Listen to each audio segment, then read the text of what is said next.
The Cottage on Ghost Lane, a romantic mystery thriller. The Beach House Mystery Series. Written by Christy Barritt. Narrated by Patricia Santamasso and Sean Patrick Hopkins. Chapter 1. Are you sure you should do this? Cole Dalton shoved his phone between his ear and shoulder as he searched his keys for the right one. A storm raged around him, and he was thankful for the covered porch that offered a reprieve from the bullet-like rain. I'm sure I should do this, he told his sister Dawn. I have to do this. Dawn sighed. I just worry about you. Some time away will be good for me. As he shook the rain from his black slicker, thunder crashed again, an ominous warning that he shouldn't have come here. But there was no turning back now. He stared at the house in front of him. 10120 Ghost Lane. Why had someone named the street Ghost Lane? Caroline had spun tales about lost love, seafaring captains, and widows' walks. She'd said the street name only added to the mystery and intrigue of the area. Cole frowned at the memories. This whole place was filled with memories. The cottage was like a ghost within itself, a skeleton of what it had once been, and a scar that wouldn't ever let Cole forget the pain he'd endured. Call me if you need me, promise me. Dawn's voice snapped him back to reality. I promise. Now stop worrying. And don't bury yourself in work. Swim in the ocean, relax on the beach. For goodness sake, get a tan. You're looking pasty. He chuckled, knowing his skin was anything but pale. His daily jogs helped with that. I hear you. Bye, Dawn. I love you. He put his phone back into his pocket, along with his keys, since he'd successfully unlocked the door. But before stepping inside, Cole reached into his other pocket and pulled out the pendant he kept there. His smile slipped as he stared at the words engraved on the small silver heart. Come back to me. Caroline had sewn the pendant into his uniform each time before he'd gone overseas for another tour. As a bomb tech, every mission put his life on the line. He'd been the one who was supposed to die. Instead, Caroline had been snatched away from him entirely too soon when a tragic car accident had taken her life. Cole, with his risky job and decreased life expectancy, had survived uncountable battles, while Caroline hadn't survived a shopping trip.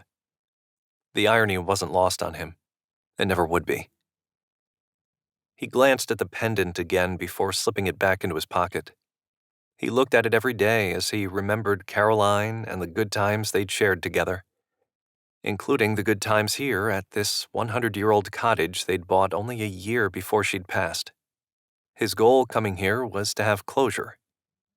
But would that ever truly be possible? He wasn't sure.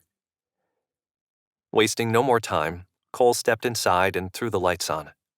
He paid for electricity mostly to keep the place climate-controlled and prevent mold. He glanced around the cottage. When he and Caroline had purchased the place, it had been a dump. Caroline's goal was to fix it up, to renovate it. Then it could be their secret hideaway, the place they went to get away from the world and the burdens of everyday life. They were halfway through redoing the kitchen when she'd died. The place was still unfinished, a symbol of his life and everything that had gone wrong with it. Thunder crashed again, and lightning lit the sky over Rodanthe, an oceanside village located on Hatteras Island in North Carolina. The island was only accessible by one bridge or by boat. A slow pace of life existed on these shores, which were a part of the southern Outer Banks. Cole had needed to come here, needed to figure out what he was going to do with this place. Keep it as a memory? Sell it and move on? He wasn't sure yet. He glanced around the unfinished space and frowned.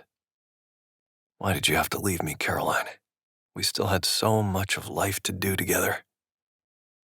Her image flashed through his mind. Her dark hair that fell in waves over her shoulder, her warm brown eyes, her full lips and slender neck. To him, she was the most beautiful woman in the world.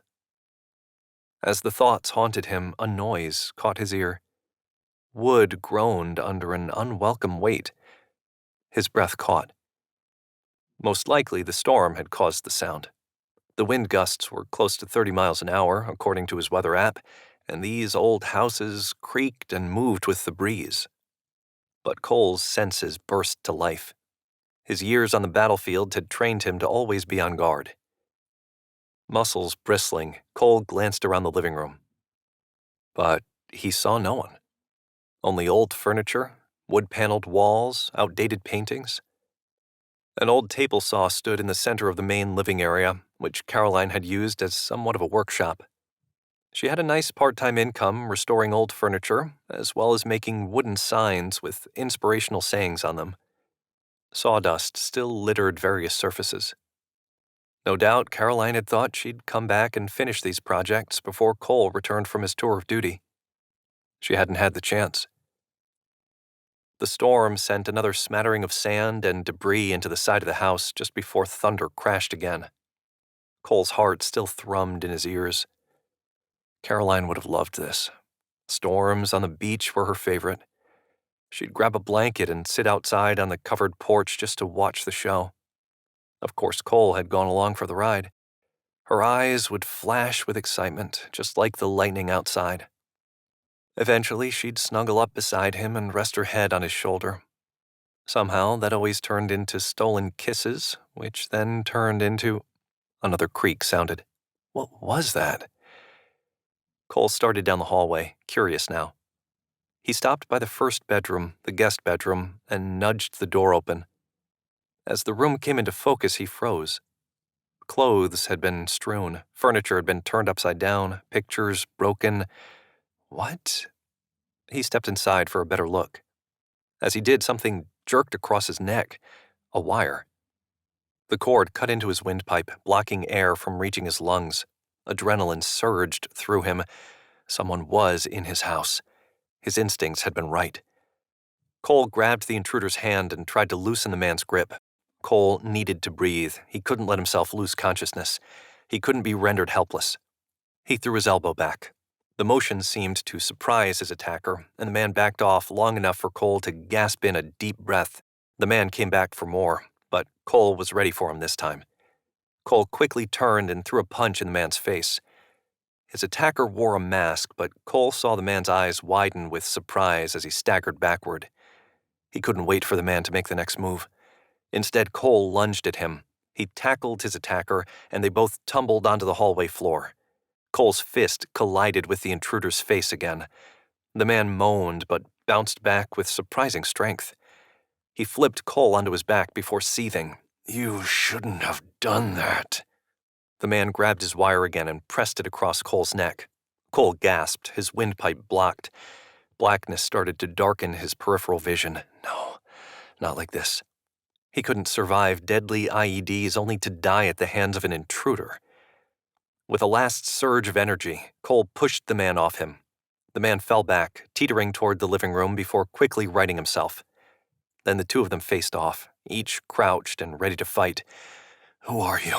Cole muttered, his hands fisted in front of him. "What do you want?" The man said nothing, only waited. The next instant, the man grabbed a handful of sawdust from the table and threw it at Cole. As the specks hit Cole's eyes, he let out a yell. The man darted toward the door. Cole blinked, trying to clear his vision so he could grab this man and demand answers. But it was too late. The intruder was gone. Cole had a feeling he'd see him again, because this guy wasn't an average, everyday burglar. The skill with which the man had used that wire proved he was well-versed in using a garrote. He could have killed Cole, but he hadn't. The man clearly hadn't expected Cole to be here. No. That man had been searching for something. But what? Chapter 2. As the wind whipped around her, Anna Stevenson crouched behind the sand dune. The darkness and the storm concealed her as she watched the cottage in the distance. Someone in a jeep had pulled into the driveway beneath the house. "Is that one of the men who wants to kill me?" she whispered to the feral cat who brushed against her leg. Anna had named the calico feline Buttons. The cat was a fixture here on these dunes. Anna swallowed hard and pulled the cat into the warmth of her jacket. Even though she was allergic to cats, she'd deal with that hiccup later. She hated thinking of the cat being cold out here. Maybe because Anna understood what it was like to be alone and without resources. The late summer rain pelted any exposed skin, but she remained in place. She needed to know what was going on, needed to know who was at the house. "My life depends on it," she whispered into Button's ear. Anna had only left that cottage for a couple of hours. She'd driven to town to buy another cell phone. She had to switch them every few months. When she'd returned, she parked her car in the woods across the highway, out of sight from anyone who might be watching. Everything was always done in darkness. The very thing she was once afraid of had now become her friend. But no one could know she was here. No one, except Buttons. As something crashed inside the cottage, Anna sucked in a breath. "Something's wrong," she whispered. She lunged forward, desperate to check out the noise. Buttons clawed at her neck as if trying to stop her. Anna froze. "That's right. I can't show my face." But everything in her wanted to see what was going on. Despite her internal urging, Anna didn't dare go any closer. She'd learned her lesson once already. Twice, actually. She needed to mind her own business. Her dad had always told her she was better off being quiet, being unseen, blending in. Now she felt like she was living out the words he'd spoken over her as an adolescent. They'd felt so degrading at the time. Maybe he'd been preparing her for the unimaginable. As she watched, a masked man darted from the cottage. He scrambled across the dune toward the property on the other side before jumping into a dark-colored sedan parked on the highway and taking off. "What?" she whispered. "Who are you?" Anna's heart pounded in her ears as she watched. Rain continued to hammer her face as lightning cracked the sky. Something was wrong. Really wrong. A moment later, another man stepped onto the covered deck facing the raging ocean. He rubbed his neck as he glanced around, clearly searching for the man who'd just left. Anna's breath caught as his features came into view. Was that? She swallowed hard as her head began to spin. It was Cole. What was he doing here? She had no idea. But whatever Anna did, she couldn't let Cole see her. She scrambled away from the dune, nearly falling backward as she rushed for cover. As she did, Buttons sprang from her arms and darted across the sand. Anna had to hide. Now. She needed time to recalculate, to figure things out. Because this wasn't supposed to happen. Cole wasn't supposed to come here. And now, she had to figure out what she was going to do about it. Chapter 3. "So you didn't get a good look at the person who did this to you?" Cole had called 911, and Deputy Fleming had arrived 10 minutes later.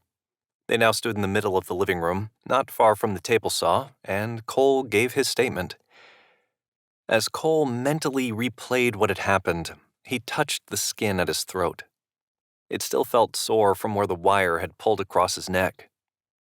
"The man was wearing all black, including a ski mask," Cole said. His voice sounded hoarse and raspy from the attack, and he had no doubt his throat would be sore for a while. "Okay." Fleming nodded, his response seeming anticlimactic as he jotted down a few notes. Maybe Cole had expected the deputy to spring into action, to search for his assailant before the guy got too far away. Instead, the deputy took his time asking questions, appearing in no hurry. Cole tried not to be annoyed. "Who knew you were coming here?" Fleming continued. "I told my sister and a few buddies of mine before I left, but no one else," Cole said. "I didn't put it on social media or anything." The deputy stared at him, strands of doubt in his gaze. "So you think somebody broke in here to steal something and you happened to show up?" Cole stared at the deputy. The man appeared to be in his mid-20s, and he had a head full of dark hair and a tall build with long limbs.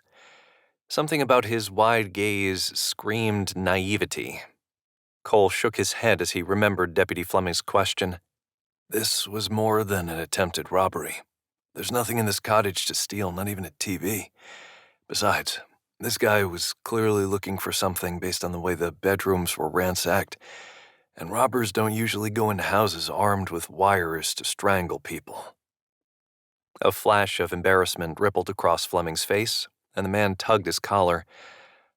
Would you like me to call paramedics out here to check you out? Cole shook his head, his adrenaline wearing off and turning into irritation. I'm fine. I'll check this place for prints. You won't find any. Cole crossed his arms over his chest and reminded himself to be patient. The man was wearing gloves. I'll check anyway, just to be certain. Do you have any idea why someone would do this to you? Deputy Fleming stared at Cole, the spark in his gaze indicating he was waiting to hear a juicy story. At first, I thought I was in the wrong place at the wrong time, he said. But if I had to pick a reason someone might want to kill me, the only motive I can imagine it would be is my job. I was in EOD bomb tech for nearly 20 years. I suppose I've made some people mad in my line of work, but I have a hard time believing any of them know my name or that they'd come all the way across the Atlantic just to try to kill me. I'll make a note of that, Fleming said. If you think of anything else, please let us know. In the meantime, I'll see what I can find out for you. Cole rubbed his throat again, knowing this guy would find nothing. Thank you. I appreciate it. An hour later, after checking for prints, evidence, and taking pictures, Fleming departed. As Cole opened the door as the deputy left, a calico cat shot past his legs and darted inside. What? Cole followed the cat with his gaze. The feline paused in the middle of the room and stretched, as if his escapade was no big deal. Cole shut the door again and stared at the creature. You're probably just scared from the storm, aren't you? Cole murmured. The cat let out a meow, as if in agreement. He lifted the cat into his arms, and the animal cuddled up to him. He grabbed a towel from the bathroom and ran it over the calico's fur. When he was done, he paused a moment, wondering if he should put the cat back outside. Not in the storm, he couldn't do that.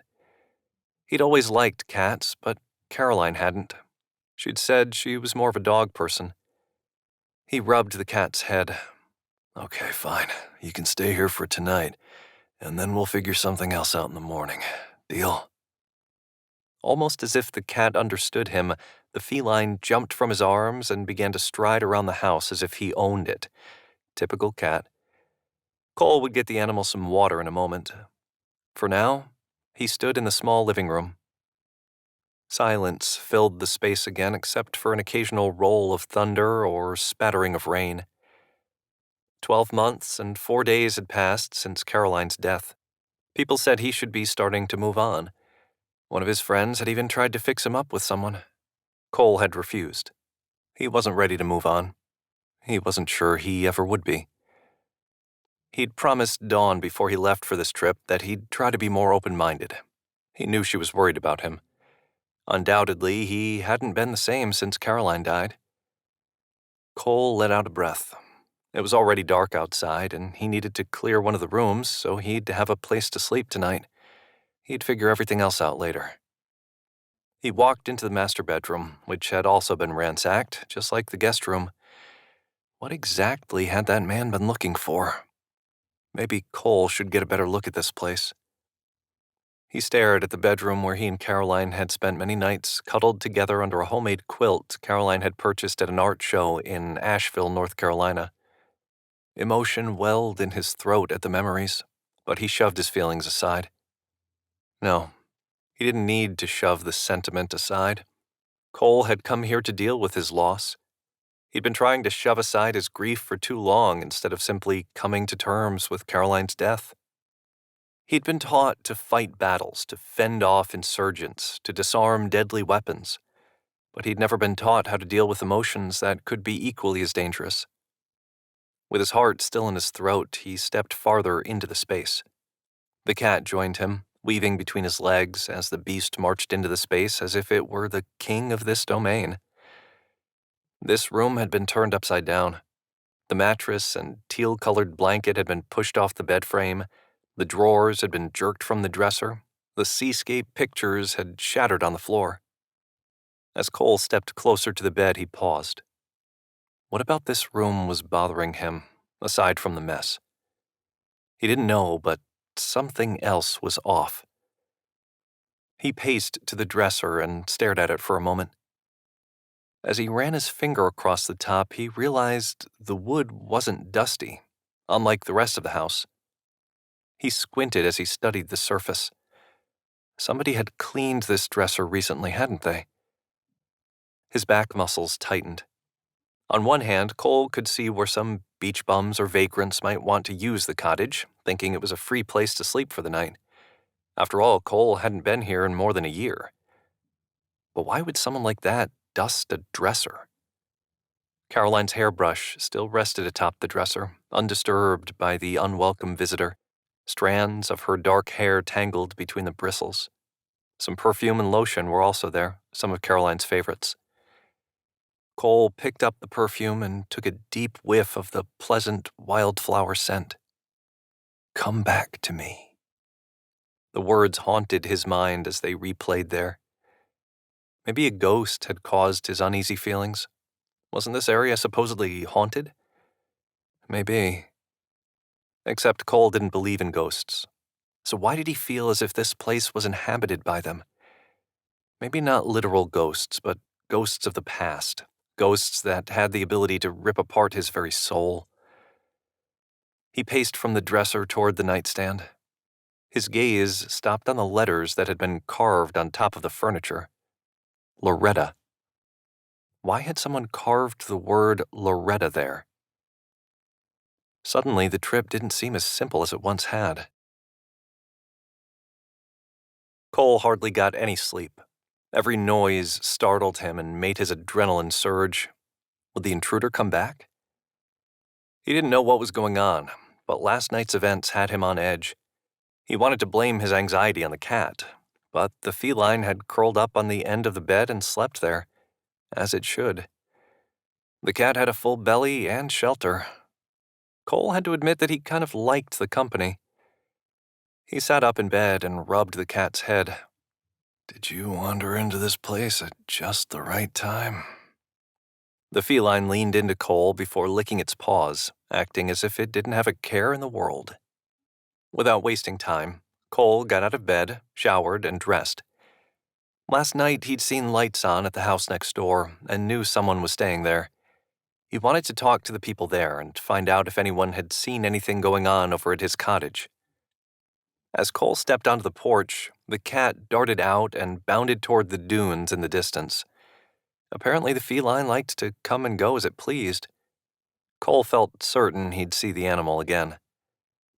Until then, Cole started across the gravel lane toward his neighbors, just in time to see someone emerge from the house he headed toward. The man appeared to be in his early 60s, and he wore an old t-shirt and faded purple shorts as he stretched on his front deck. About to go out for a run?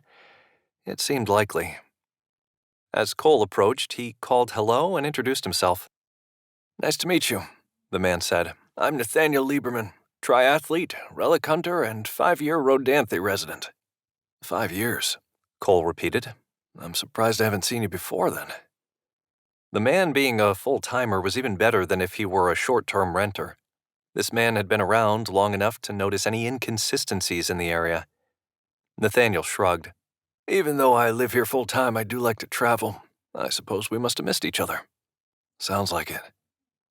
Cole pushed up his sunglasses as the August sun beat down on him. "Listen, I was wondering if you'd seen anything strange going on at my place.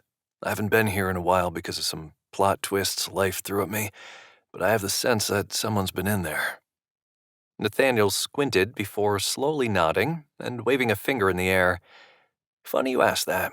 I have seen some activity over there." Cole's breath caught. "Have you? What kind?" His neighbor shrugged. "Someone going in and out." "How long has that been going on?" "Probably for a couple of months." Nathaniel observed Cole a moment. "Speaking of which, I saw the sheriff over there last night. I hope everything is okay." It's fine, just a break-in, though I'm not sure why anyone would target my house because there's nothing worth anything inside. There was plenty of sentimental value, but nothing a thief should want, which was what made all of this even stranger. Nathaniel grunted and shook his head. I'm sorry to hear that. This is usually such a safe area. I hate to hear about things like that happening. That's what I thought also. Although, how safe is it to own a house on a street called Ghost Lane? Cole tried to lighten the situation before the man became even more curious. Nathaniel turned away from the sun and released his leg from the quad stretch he'd been doing. You know the history of the place, don't you? Cole glanced back at his little cottage with the cedar plank siding, tin roof, and welcoming porch. Actually, no, I haven't heard. Nathaniel crossed his arms as if battening down for a good story. More than 100 years ago, a huge storm came through the area. A boat was out in the ocean, and apparently the captain was inexperienced. The vessel crashed on the banks in front of your cottage, and everyone on board died. 12 people altogether. That's terrible. Their bodies washed ashore only feet from where we're standing. Now, whenever a big storm is coming, people say you can see their figures wandering the beach as if trying to warn people of the dangers. By figures, you mean ghosts? Nathaniel grinned and began stretching again. That's what they say. You can draw your own conclusions. Interesting story. Cole shifted. Does the name Loretta mean anything to you by any chance? Can't say it does. Nathaniel's grin faded as he glanced at the cottage again. Listen, if I'd known no one was supposed to be staying at your place, I would have said something or called the police. Don't worry about it. If anything, call the sheriff if you see someone again. It shouldn't matter, though, because I plan on staying here for a while. The last thing Cole wanted was for this man to get hurt. He'd experienced firsthand how ruthless that intruder had been yesterday. He was lucky to still be alive. It will be nice to have someone else around.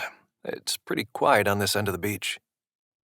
Their cottages were toward the north end of the island in a less congested area. Not that any part of the island was really congested, especially compared to other beaches. Cole nodded and stepped back. I'd better get going.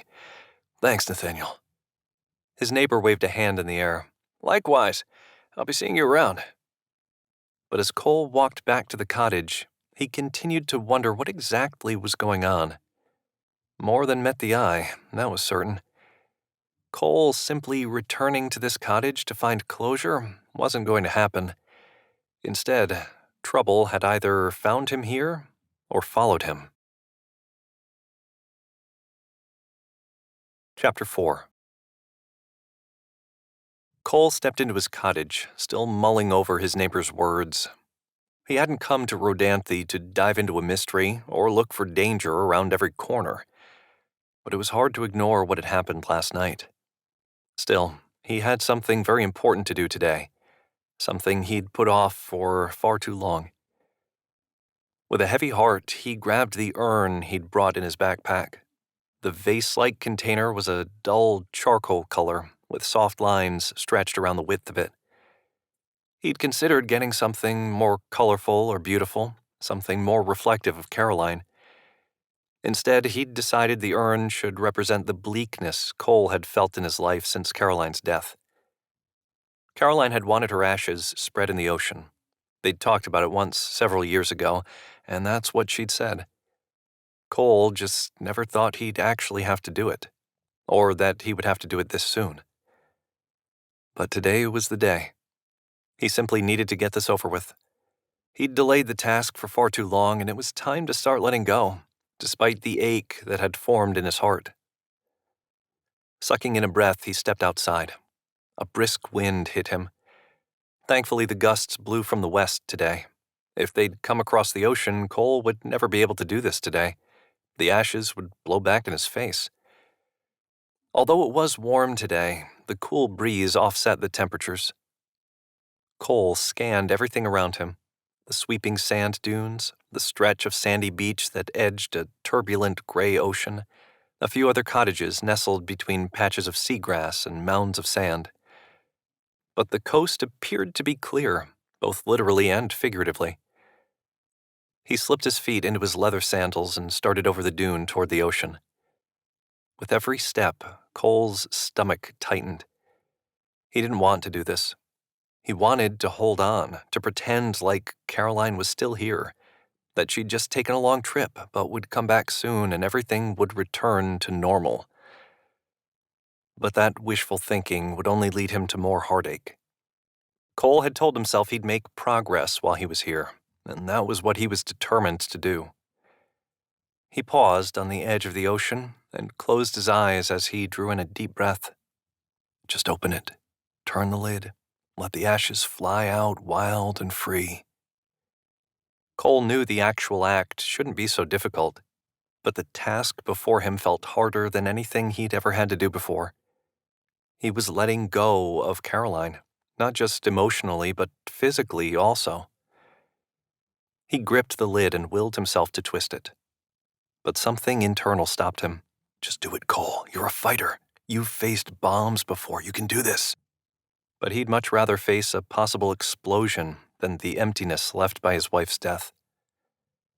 He sucked in another deep breath, knowing he just needed to get this over with. He started to twist again when a scream filled the air. Help me! He froze and scanned the waves on the horizon. 2 arms reached above the water's surface about 20 yards out. A woman's face bobbed in and out of the water. Panic claimed her every motion. Quickly, Cole set the urn on the sand and stripped his shirt off. He emptied his pockets and slipped off his shoes before diving into the water. He only hoped he reached this woman in time to help. Chapter 5. Cole stroked his arms through the water, moving as fast as possible to reach the woman. A rip current must have pulled her out. The water was strong today, and not something an inexperienced swimmer should try to tackle. Maybe not even an experienced swimmer, for that matter. With every stroke, Cole's muscles burned. He raised his head just long enough to see the woman go under again. He needed to get to her, and fast. He estimated he was only 10 feet away now, but 10 feet in these currents would feel like much longer. Still, he pushed ahead, determined to reach her. He swam beneath the water and kicked his legs, trying to move faster. As he surfaced again, he saw one hand in the air. She was getting weaker. He didn't have much time. He reached beneath the woman's arms and lifted her head onto his shoulder. It's okay, he murmured. I've got you now. The woman coughed, sputtering up water. Thank you. Then she sucked in a deep, ragged breath. He turned onto his back, swimming parallel to the beach until they were out of the rip and the water no longer pulled against them. Now he had to get back to the shore. He glanced at the beach in the distance. The sandy shore seemed even farther away than he'd thought. Had the current really pulled them out this much? It was a good possibility. Remaining on his back with the woman afloat on his chest, he used his free hand to stroke the water. As he did, he kicked with his feet as hard as he could. He could do this. Being an EOD tech wasn't exactly special forces, but it should be. He and his guys had worked with special forces on many occasions. They'd even trained like special forces. He shoved those thoughts aside as water whipped over his face. Then he kept moving. Finally, he put his foot down and touched land beneath him. Relief filled him. Thank goodness he'd been here to rescue her. She was okay. Instead of feeling triumphant, he frowned. If only he could have been there to save Caroline also. In one motion, Cole stood and lifted the woman into his arms. He carried her from the water and laid her on the sand. Turning her on her side, he let her body work the water out of her lungs. She coughed, clearly trying to get her bearings. Dear Lord, help her, please. Cole thought she was going to be okay, but swallowing ocean water was never to be taken lightly. He quickly soaked in the woman's features. She was probably in her late 20s, with long, reddish-brown hair and freckles. Her tiny features were almost impish, and he thought he caught a flash of green when she'd opened her eyes. Finally, the woman flopped onto her back. Sand covered one side of her body and face. Her skin looked pale, but her eyes were open and staring up, almost as if she were in shock. Are you okay? Cole leaned over her, trying to determine the state of her well-being. The woman drew in another deep breath, her arms shaking. I think so. Thank you. You saved my life. I need to call someone to check you out. No, you don't have to do that. The woman shook her head. I'll be fine. I'd feel better if a professional looked you over. She pushed herself up and drew in another shaky breath. No, really? I already feel silly enough for letting this happen. Can you believe I was a lifeguard in high school? What happened to all that training I had? She let out a nervous laugh, clearly trying to placate the situation. You must have gotten caught in a rip. She ran a hand over her face, pushing off some sand. I did. I should have known better. But all I've been thinking about since I arrived here was what it would be like to take an early morning swim in the ocean. I guess I should have stopped long enough to think through the implications of doing so. We all make impulsive decisions sometimes, don't we? He offered a compassionate smile. Her warm gaze met his, gratitude stretching through the depths of her gaze. Yes, we do. I'm Michelle, by the way. I'm Cole. He rose to his feet and offered her his hands. After she stood, she ran a hand through her wet hair. Her eyes still looked dazed, as if she remained in shock. I still can't believe that just happened. My life literally flashed before my eyes. I thought that was just a saying. No, it's not. Her gaze studied his. You sound like someone who knows. I am. Former military. Several tours of duty over in the Middle East. Cole didn't really like to talk about it, but he needed to stay with this woman and make sure she was okay. She couldn't be left alone yet, not until she cleared her head. Oh. Her voice dipped with a new respect. Thank you for your service. Cole appreciated the gesture. Most people didn't acknowledge the sacrifice service members made. The time away from family, the emotional toll of battle, the repercussions of returning to life in a land vastly different from the battlefields where they often spent months at a time. As a smattering of wind-blown sand hit his back, Cole grabbed his shirt and tugged it on. Then he grabbed his phone, keys, and the urn. The woman's gaze quickly soaked in the object in his hands before realization spread through her features. I interrupted something. He shrugged. It's okay. I'm glad I was here when I was to help. She rubbed her lips together, still appearing uncertain. I should let you finish what you started.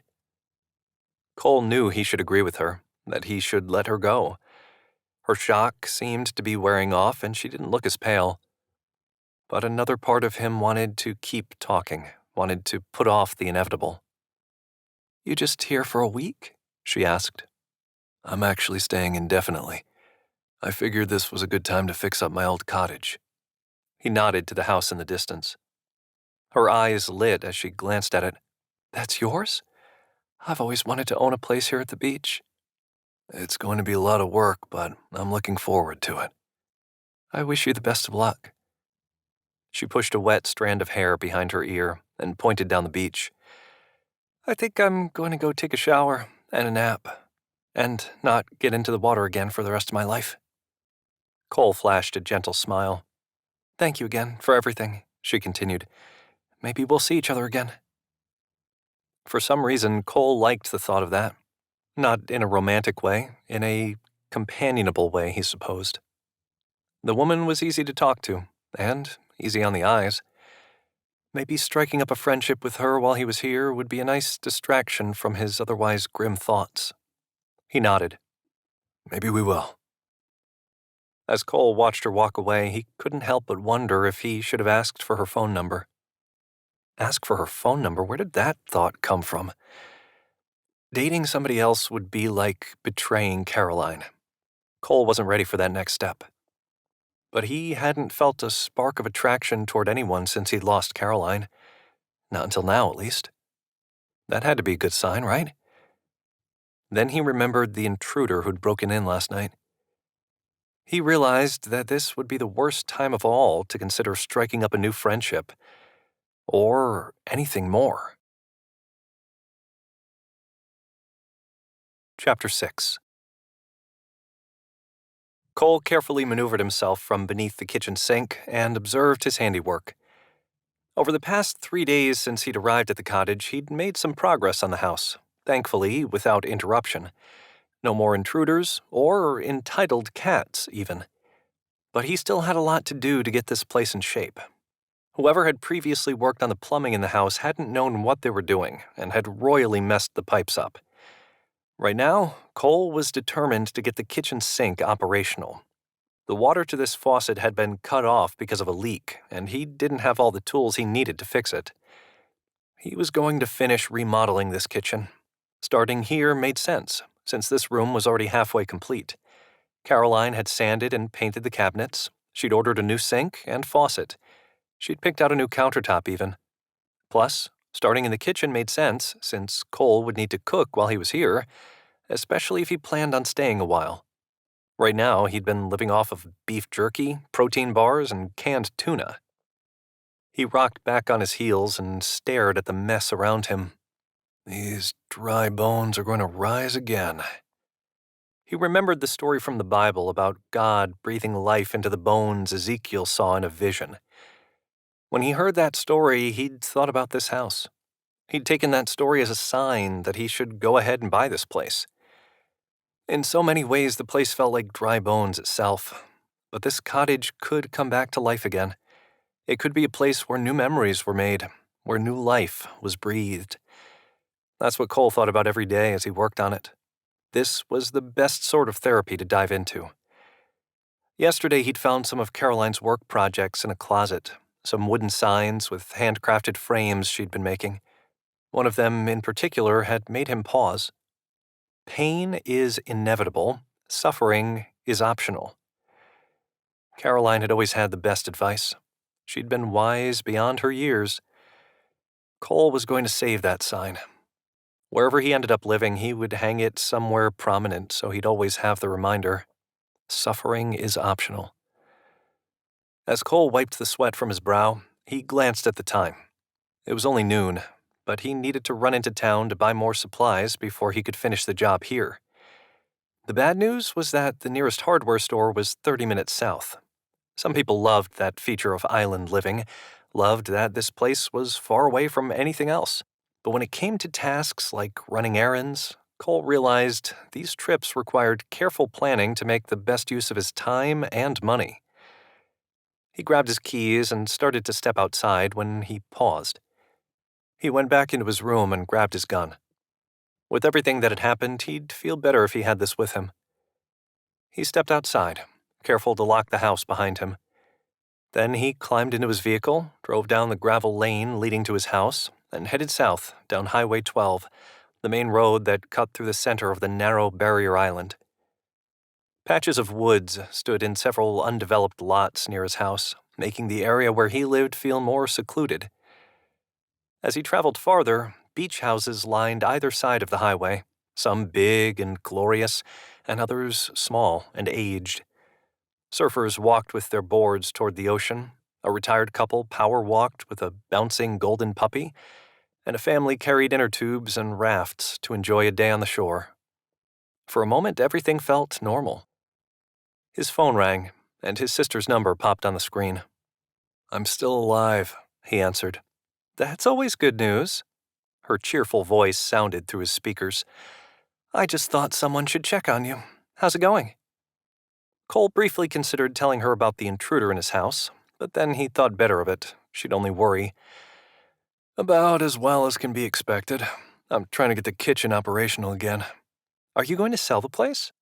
He stared out the window at the sand that spilled from the dunes onto the highway, one of the unique features of living in a beach town. "I haven't decided yet." Her voice dipped lower. "I've been praying for you. I know it's a hard choice, but you'll make the right one." He pressed his lips together, touched by her confidence in him. "I hope so. This place was important to Caroline." "But whatever decision you make, she'd understand. She really loved you. I could see it in her eyes whenever she said your name." His throat burned. "Thanks. I think working on the cottage will be good for you. You can't rush grief, but you don't have to hold it too close for too long either." "I knew there was a reason you and Caroline got along so well. You're both so wise." Dawn chuckled. "That's not what you said when I was 13 and trying to spy on you when you brought dates to the house." He smiled. "I'd almost forgotten about that. I'll blame that blip in wisdom on puberty." Dawn's laugh faded. Take care of yourself, big bro. You too. He was still grinning when he ended the call. His sister had a tendency to make him do that. She was a ray of sunshine in his life. When Cole's phone rang again, he answered without looking at the number. Dawn must have forgotten to tell him something. What did you forget? Cole asked. Silence stretched on the other line. His spine straightened as he glanced at the number. That wasn't Dawn's. Who is this? Cole's voice deepened. Silence continued to sound across the line. He was about to hit end when someone finally spoke. Where is it? Cole's heart pounded harder. This was about the intruder in his house, the reason everything in the bedrooms had been turned upside down. Where's what? Cole finally asked, choosing his words carefully. Don't play dumb. I think you have the wrong number. No, I don't, Cole Dalton. I want what belongs to me, and I'll get it. Mark my words. Then the line went dead. Cole couldn't get the haunting words out of his mind as he continued to the hardware store. What in the world did the caller mean? It had to be the same person who'd broken into the cottage. Cole had been right. That man had been looking for something. But what? Cole had already gone through the place himself, and there was nothing there, not even a TV for someone to steal. None of this made sense, but the bad feeling continued to brew in his stomach. With a new sense of heaviness surrounding him, he reached the hardware store, went inside, and grabbed a cart for the items he needed. After he'd grabbed the last thing on his list, a shadow at the end of the aisle caught his attention, and he sucked in a breath. Michelle. She wore jean shorts and a t-shirt as she stood peering up at something, a shopping basket looped over her arm. For a moment, he was tempted to walk away before she saw him. Then he realized that was ridiculous. Fancy seeing you here. He chided himself for not being more original. Her shoulders seemed to relax as she recognized him. I wasn't expecting to run into you here. A smile lit her face as she stepped closer. One of the lights at the house burned out. Since I needed to run to the store anyway, I figured I'd pick up some supplies. How are you feeling? She touched her neck, her gaze nervously fluttering away before meeting his again. I'm fine. A little embarrassed still, but I'm okay. Thank you again for saving me. Of course. I'm glad I was there when I was. Michelle stared at him another moment before clearing her throat. She almost looked like she wanted to say something, but changed her mind and veered into a safer subject. I suppose you heard the weather report saying there could be a big storm coming this way.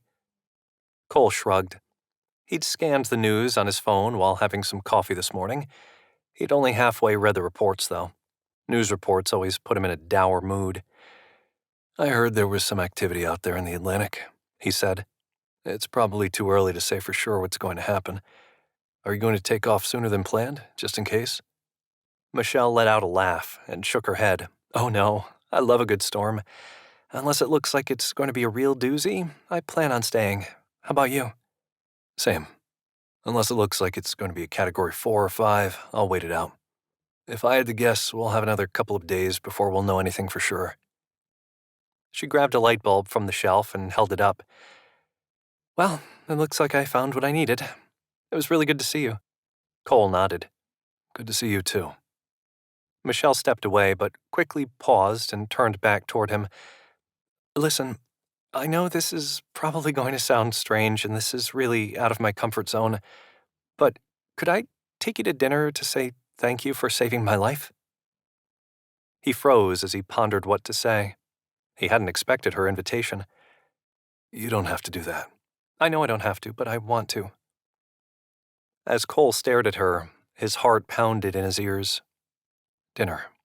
It was innocent enough. He wasn't making a lifelong commitment. Eating together didn't even have to be anything romantic.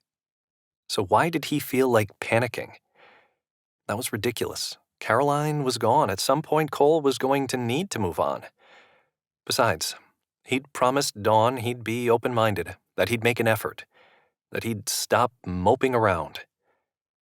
He stared at Michelle another moment, at her wide eyes and hopeful smile.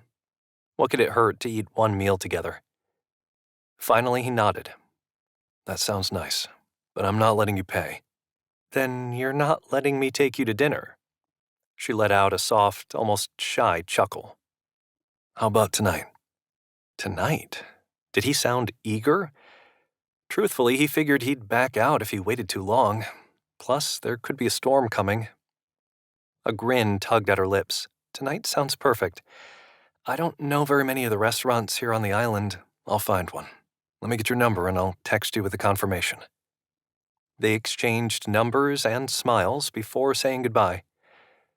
As Cole walked toward the register to check out, a strange mix of excitement and grief mingled inside him. At least he'd get Dawn off his back. But he wasn't sure he was ready for this. Chapter 7. Tell him the truth. The phrase repeated in Anna's head. She needed to tell Cole who she was. About her real name, not the fake one she'd given him when they first met. But as she stood between cars in the parking lot of the hardware store and watched Cole leave, she couldn't bring herself to emerge from the shadows. Maybe she'd never be able to bring herself to step back into the light. But would that be fair? The questions collided in her head until her temples pulsed. Anna didn't know. She didn't know anything anymore. She didn't even know what she was doing back here in Rodanthe, except for the bond she felt with that cottage. She felt safe there, connected. As Cole glanced in her direction, she ducked. Don't let him see you. Yet that's all Anna had wanted to do since she'd seen him arrive at the house. She couldn't take her eyes off him. She'd even lingered in the dunes to watch him. She'd conjured up ways they could meet. Is everything okay? Anna gasped and looked up as a woman stared down at her. Anna grabbed an old receipt someone else had left on the ground, held it up, and faked a smile. I just dropped this. The woman looked unconvinced as she waited for Anna to leave. Based on the keys in her hands, this was her car.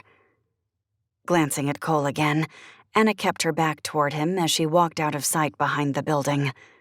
Her temples began to pound as she leaned against the rough siding there and tried to compose herself. She had to stop thinking about Cole. Had to make more decisions. Decisions about whether she wanted to stay or go. What would Loretta do? Loretta Madison had lived in the cottage on Ghost Lane when it was first built in 1912. Her husband had been a captain who'd made voyages across the ocean to transport cotton from the farms of central North Carolina to Europe. Anna had found the woman's journal beneath one of the floorboards in the cottage. She'd read Loretta's account as the woman had waited for her husband to return, sometimes after being away an entire year. Pirates had tried to loot her house. Thieves had tried to steal her silverware. A conniving relative had tried to claim the land actually belonged to him. But Loretta had defended herself. She'd found a strength inside her she didn't know she had. That's what Anna needed now also. She needed to be brave, just like Loretta. As she peered around the building and watched Cole pull away in his Jeep, she knew that leaving this area was out of the question right now. Their paths had crossed for a reason. Now, she had to figure out how she was going to handle this twist of fate.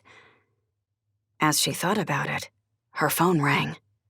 She stared at the screen a moment, her heart pounding. Who had this number? She knew the answer to that question. No one. Against her better instincts, she hit talk and then brought the device to her ear. She said nothing, nor did the person on the other line. Instead, she heard him breathing. Her heart rate surged. Had Whitmore's men found her? Were they watching her now? She glanced around the parking lot, but saw no one. She should never have come out here, especially in the middle of the day. She should have known better. She needed to go back into hiding. Now. Chapter 8. Cole couldn't shake the feeling that he was being watched. Not just today as he left the hardware store, but all week. Unseen eyes seemed to follow him wherever he went. He remembered the ghost story his neighbor had told him, and he laughed as he headed down the road. Maybe the ghosts from 100 years ago were keeping an eye on him. He let out another chuckle at the thought. But still, it was strange that Cole felt like he was being watched when there was hardly anybody else around this area. As he remembered the ominous words from that phone call and the intruder, he knew there could be more to his feeling than mere paranoia. He couldn't ignore his intuition. He tried to shrug off the thoughts as he pulled into his driveway, but his mind shifted from those ghosts to Michelle. Maybe he should call her now and tell her that dinner was a bad idea. But another part of him knew this could be the first step in moving forward. He again reminded himself that he wasn't making any type of promise. Their get-together was just dinner. He was sure he'd be telling himself that over and over again. As Cole stepped into his cottage, he paused. Music played in the background. His back muscles tensed. Was that? It was. Sweet Caroline. His throat constricted. Before he could react to that, another realization slammed into him. Not a realization, a scent. Caroline's scent. Her perfume. The aroma was undeniable, and it floated in the air right now. Who had been in his house? Who wanted to taunt him like this? Cole reached for the gun at his waist and gripped it as he slowly crept through the cottage. He searched door by door until he reached the last bedroom, the master bedroom, his and Caroline's bedroom. Cautiously, he shoved the door open, poised to fight if necessary.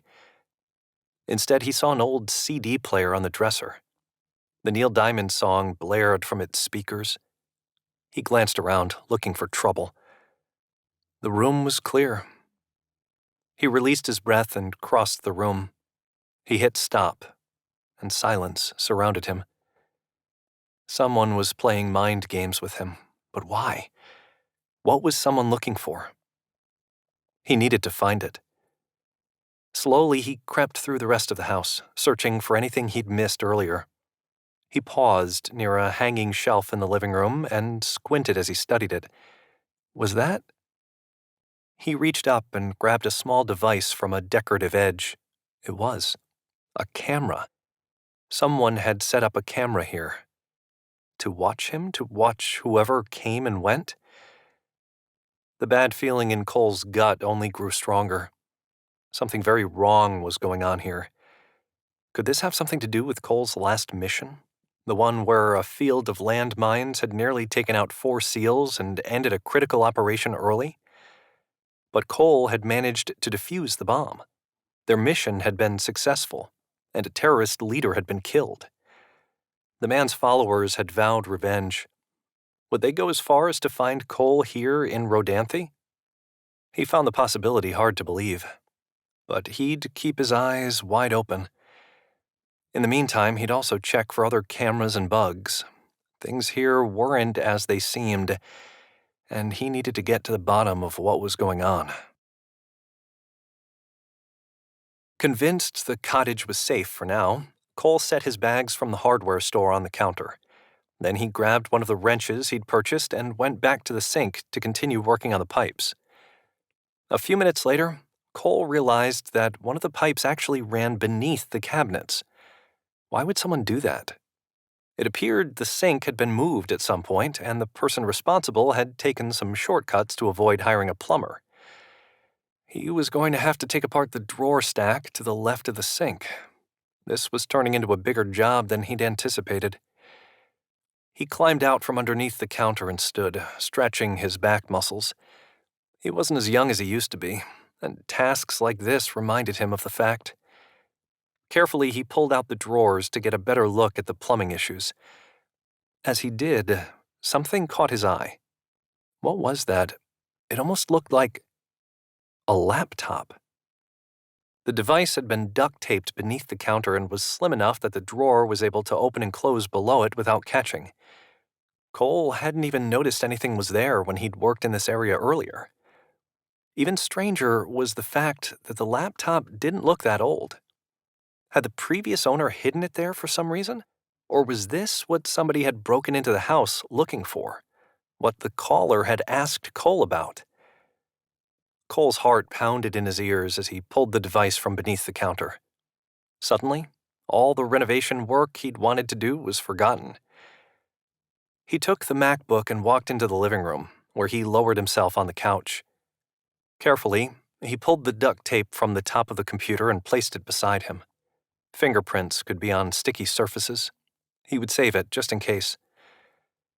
His lungs tightened as he opened the laptop. Would it have power? A black screen stared back at him.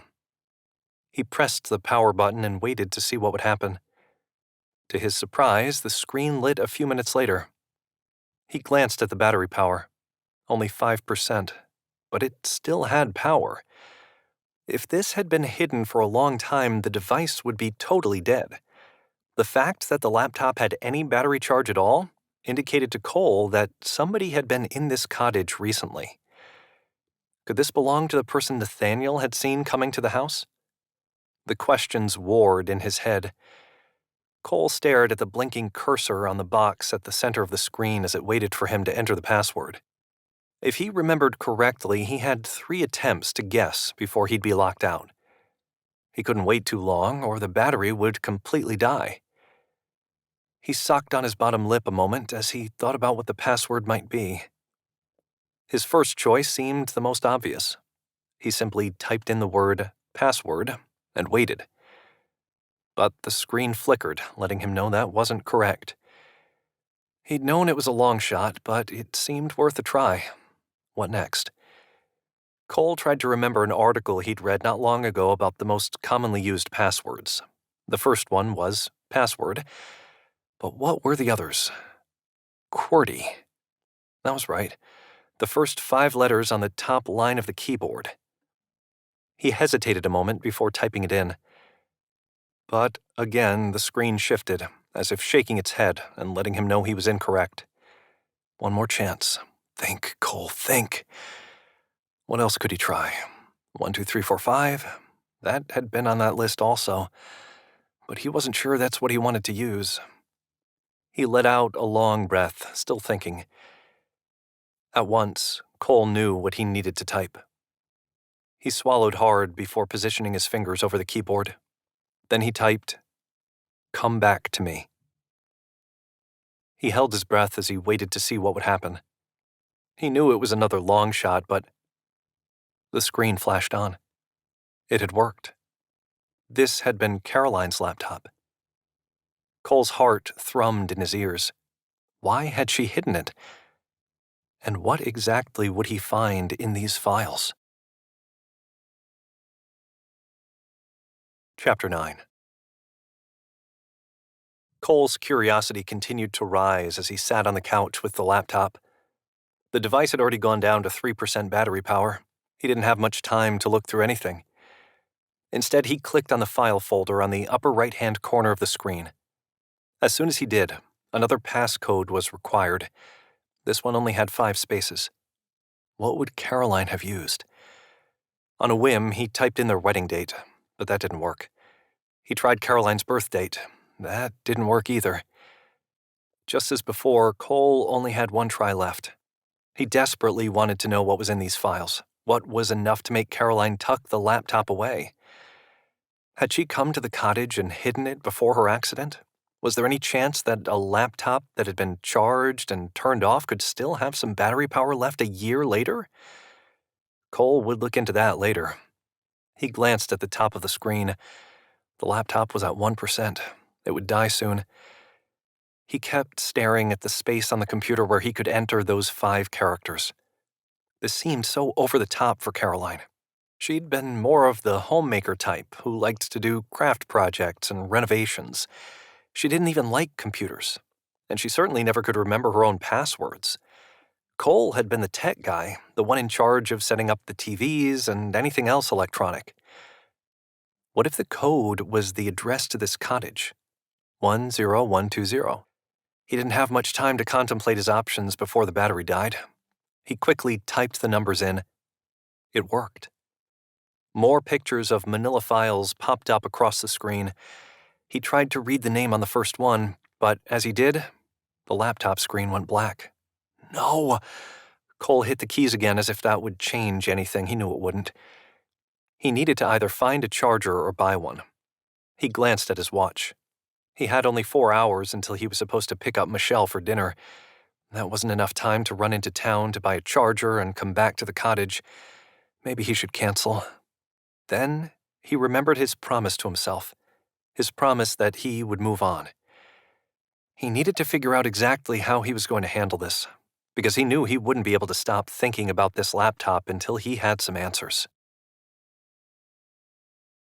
Cole gripped the steering wheel of his Jeep as he headed down the road to pick Michelle up a few hours later. He'd wrestled with the decision, wrestled with what to do. He knew he'd be preoccupied with that laptop until he had answers, but whatever had been in those files could wait. Unless there was more to Caroline's death than he'd known. He shook his head. It didn't even seem possible.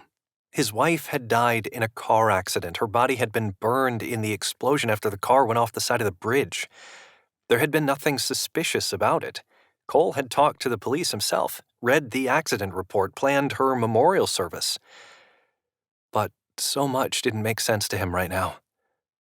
Before he'd left, he'd stashed the laptop back underneath the countertop. Caroline had wanted it hidden, so that's what he would do. Clearly something of value was on it. His thoughts continued to race ahead.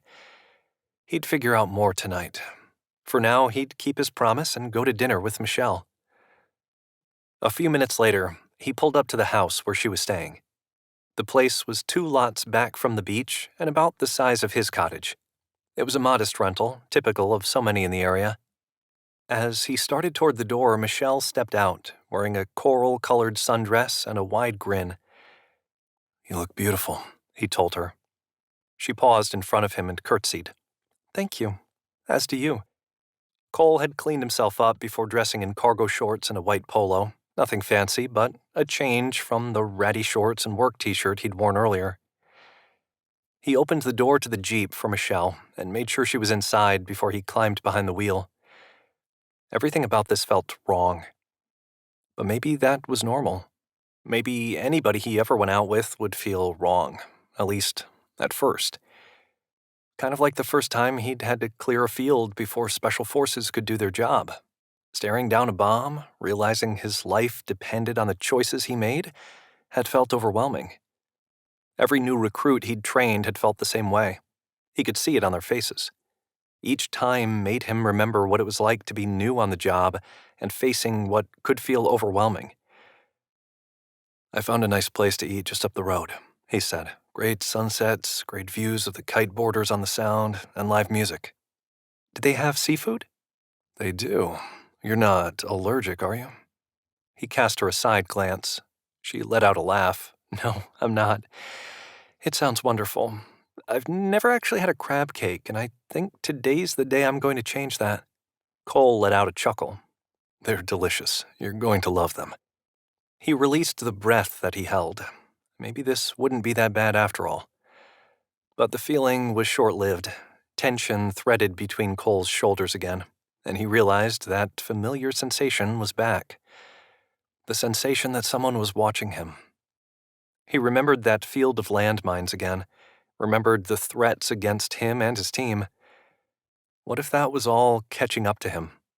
That had to be it. Nothing else made sense. He glanced in his rearview mirror and looked for a sign that anybody might be behind them, but he didn't see anyone. He was going to need to keep his guard up, especially until he figured out what was going on here. Chapter 10. The Fisherman's Catch had proven to be a nicer restaurant than Cole had anticipated. It was located on the water, on the Sound side, the calmer waters between the mainland and the island. A harbor nestled on the other side of the restaurant, and seagulls squawked overhead. The scent of the sea mixed with Old Bay and fried fish. They'd gotten a table outside overlooking the water, and the evening felt pleasant. Plus, Michelle had been able to try crab cakes for the first time. She'd loved them, just as he'd known she would. Cole had even opened up about Caroline, about how he'd come here to scatter her ashes. Michelle had listened attentively. "This place is just lovely," Michelle said as she stared across the table at Cole. Cole smiled and took another sip of sweet tea. He tried to eat healthy, but sweet tea was one of his guilty pleasures. "It really is nice. So is the company." He meant the words. Michelle was great. They'd had good conversation, she hadn't been pushy, and she seemed like a genuinely nice person. But she wasn't Caroline. There would never be another Caroline. A love like theirs only came around once in a lifetime. Michelle pushed a lock of hair behind her ear and leaned toward him as they let their food settle. "What was your wife like?" Cole blinked, surprised by the question. "I'm sorry." Michelle frowned and leaned back as if she wanted to retreat. "It's too soon, isn't it? I'm so sorry. I don't know what I was thinking."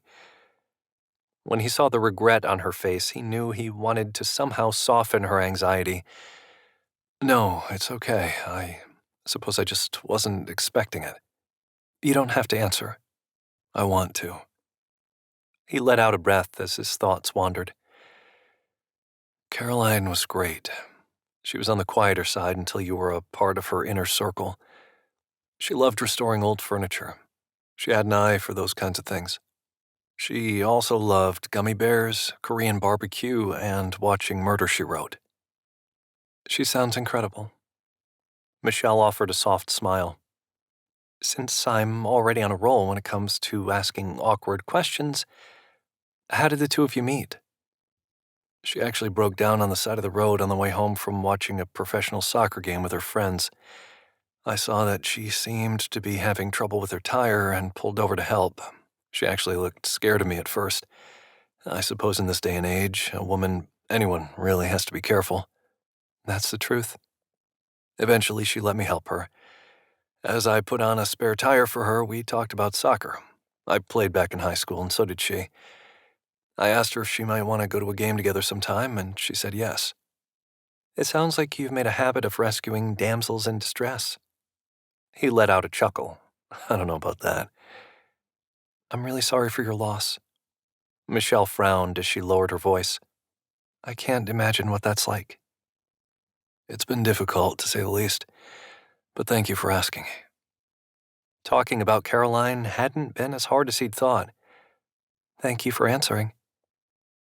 "This is the first time I've been out to dinner with anyone since—" Cole couldn't bring himself to finish the statement. Michelle's eyes softened. "I understand that this is probably hard for you." "But you're making it easy." The last thing he wanted was for this to turn into a counseling session. Pain is inevitable, suffering is optional. It was almost like that message had been left for him by Caroline even after her death. How much longer would he hang on? Would he allow himself to dwell in his sorrow? Michelle continued to play with the straw of her drink. "You know all about me now," he said. "How about you? What brought you to this area, and by yourself at that?" She let out a sigh and leaned back, staring over the water. 2 years ago, I almost died." Cole's breath caught. He hadn't expected that. "I had a blood clot in my leg and was rushed to the ER. If I hadn't gotten there when I did, the doctor said I wouldn't have made it. That really changed my perspective on life." "I can imagine." "So I made a bucket list," Michelle continued. "Coming to this area was on it. None of my friends were available, so I figured I would come by myself. Why let other people hold you back, right?" He smiled. He liked her attitude. "Right." They chatted for several more minutes. It was only when the sun finished setting over the water, Cole pulled out his wallet to pay the bill. Michelle took it from him and gave the waitress her debit card instead. Dinner had been nice, a good start for him. But he had other things on his mind, unfortunately. He wanted to look at that laptop again. "This was really nice." He glanced at Michelle, sincerely meaning the words. "How much longer are you here?" "Another week. I decided 7 days wasn't long enough, so I scheduled 2 weeks of vacation this year." A woman who knows how to schedule downtime. Cole flashed a smile. That's not a bad thing. I agree. After my near-death experience, I realized that life was too short to stay in the fast lane all the time. That's very true. He led Michelle outside to his Jeep. But as they climbed in, he glanced at the convenience store across the street. Would there be a computer charger in there? It seemed like a long shot. But they were at the beach, and there weren't many places that would sell things like that. Most likely, the cable was a specialty item that he'd need to order online and have shipped. That had been his experience in the past, at least. Do you mind if I run in there really quick to pick up a couple things? He nodded to the convenience store. Not at all. Michelle raised her phone. I actually just got a text, so if it's okay, I'll stay in the Jeep and reply to it. Perfect. As Cole ran inside the store, he realized his theory was correct. There were no computer chargers here. He didn't know if he could wait to get one in the mail. Maybe he could have it overnighted. He'd even pay to have that done, because he wasn't going to have any peace until he knew what was on that laptop. As he stepped into the parking lot, that familiar feeling filled him once again. Somebody was watching him. He had no doubt about that. But this person hadn't made any moves, not yet. But was it coming soon? If he had to guess, he'd say yes. He needed to get Michelle home, and then he needed to figure out what was going on here. As Cole walked Michelle to her front door, he couldn't deny he'd had a good time. Would their date turn into anything more than dinner? As Caroline's face floated through his head, he doubted it. There would never be anybody who could take her place.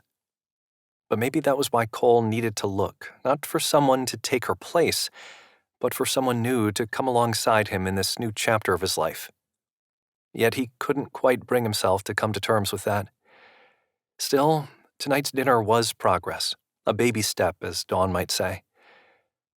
He stared down at Michelle as she paused by the bright blue door to her rental. Thank you again. It was fun. She grinned, dimples showing on her cheeks. It was really great. Thank you. As they stared at each other another moment, Cole sucked in a quick breath. She wasn't waiting for a kiss, was she? Because he wasn't ready for that. Instead, he squeezed her hand and smiled. I hope to see you around again while you're in town, Michelle. His statement seemed simple enough. He hadn't made any promises, yet he hadn't totally closed himself off to the possibility of seeing her again either. That sounds great, she said. He waited until she had slipped inside before he walked away. As soon as he did, his smile disappeared. He still felt that feeling, felt the eyes on him. But he'd watched the road behind him on the way here, and he hadn't seen anybody following. So how did he explain this?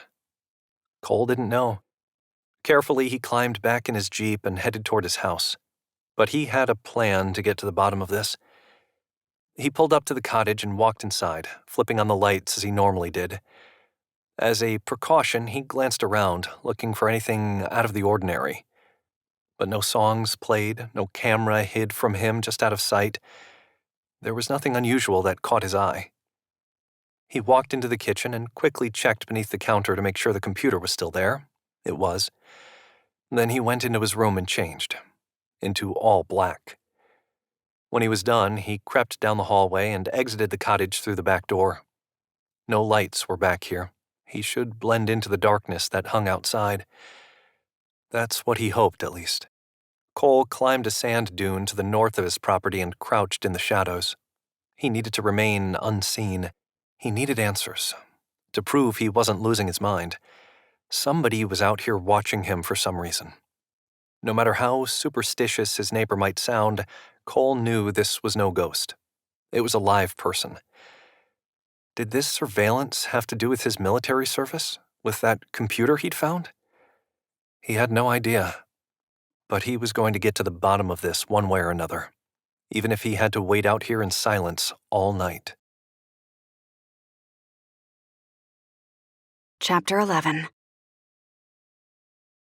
Anna knew she shouldn't be here, yet she couldn't help herself. She lingered behind the dune near the cottage on Ghost Lane and waited for Cole. She wanted to observe him again. wanted to see whatever he was about to do. As she crouched there, Buttons appeared again. She pulled a treat from her pocket and waited for the cat to nibble it from her fingers. Then she rubbed the feline's head before turning back toward the cottage.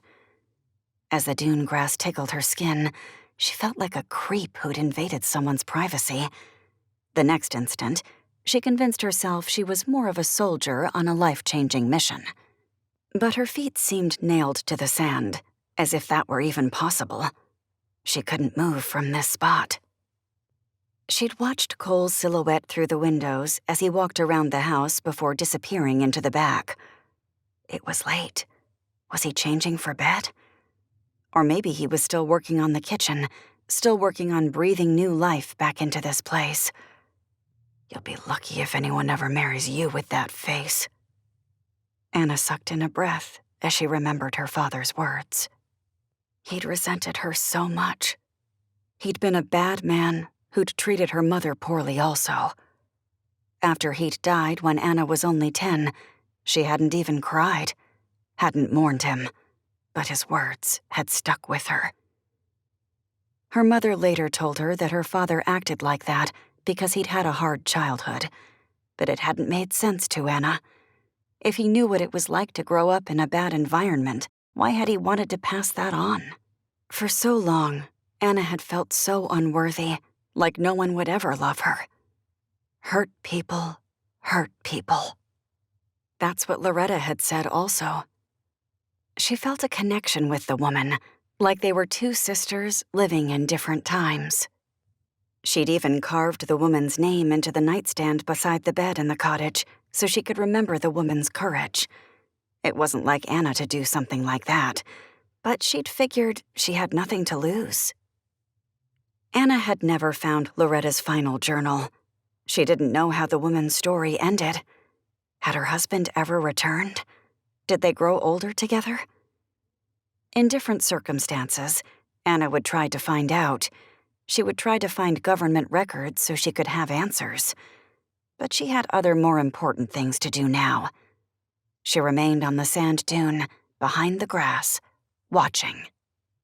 At any minute, she expected Cole to reappear in the living room, but he didn't. Had he gone to sleep already? But he wouldn't have left the lights on, right? So what was he doing right now? Anna remained where she was, in no hurry. Not that she had all the time in the world. She wasn't going to be in Rodanthe forever. But for now, she didn't mind waiting. She still saw no movement inside the cottage.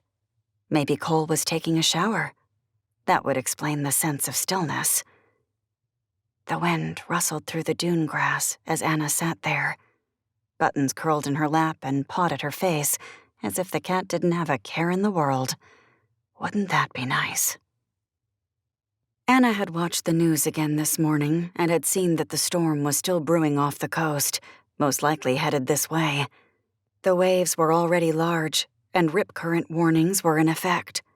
Mother Nature was sounding her warnings. She wondered if the cottage on Ghost Lane would survive a hurricane. The place seemed so brittle, yet so full of character. But Loretta and her husband had built it, and they'd built it to last, to weather the storms. The wind had picked up again, bringing with it a smattering of sand that felt like bullets hitting her skin. "Come on," she muttered. "Where are you, Cole?" Just as Anna asked herself that question, she heard a sound nearby. Her instincts bristled to life. Was somebody else out here? Had those men found her? Buttons seemed to hear the sound also, and the cat jumped from her lap and darted into the darkness in the distance. Anna didn't look back. If she was caught, she was dead. She sprang from her spot and sprinted down the beach. As she did, footsteps pounded behind her. "Stop!" a deep voice yelled. No, she kept running, praying with every breath left in her soul that she'd survive. Cole had seen the figure hiding behind the dune grass, and he'd known he had to act right then. But the person seemed to sense Cole was there. As he'd stepped closer, the man had taken off in a run. Cole charged after him. The man wore all black, including a black hood that shadowed his features. But as Cole got a better look at the watcher, he'd realized that person wasn't a man. A woman had been hiding out there. Cole would think about that later. For now, he needed answers. He needed to know what was going on. The woman was surprisingly fast. Her feet hit the sand, sending grains flying back at him. The wind worked against them as they ran directly into it. But Cole wasn't going to slow down. Even if this woman had gotten a head start, he had the endurance to keep going for as long as necessary. Health benefits weren't the only reason he worked out. He liked being strong, being fast, being capable. "Hey!" he yelled. "Stop!" But the woman showed no signs of slowing down. Cole was going to have to up his game. He found another burst of energy inside him and quickened his pace. As soon as he could, he lunged toward the woman. His body collided with hers and they hit the sand. She let out an oomph on impact. Then she tried to scramble away. No way. Instead, he pinned her arms at the side, determined to get some answers. She squirmed beneath him, still trying to get away. She was feisty. It wasn't until Cole pressed her arms down harder into the sand that she stopped. He stared at the woman. It was dark out, so dark, and nearly impossible to make out any of her features. Yet, something about her seemed familiar. As Cole stared harder, his breath caught. No. Was he losing his mind, seeing things? He had no idea. Finally, he whispered, "Caroline?" Chapter 12. As Caroline stared up at Cole, she saw confusion flash through his gray eyes. The confusion quickly turned stormy to anger. She couldn't blame him, not at all. He was never supposed to know she was still alive, that her real name wasn't Caroline, but Anna. "Is that really you?" His voice cracked as he pinned her down. Regret clutched her heart until her chest physically hurt. "It is." Cole stared at her another moment before releasing her wrists and rocking back. As he did, she scrambled away from him, not because she feared he would harm her, but he needed some space right now. "I don't understand."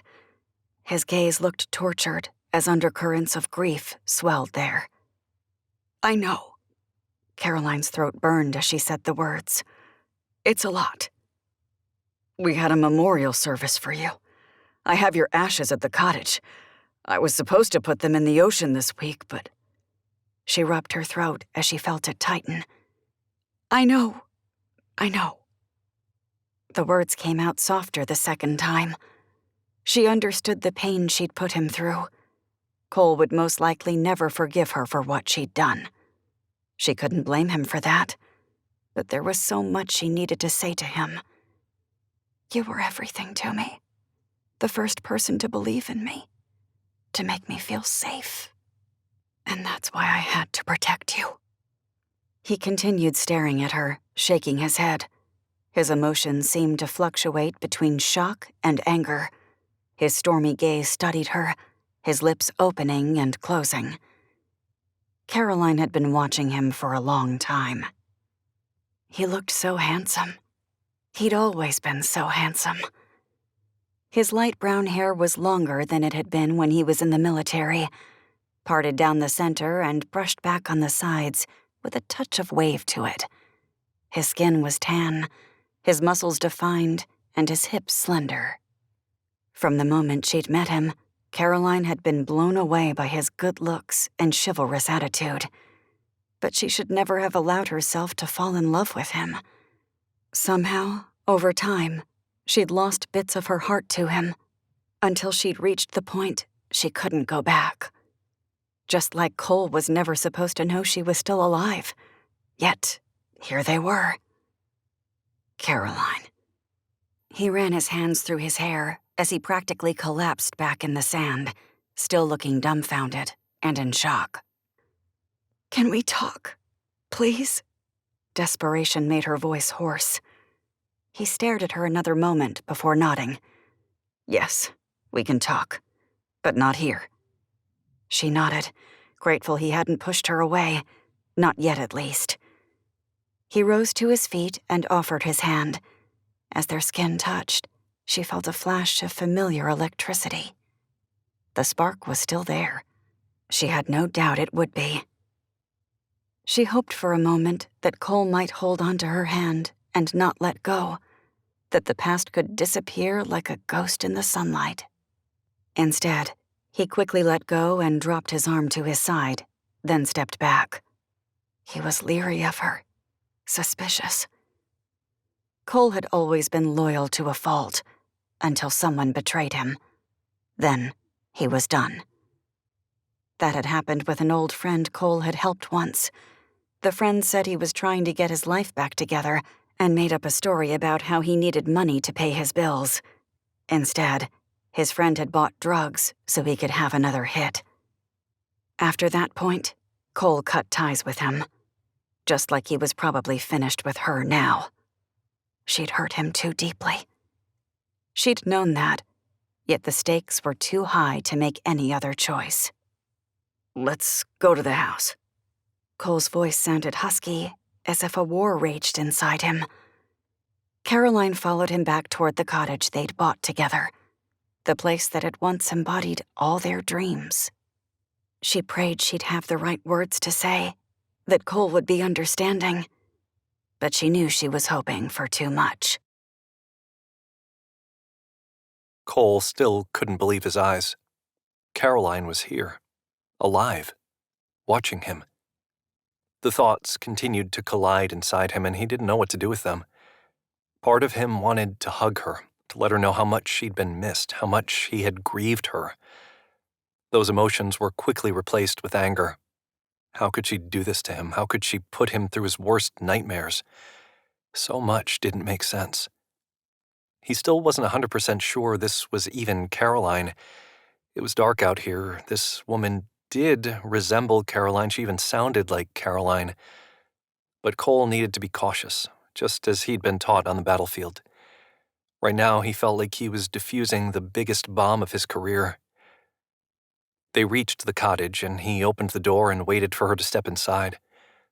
As she paused in the entry, she pulled the black hood down and shook her head, displaying waves of blonde hair. Blonde? That wasn't the only thing different about her. Her eyes were blue rather than brown, her eyebrows thinner. She was thinner, buffer. She'd always been thin, but she appeared to have dropped additional weight. Her makeup seemed different as well. Something was so wrong with this. They stood by the front door, staring at each other. As they did, years stretched between them, years filled with love, with sorrow. Except, was their time together really filled with love, or had it all been fake? Nothing seemed certain anymore. Cole didn't want to waste another moment. He wanted answers. He didn't think his heart could take waiting any longer. I couldn't risk people recognizing me. Tension stretched across Anna's face as she held up a strand of hair. I shouldn't even be here, shouldn't be with you. On second thought, maybe standing was a terrible idea. Cole's head was spinning. That, when combined with the ache in his heart, left him feeling off balance. Let's sit. His words seemed so mundane considering everything that had happened. Yet Cole needed to take this slowly so he could process everything.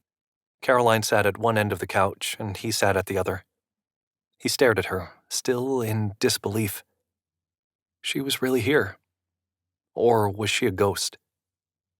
Cole couldn't believe he was asking himself that question even. Was he losing his mind? Maybe this was what insanity felt like. Maybe this was what grief had done to him. I know you must have a lot of questions. Caroline stared up at him with those big eyes of hers, eyes that made him want to move the moon if she merely suggested it would make her happy. Then her betrayal slammed into his mind like a bomb exploding inside him. A lot of questions. That would be an understatement. I want to explain.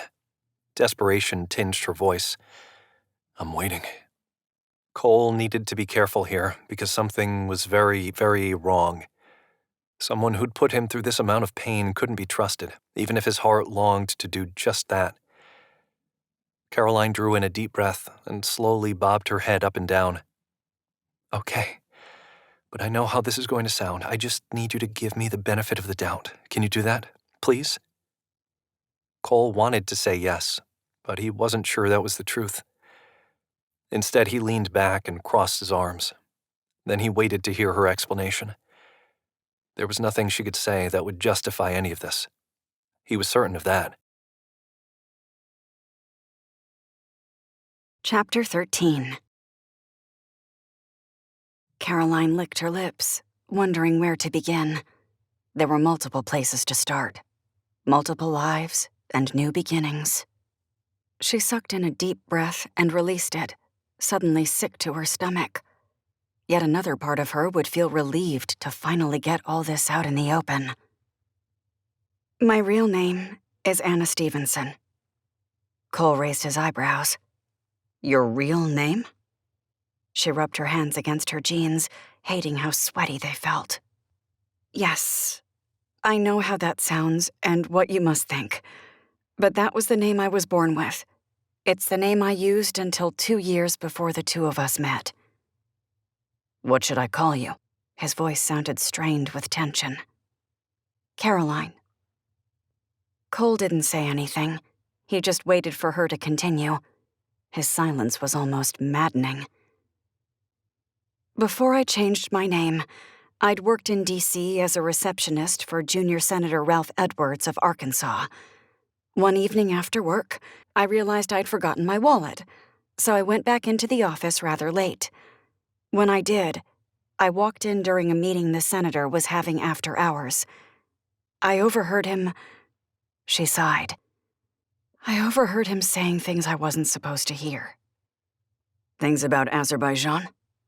Cole stared at her, a haunted look in his gaze as he digested what she'd said. I remember hearing when that scandal with Senator Edwards broke. Caroline nodded, wishing she could forget that horrible time in her life. Azerbaijan was a country formerly part of the Soviet Union. Its government mostly stayed under the radar, but that didn't mean there weren't operatives out there trying to ruin the U.S. economy. A group from the country blamed Americans for destroying its infrastructure, said the U.S. military had been deployed there to help keep the peace, while secretly ruining crops and planting false rumors that turned citizens on one another. Today, Azerbaijan teetered on the verge of poverty. At least 90% of the country did.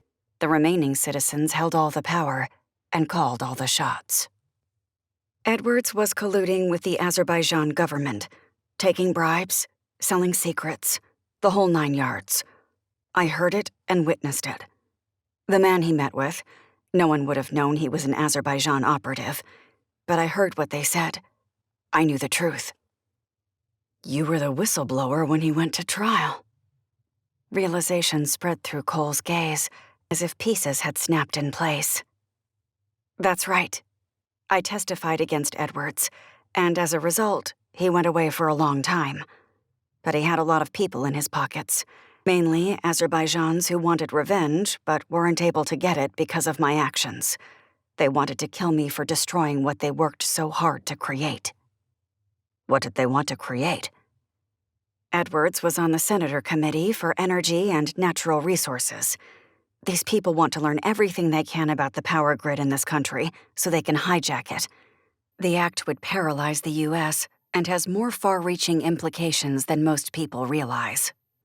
My team and I went to Azerbaijan once. Skepticism stretched through Cole's gaze. That was after we met. I had no idea where you were going or where you'd be sent. I promise. That still doesn't explain anything to me. She licked her lips. After the trial, the government faked my death, and I went into witness protection. Cole's eyes widened before he nodded slowly. You were in witness protection. After all these years, it still seemed surreal. I was relocated to a different city with a new name and a new career. With the government's help, I set up my new life in Asheville, and I was determined that I'd stay below the radar. I knew remaining single and not forming any connections would be the wisest route. Then I met you. He blinked as he stared at her. Go on. That still doesn't explain you dying in that accident and why you're here now. Caroline nodded, knowing she still had a lot more details to fill in. But would Cole accept them? Or had she forever lost the most important person in her life? Based on the hardened look in his eyes, she thought she already knew that answer. Cole continued to listen to Caroline's explanation. Part of him wanted to believe her, but he firmly believed that when someone lied to him once, that he could never fully trust that person again. That's exactly how he felt right now. Caroline's story might be plausible, or it all might be a lie. She rubbed her throat again before continuing. Everything went so well during the first 4 years of our marriage. Then, while you were away on deployment, I was listening to the news when I saw an interview with Senator Anderson Whitmore, and I realized this collusion went deeper than Senator Edwards, much deeper. Cole shifted, still watching her and trying to figure out her intentions, and whether or not she was telling the complete truth. What did he say that made you think that? He was on the golf course, and people were behind him, including the man I saw meeting with Edwards.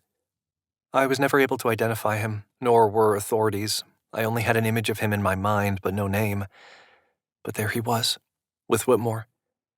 That's when I knew this group had moved on from Edwards to even bigger fish. What happened next? I told my WITSEC handler, and he said he'd take that update to the proper authorities, and that he'd protect me. Caroline pressed her eyes closed. Instead, he was on their side. Cole froze. Had he just heard her correctly? You're telling me a U.S. Marshal was dirty? He'd been paid off by Whitmore. The senator gave him a cut in return for his silence, but apparently at the first sign that I knew or remembered anything else, I was supposed to be eliminated.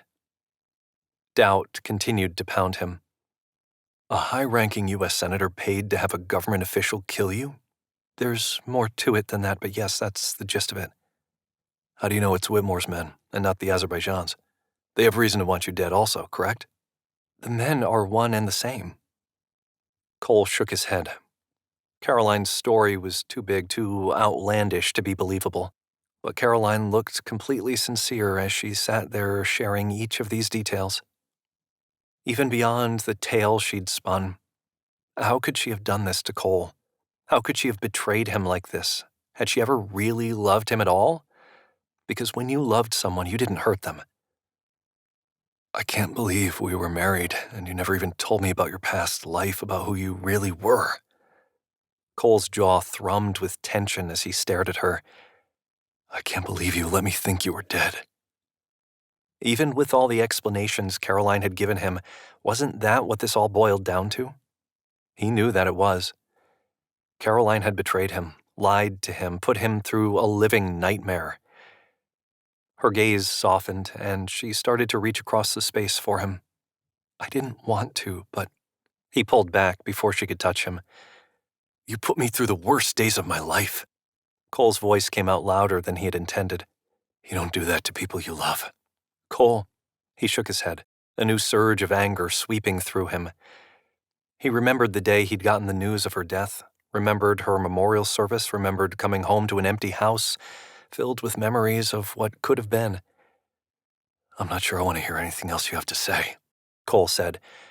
You can fabricate the most intricate story you want, but the fact is you let me hurt so badly that I wanted to die sometimes. And all the while, at any time, you could have stepped forward and ended my misery. Moisture filled her gaze. It wasn't that simple. I'm a fighter. I can take care of myself. Whatever trouble you were in, I could have helped. But Cole, if you'd really loved me, you would have never put me through that. He sliced his hand through the air, feeling anger bubble inside him. Caroline stared at him a moment, her chin trembling. Finally, she rose to her feet. I can see you're upset. It's time for me to go. You're not leaving yet. Her head twisted toward him, and fire flashed in her gaze. He didn't remember that expression in the old Caroline. Maybe that was because this woman wasn't the old Caroline. What if she wasn't Caroline at all? What if Cole had been thrust into the middle of some kind of scheme that preyed on his grief? He pressed his lips together as he and Caroline stared at each other. Only one of them could win right now. He waited to see whom it might be. Chapter 14. Caroline watched Cole, saw the different emotions flashing in his eyes as they stared at one another, saw the tension in his shoulders, his neck. She licked her lips and finally asked, "Why should I stay?" Cole continued to glare at her, not bothering to conceal the contempt in his eyes. But it was more than that, she realized. He wrestled with the truth as he tried to decide whether or not he could trust her. Caroline couldn't blame him.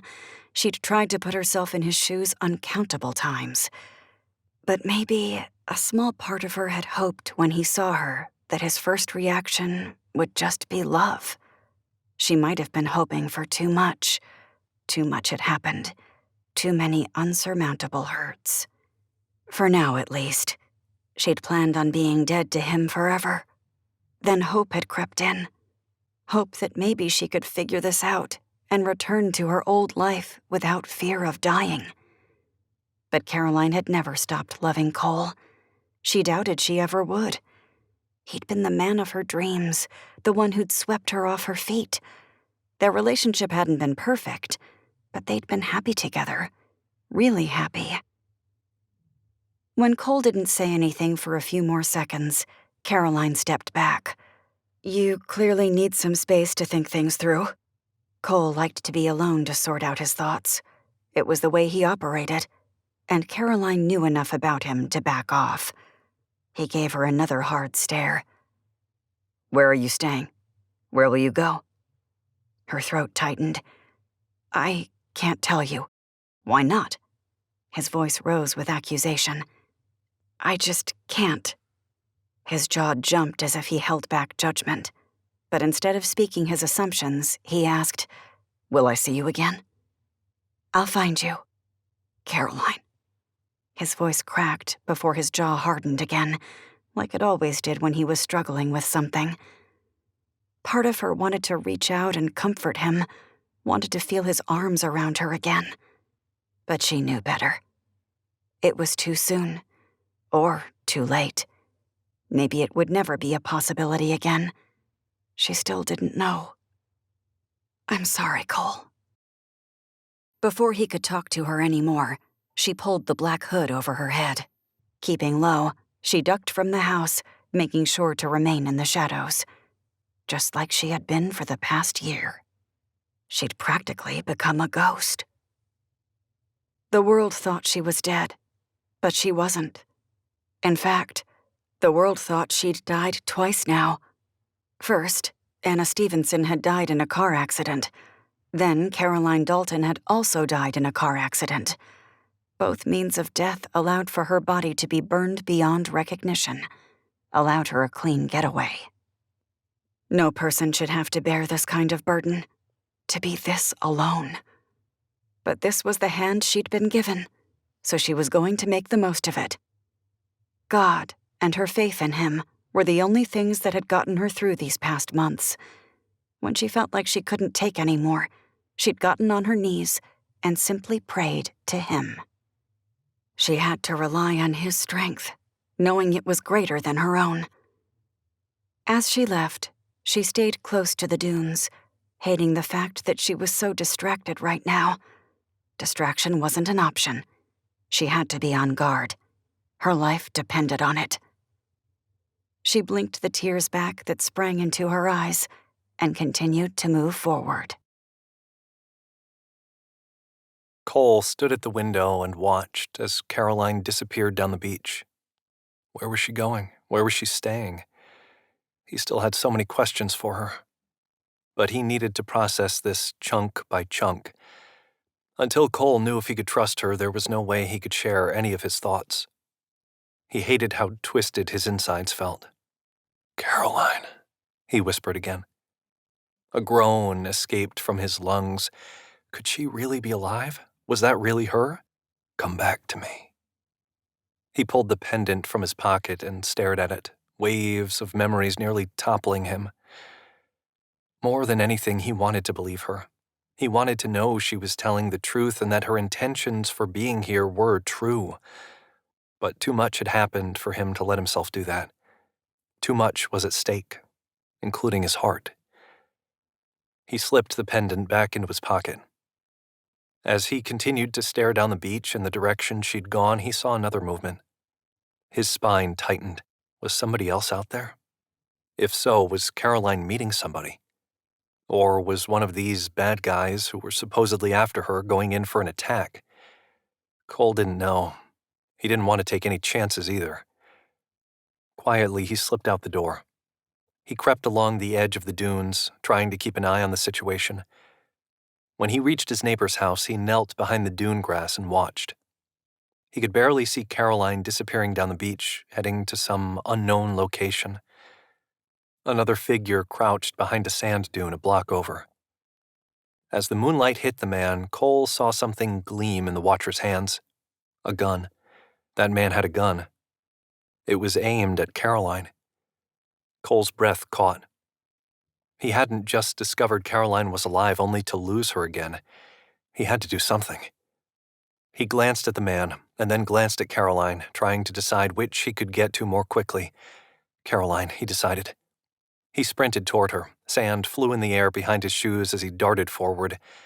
He wanted to yell her name, but he didn't. Instead, as soon as he was close enough, he flew through the air and tackled her to the ground. He tried to turn so she wouldn't take the brunt of his weight. He heard her gasp before she raised her fist and began pounding his chest. Before she could continue, bullets split the air, and she froze. Cole could see the realization on her face. He watched as she comprehended what was happening. He observed her concern turn to fear. "Stay here," he muttered. Wasting no more time, he darted toward the shooter. The man had already risen and sprinted toward the highway in the distance. Cole couldn't let him get away. He ran as fast as he could after the man, determined to catch the shooter, but the man had too much of a head start. As they reached a stretch between the houses, Cole yelled, "Hey!" The man kept running. Cole was gaining on him, but the man still had a good 12 feet lead on him. Just as the man reached the main road that stretched across the island, headlights appeared. A car slammed into the man and his body flew in the air. Then it landed with a sickening thud on the asphalt. Cole's heart pounded in his ears. How did that just happen? He reached the man at the same time as the driver did. The driver, a 20-something woman, bent over the man, her face red and her breathing shallow with hysteria. "I'm so sorry, I didn't see him."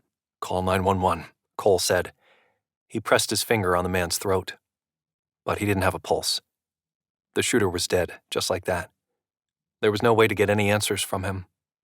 Instead, Cole studied the man's face, trying to memorize every detail just in case it was important later. Then he glanced back down the lane, halfway expecting to see Caroline standing there. But she was gone. Instinctively, he knew she wouldn't be on the beach either. She'd continued running, continued hiding. Now he needed to figure out how to handle the situation. Chapter 15. Caroline kept replaying the sound of the bullets as they'd flown through the air. She shivered. That had been so close. She'd let her guard down, and because of that, she'd almost been killed.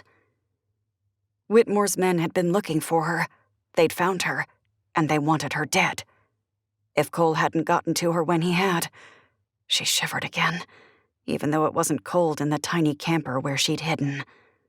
The old RV was located in the middle of the woods and only accessible by foot.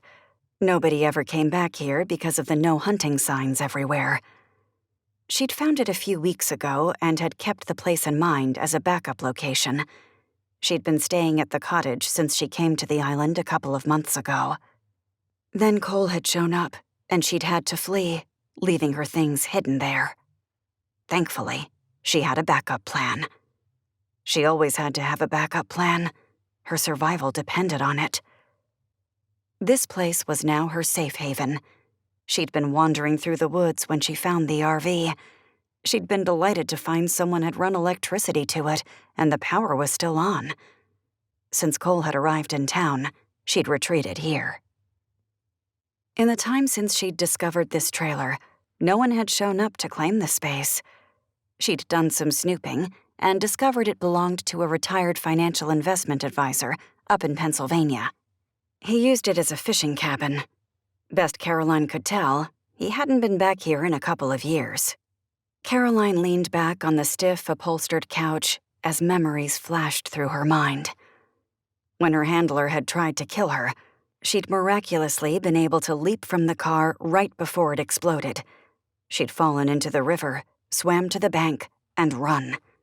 She knew she had to disappear, and thankfully, she'd become an expert at doing just that during her years in hiding. She must be onto something if someone had tried to kill her. While on the run, she'd started digging for more answers. A few months ago, she'd come back to the cottage and the little hiding spot she'd discovered inside. The widow's walk that had been covered up during a past renovation. But she'd found it. And the space had been perfect for her life in hiding. Maybe part of her had hoped she might run into Cole. Then she had, and she'd panicked. More memories filled her. Memories of her life with Cole. Cole had always been her protector. It was one of the reasons Caroline felt like she needed to protect him now. All those times he'd sacrificed for her, and now it was her turn.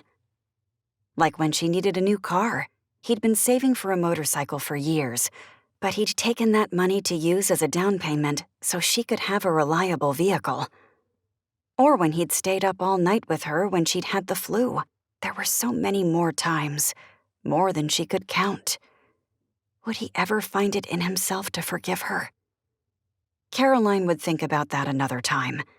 Right now, she needed to think about what happened on the beach. Someone had clearly followed her. From what she'd seen, it had only been one person. Did anybody else know where she was? She felt like Whitmore's men suspected she was alive, but didn't know for sure. If word got out that she truly was alive, those men would do everything in their power to silence her. For good this time. She shivered again. She'd never been a fighter or a warrior. Instead, she'd loved the simple things. But somehow her life had turned into this, and as a result, Caroline had been forced, out of necessity, to learn some basic survival skills. It wasn't in her nature to fight. Her nature was to nurture.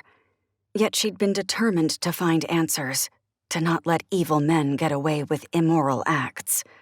That's why she'd kept pushing. That and the fact that she wanted her life back. Her life with Cole. Caroline grabbed a blanket and pulled it around her. She was tired, but had too much on her mind to be able to sleep, including the fact that she needed to figure out how to proceed. Cole stood on the side of the road as lights from various emergency response vehicles flashed in the darkness around him. The driver of the vehicle, the woman who'd been hysterical, was now being checked by paramedics. A small crowd had gathered, and Deputy Fleming had shown up to handle it all. Of course. Cole's neighbor Nathaniel must have seen what happened, and he joined them as they stood on the road. Deputy Fleming turned to Cole. "So what happened tonight?" Cole rubbed his throat before bringing his hands to his hips. "I was walking on the beach when I heard gunshots. A bullet whizzed right by me, barely missing me. When I looked up, I saw somebody in the brush. I called after the man and started to chase him, wondering what he was doing." "Uh-huh." A dull look filled the deputy's eyes as if the conversation bored him. "I continued to chase the man down this lane. The next thing I knew, he ran out in front of this car, and the vehicle struck him. That's all I know." "Did you recognize the man?" Fleming asked as blue lights illuminated his face. "Is he the same person who broke into your cottage?" Cole shook his head as he remembered the man's features. He'd gotten a good look at him as he'd checked for a pulse. "I've never seen him before. However, I didn't see the face of the man who tried to strangle me either. I assume this is the same man." "Why would someone be shooting at you?" Cole let out a long breath. This was where his explanation could get tricky. He couldn't do anything to implicate Caroline, not until he figured out if she was telling the truth. I know I told you this when I talked to you earlier, but I still think that this could go back to me being a bomb tech in the military, Cole finally said. It seemed like the safest explanation. Fleming tilted his head, giving every indication he thought he was talking to an idiot. So you think somebody broke into your cottage a few days ago, and now this person is shooting at you, all because of some work you did over in the Middle East? Some work. Fleming had said the words as if Cole had been doing something mundane or uneducated. Cole had been defending his country, fighting for people's rights, keeping Special Forces members safe. It was more than merely some work. Cole ran a hand through his hair, trying not to let frustration take hold. Look, I'm not saying that this makes any sense. I'm just as perplexed by all this as you are. But it's the only reason I can think of that someone might go after me. If you'd like, I can call my former commanding officer and ask if there have been any threats lately against the team I was working with overseas. That's all I know to tell you. I can corroborate his story. Nathaniel raised a finger in the air as if to inject his opinion in a non-intrusive manner. I heard the gunshots, looked out the window, and saw a man in black running away. Cole followed behind him a few minutes later. Deputy Fleming nodded and jotted some more notes. We'll see what we can find out about this guy, but he didn't have any identification on him when I checked his pockets. Things certainly are getting interesting here in the village lately. Cole heard the suspicious undercurrents in the man's tone, but ignored them. It sounds like it. I thought this was just a sleepy little island. We all did, but things seemed to change when you came here. Fleming's words sounded pointed, and Cole didn't appreciate the man's implications.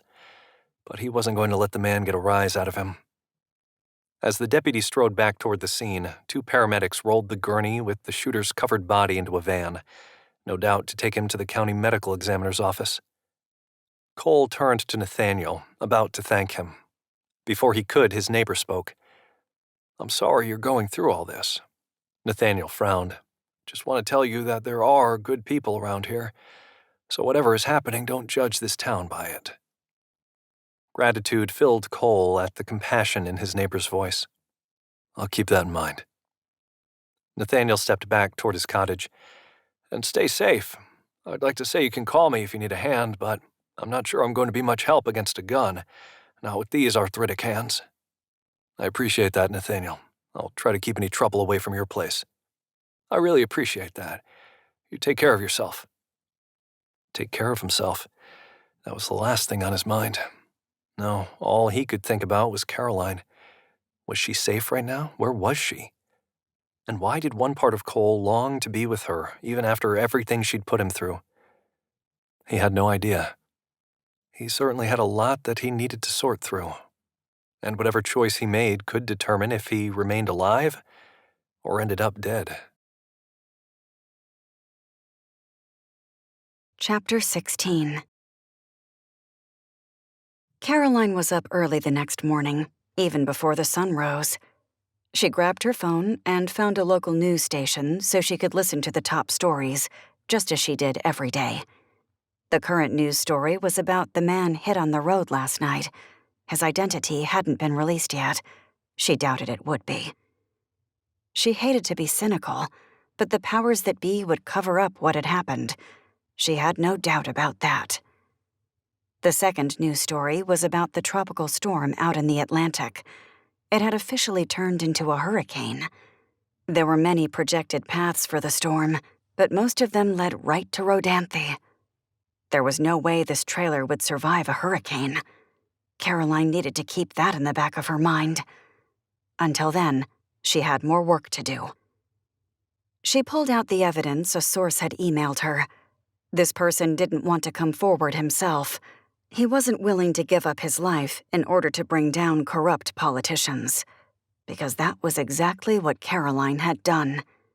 She'd gone from living a normal life full of friends and family and had been thrust into a different place with a new name, a new social security number, and a new job.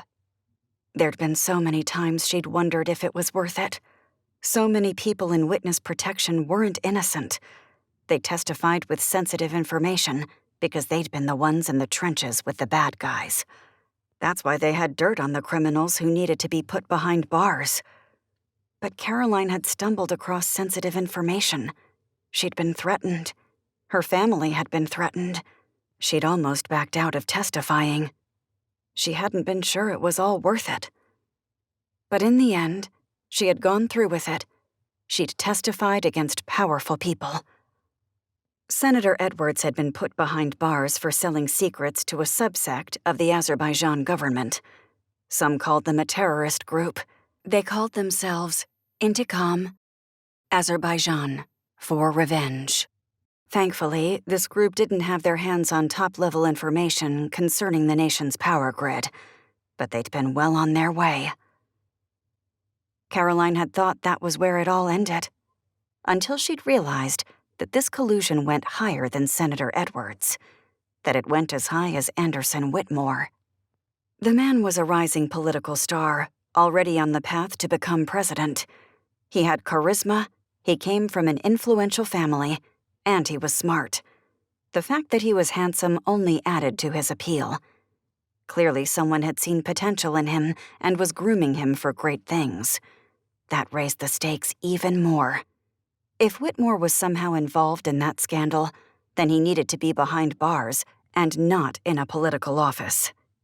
Someone with loyalties to Azerbaijan power players should not be the president of the United States. But Caroline felt helpless to bring him and his men down. She wasn't even supposed to exist. She was a ghost. And if she died again, it wouldn't matter, because people already assumed her dead. That's why Caroline had been searching online, trying to find out anything else she could. But she knew that the guys behind this could cover their tracks. Most of the time, she felt like she was wasting her time. But it was also risky for her to go out in public and try to find any information if the wrong person saw her. Yet, that hadn't stopped her before. She'd often gone out and watched Cole since he'd arrived. She'd even followed him to the hardware store that day. It hadn't been wise, but she wanted to know what he was doing, what he was thinking. Caroline nibbled on her bottom lip. She had some big choices to make. Her thoughts drifted back to Cole again. Who was the woman she'd seen him having dinner with? Michelle, she thought her name was. She'd overheard Cole mutter it when he'd said goodbye. Jealousy had flooded her, and she hated that. She wanted Cole to be happy. Mostly, Caroline wanted her old life back. She wanted Cole back. As much as she had tried to suffocate that desire and move on, it hadn't worked. She sighed and looked at the information she'd printed, the information that had been sent to her. She'd decided she wouldn't be a wallflower anymore. She'd done her research and had discovered that one of Edward's former aides was now working for Whitmore. She'd called him and, after time, had persuaded him to help her. Throughout the past several months, he'd given her passwords and she'd found emails. She'd even looked into Whitmore's financials. She was gathering all the evidence she needed, slowly. But now, what exactly could she do with everything she'd discovered? Would anyone even believe her? And who could she trust? Too many people acted out of interest and financial gain, instead of out of principle. Certainly, there was a way to stop this group before they destroyed the U.S. But how? Cole had hardly slept last night, and now, even though the sun had risen, he still lay in bed. He couldn't stop thinking. He couldn't stop trying to figure out what he should do, if he should trust Caroline. What he really wanted was to talk to his wife again, but he had no way of tracking her down. His gut told him she wasn't too far away, but still, what was he going to do? Go knock on every door looking for her? If what she'd told him was the truth, then that process would only serve to put her in danger, and he couldn't do that. So instead, Cole would keep thinking, keep trying to figure all of this out. Last night, when he'd gotten back home, he'd ordered a charger for that computer. Some answers might be on that device. He just needed to boot it up and see exactly what was there. It made sense that Caroline had left the laptop hidden at the cottage. But why? She hadn't mentioned it. He punched the pillow beneath him, not ready to get up yet. Cole had also watched the news, had seen the storm was coming this way. If forecasters were right, the system could make landfall within the next couple of days. Any possible evacuations would probably be called sometime today in order to give people ample time to get off the barrier island. Leaving this place was the last thing he wanted to do. If he had to evacuate, he might not ever see Caroline again. 1 second, when Cole thought about her, all he wanted was to pull her into his arms and hold her again, to see if she still smelled like strawberries and cotton. The next instant, something close to rage filled him. If Caroline loved him, how could she do something like this to him? How could she put him through that kind of despair? The different sides of himself battled inside him, and Cole still wasn't sure which would win. He still couldn't get over Caroline's blonde hair and blue eyes. He preferred her as a brunette, with brown eyes and a little more weight around her curves. He preferred the old Caroline. But that woman was gone forever, and he had to figure out how to contend with that fact. Instead of thinking about it too much, he finally forced himself to get out of bed. He could at least lower the hurricane shutters atop his windows just in case the storm came this way. Physical labor always helped him to sort out his thoughts. After he finished that, he decided to work on the kitchen again. He'd already finished fixing the plumbing. Caroline had painted the cabinets a light gray color. Now, the walls needed a fresh coat of paint. But first, the old seashell wallpaper needed to be removed. That would be a task within itself. When Cole heard someone knock at the door later, his heart raced. Caroline? Had she come back? He quickly stood and brushed the dirt from his clothes before hurrying to the door. But the face on the other side wasn't Caroline's. It was Michelle's. He sucked in a breath. What was she doing here? And what was Cole going to tell her? Chapter 17. Caroline leaned back in her chair and frowned. She'd purchased a personal hotspot so she could have enough internet connection to do some research. She hadn't heard from her contact in several days. Out of curiosity, she typed his name into the search bar, Lucas Bishop. But what she saw stopped her in her tracks. Lucas had died 7 days ago in an apparent home invasion that had turned deadly. Caroline let that sink in. It couldn't be a coincidence. It couldn't. Someone had discovered what he was doing, and he'd been killed. That meant these guys knew he was sending the information, and probably knew he was sending it to her. A sickly feeling trickled in her gut. What was she going to do now? Michelle. Cole leaned on the doorframe as he tried to gather his thoughts. I hope it's not weird that I'm stopping by. She held up a basket in her hands. But I brought some muffins for you.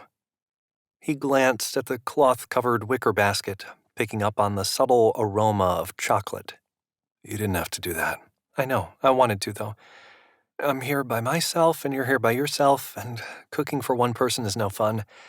I thought I'd share the labor of my hard work. She shrugged as if it wasn't a big deal.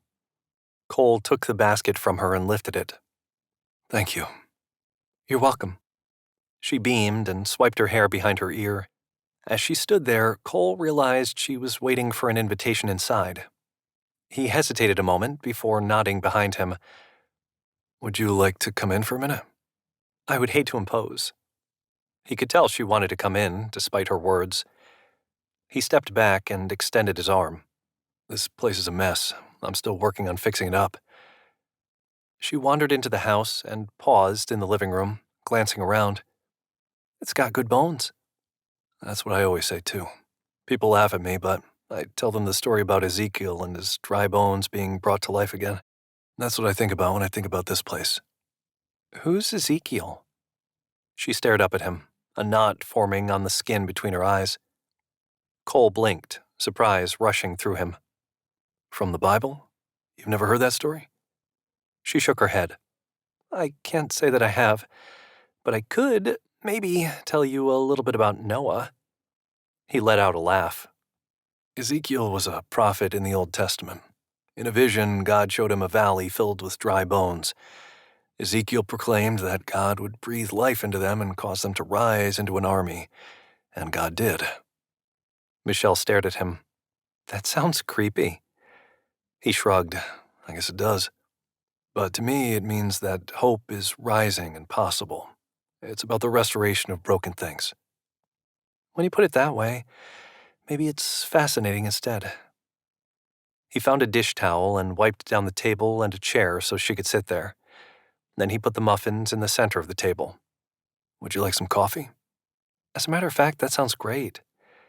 He still had half a pot left, and it was fairly fresh. He poured her a cup and pulled out what he had to go in it, which just happened to be some milk and sugar. He'd never been much of a host. That had always been more of Caroline's role. His smile faded as he thought about his wife. He really needed to figure out how to handle her return, because if Caroline was still alive, that meant he was still married. There was no way he could play with the idea of a relationship with anyone else. Not that Cole had really been doing that. Even though he'd only gone on one date, he knew things between him and Michelle weren't going to go anywhere. Their dinner had been a good first step, but that was all. Now he could see where that was a mistake. But he could call things off between them and still be polite. I heard you had some excitement out this way last night, Michelle started before taking a sip of her drink. You mean the man who was hit by the car? She nodded. I'm surprised you heard. I thought I heard gunfire last night when I was trying to sleep. Then I went on a walk this morning and someone stopped me to tell me about it. Apparently it's the talk of the island. He supposed that made sense. Why would someone shoot a gun on the beach and then run out in front of a car? Cole considered how much he should say. I was actually walking on the beach when I felt a bullet whiz by. Michelle gasped. You mean he was shooting at you? He nodded, trying to remain calm so she wouldn't make a big deal of it. That's right. That's so scary. Her voice dipped low. Why would someone try to shoot you? That's what the police are trying to figure out. Michelle shivered and took another sip of her coffee. I don't like the sound of that. Believe me, I don't either. Cole paused during a break in the conversation. He knew what he needed to say. He simply didn't want to say it. But he had no choice. After drawing in a deep breath, Cole leaned forward, knowing he needed to get this over with. Listen, there's something I need to tell you. Michelle's eyes widened. Okay? He rubbed the handle of his coffee mug. I've realized that I'm not ready to jump into a new relationship, he said. I still have a lot of things I need to resolve concerning my wife. Do you mean concerning your wife's death? Michelle stared at him with big, bright eyes. Cole nodded, suddenly feeling hot and uncomfortable. Right. I thought I might be ready to move on, but I'm not. And it was really nice of you to bring these muffins, and I had a really nice time last night, and... Michelle raised her hand. It's okay. I understand. I mean, I'm disappointed, but it's okay. Relief flooded him. Thank you for understanding. It means a lot.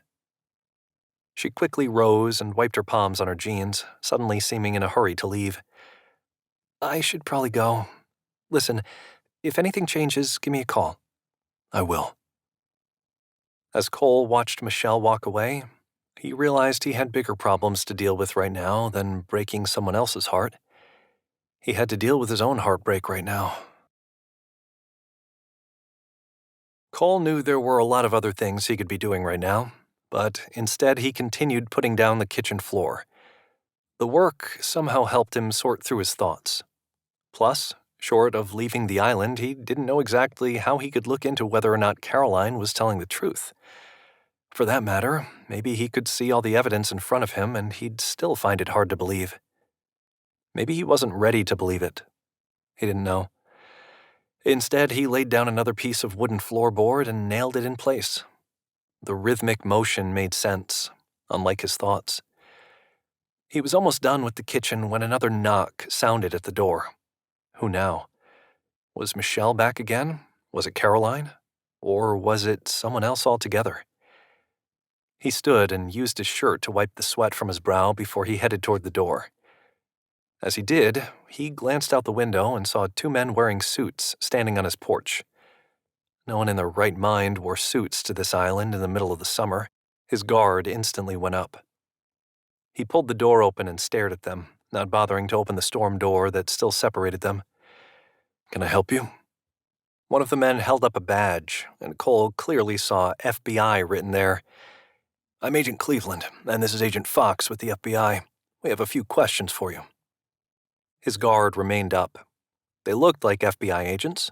From where he stood, their badges looked real, but he was still cautious. He didn't know what to believe. "Can I ask what you're here pertaining to?" Cole finally asked. "Your wife," Fox said. Cole stared at both men again before deciding to give them a chance. Besides, if they really were FBI, then he didn't have much choice. He pushed the door open and motioned for them to follow him inside. "There aren't many places to sit here yet. What do you prefer? Dusty couches in the living room or rickety chairs in the dining room?" "The dining room is fine," Fox said. After they were seated, Cole stared at the two men. Cleveland was tall and thin. Fox was short and stocky. Both seemed overly uptight. He needed to get this conversation over with. "What about my wife? She's been dead for a year." Cole's throat tightened as he said the words. Part of him wanted to believe that his wife still was dead, and that she had a mysterious twin. But didn't stuff like that happen only in movies? The questions made his temples pound. "We are aware of that." Fox softened his voice, though his face remained stoic. "We're sorry for your loss. Unfortunately, something has arisen that we need to ask you about." "Of course." Cole shifted in his seat, trying to get comfortable. But part of him knew he'd never really feel comfortable again, not after these turns of events. "What do you need to know?" The two agents glanced at each other. "There's been some online chatter lately, and your wife's name has come up," Fox finally said. "Recently, or is this chatter from a year ago?" "Both." Cleveland paused for long enough to press his lips together. "We didn't realize at first that she was your wife. An alias was being used, but as we dug deeper, we connected the alias with the name Caroline Dalton."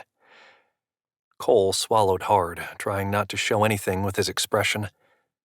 "I have no idea why my wife's name would be connected with any online chatter, because I can only assume you're not talking about reclaimed furniture that she sold." Cleveland shook his head, a grim expression on his face. "No, this was concerning Azerbaijan." Cole blanched. "Azerbaijan? As far as I know, Caroline never went there. In fact, she didn't like traveling at all. She was more of a homebody." "We understand." Fox's hard voice cut through the air. "But is there any chance that your wife had some connections with Azerbaijan that go back to her childhood?" Cole stared at him, trying to keep his expression neutral. But so many thoughts raced through his head that he hardly knew what to do with them all.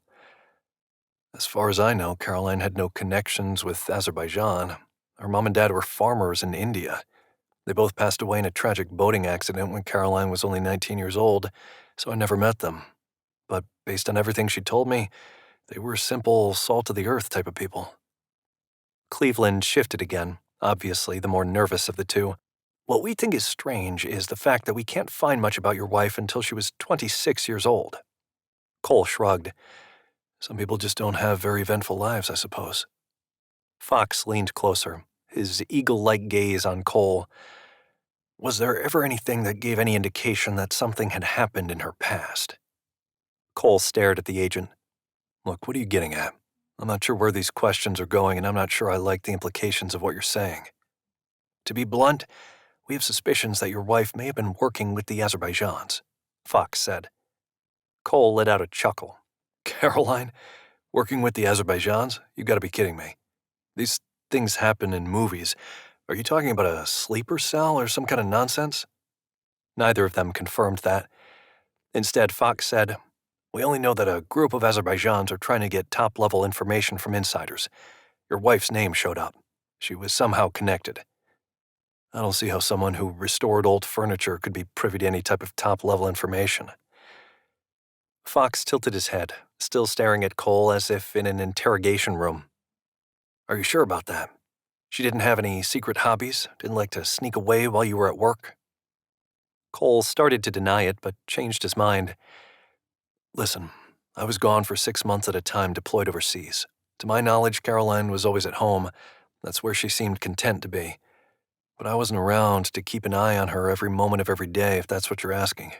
I know that's probably not much help, and it's not what you want to hear, but it is what it is. I don't know what else I can tell you. Sometimes my wife and I were apart so much that I wondered just how well I did know her. I understand. Fox's voice turned somber. If you think of anything, would you let us know? Cole took the business card from him and nodded. Of course, I'd be happy to help. But I've got to tell you, Caroline was one of the sweetest women I ever knew, and I miss her every day. There's no way she would be involved in something like this. Cole never realized that he was as good of an actor as he was, but he felt like he was pretty convincing, especially given everything that had gone on. I'll leave this here with you. Fox set a folder on the table. It has some information about your wife. You might want to take a look at it. A few seconds later, the men stood and left. After they departed, Cole stared at the information inside the folder. His head began spinning. He read the words there, looked at Caroline's picture, saw that these guys had put together a dossier on her. He didn't know what to believe anymore.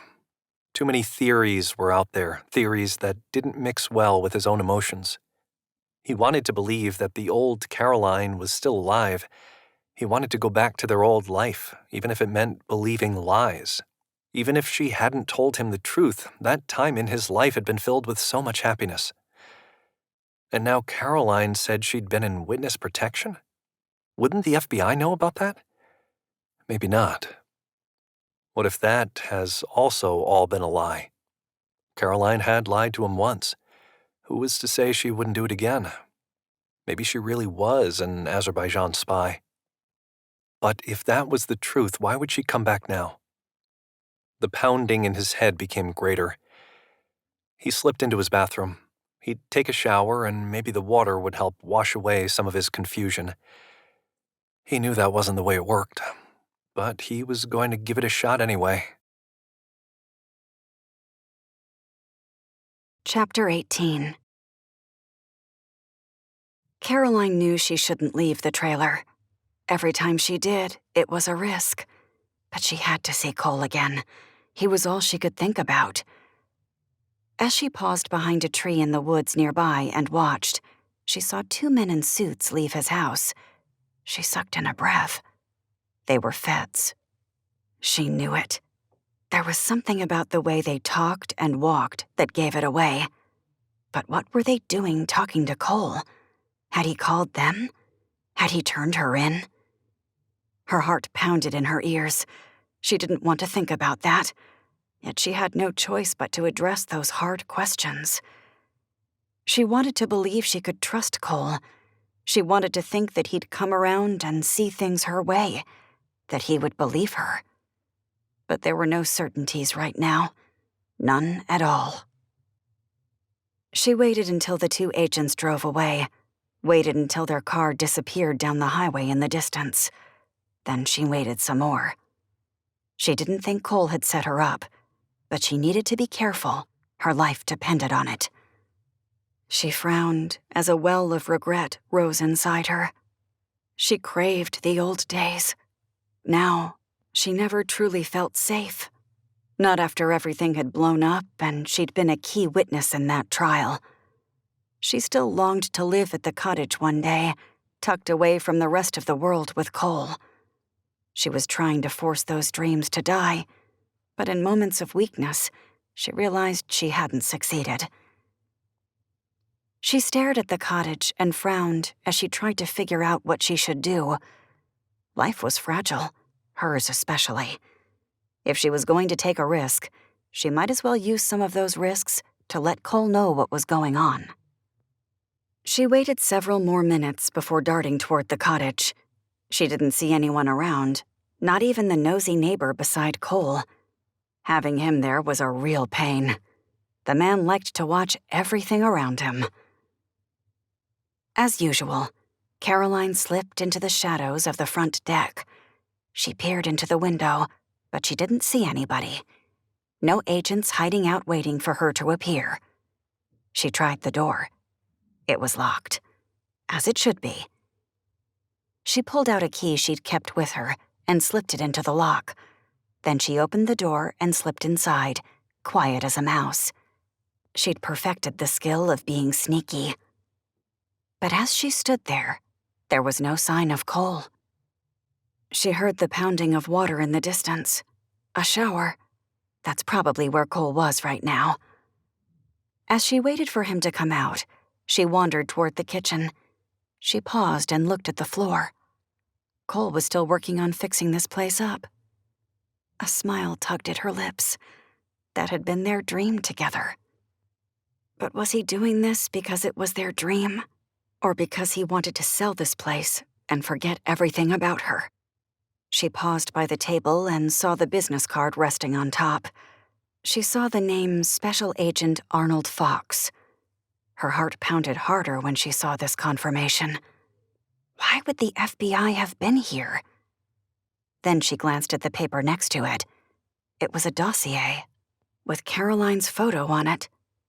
Had the FBI given this to Cole? If he was confused about whether or not he could trust her before, then he had to be even more so right now. Would they ever be able to move past this? Would Cole ever trust her again? Caroline didn't know those answers, but in order to survive this, it appeared that they both needed to rely on each other. Cole turned the water off and quickly toweled himself dry. He slipped on his shorts and was still towel drying his hair when he stepped from the bathroom, a cloud of steam following after him. There was nothing better than a hot shower. But as he entered the hallway, his back muscles tightened, his instincts telling him that something wasn't right. He didn't even have his gun with him. He should have known better. Was it too late to go back into his bedroom to grab it? He didn't know. For now, he stepped slowly toward the living room, trying to find the source of his uneasiness. As he reached the edge of the hallway, he released his breath. It was Caroline, sitting on the couch, as if she belonged there. Maybe she did belong here. After all, this house was half hers, except she was supposed to be dead. Cole crossed his arms over his chest. "What are you doing here?" She stared at him, making it clear she'd been waiting for him to get out of the shower. "I wanted to talk." His thoughts rushed ahead, trying to put together everything he'd learned. Another surge of anger rose in him as he thought about her betrayal. Talk about what? Your past as an Azerbaijan spy? She swallowed hard and shook her head. I wasn't an Azerbaijan spy. I don't know what to believe anymore. Caroline rushed to her feet, her gaze pleading as she stepped toward him. I know. I can only imagine how hard this must be on you. Cole's spine stiffened. I really don't think you have any idea. She froze before letting out a breath as if realizing the truth in his words. Finally, she shrugged, raised her hands, palms up, and sank back onto the couch as if in surrender. I thought you might have more questions for me, so here I am. Cole slowly crossed the room and sat in a chair across from her. His gaze didn't leave her. Even after all these years, and after everything that had transpired between them, how could he be so incredibly attracted to her? Caroline was so beautiful to him. The slender lines of her neck, the tenderness in her gaze, her full lips and soft skin. He forced himself to look away. Thoughts like that would do him no good right now. He needed something concrete to focus on. He had to find out some answers to get to the bottom of this. First, Cole needed to figure out if he could trust her. He leveled his gaze at her. Do you promise not to lie to me anymore? I promise. I would have never lied to you in the first place if I had a choice. And I know what you're going to say, that we always have a choice. But you don't know what it's been like to be in my shoes. A hint of compassion tried to surge through him, but he squelched it. He couldn't let himself be weak right now. Are you an Azerbaijan spy? He asked. Caroline didn't break her gaze or even blink as she shook her head. I'm not. Do you know any Azerbaijan spies? I don't. His eyes narrowed. Were your parents Azerbaijan spies? No, they weren't, I promise. He nodded slowly, still unconvinced. Why is there information circulating in secret online message boards that you're connected to Azerbaijan intelligence? What? Her voice squeaked out at a high pitch. That news had truly surprised her, Cole realized. That's what the FBI came here for. Your name has popped up online lately, on Azerbaijan message boards on the dark web. She quickly shook her head. It doesn't make any sense. Everything that's happened, it doesn't make sense that the Azerbaijans would be talking about me. I'm supposed to be dead. Then why is your name circulating out there right now? Caroline rubbed her throat before shaking her head, her eyes looking dazed with thought. Then her gaze hardened as a new thought clearly entered her head. Someone knows I'm alive, and they're trying to set me up. They want me to look guilty. Why? He wasn't ready to accept anything she said right now. These guys want to draw me out, make it even harder for me than it already is. Cole shrugged. Why do these people want to kill you? Because I have information that puts in jeopardy everything they've worked so hard for. Information. Evidence of corruption. Corruption that goes beyond Edwards. Even if they can destroy this evidence, they know that I know the truth. So in order to cover up what happened, I need... She swallowed hard. I need to die. Cole's eyes narrowed in disbelief. What about the computer you left here? Her gaze widened as if surprise surged through her. You found that? I did. Why is it here? As backup, she said. I also printed the information, but I knew I needed 2 copies. You didn't leave a charger. It stopped working, and I wasn't able to get a new charger. Cole continued to eye her, trying to measure her words. Aren't you taking a risk by coming here today? Everything I do is a risk. Caroline's gaze locked with his. But the one man who may have seen me is now dead because of that car accident last night. I don't believe anybody else knows that I'm here yet. But it's probably just a matter of time until they do. Chapter 19. Caroline stared at Cole, wondering if he was starting to believe her. She wanted to think the answer was yes, but she still didn't know. She couldn't get a good read on him. She knew him. She knew that once he was betrayed, he would never trust that person again. Would that be the case with her also? She held back a frown. Caroline had so much she wanted to say to him. She wanted to tell him how much she missed him, how much she craved his presence, craved feeling his arms around her, how she'd had nightmares about everything that had happened. She wanted to tell him how much she missed talking to him about new furniture she'd bought to restore, about how much she'd dreamed of strolling the beach with him, about how much she longed to feel his touch. But Cole needed some time to figure this out. She'd thrown a lot on him. She couldn't blame him for his reluctance. Finally, she stood. I should go. Cole jumped to his feet also, his entire body appearing tense, as if he were ready to pounce. Maybe you should stay. Not with me, but here. Every time you're out there, you're exposed. Caroline froze, surprised that Cole actually sounded like he cared. She couldn't read too much into that, though. This situation was complicated, to say the least. I'll be more careful this time. Her voice sounded scratchy. I won't be distracted. He continued to stare at her, something haunting his gaze as he seemed to still be trying to process everything. I don't like not knowing where you are. She frowned, wishing things could go back to the way they'd been. But that wasn't possible, no matter how much she wished it to be true. I can't tell you. It's not safe. Cole rubbed his jaw as it visibly tightened. She loved staring at his handsome face, the rugged lines of his jaw, the intensity of his gray eyes. Caroline had missed him so much. She pressed her lips together as a cry tried to escape. Caroline. Cole continued to observe her. How did this even happen? This isn't you. You're not the Caroline I knew. You didn't even know how to change a tire on your car." She rubbed her lips, his reasoning resonating with her. But how could she convince Cole she was sincere, that she'd told him the truth, that there were no more secrets? "When you're forced to learn, then you're forced to learn," she finally said. "This isn't the life I wanted for myself either, and I know you probably don't believe me, but it's true." His gaze grew even heavier. "What are you still doing here? Why haven't you run?" "I'm tired of running. Now I just need to find answers. It's the only way I'm going to have any kind of future. Even that is still uncertain. But I have to at least try. I have to try to make things right. Right with the world. Right with you." An unreadable emotion lit in his eyes. Had she gotten through to him? Caroline prayed that was the case, but she didn't want to get her hopes up either. "I still need to sort this out." Cole's voice sounded hoarse as he stared at her. "I dreamed about you being alive, about the news of your death being wrong, but I didn't actually think that would be the case."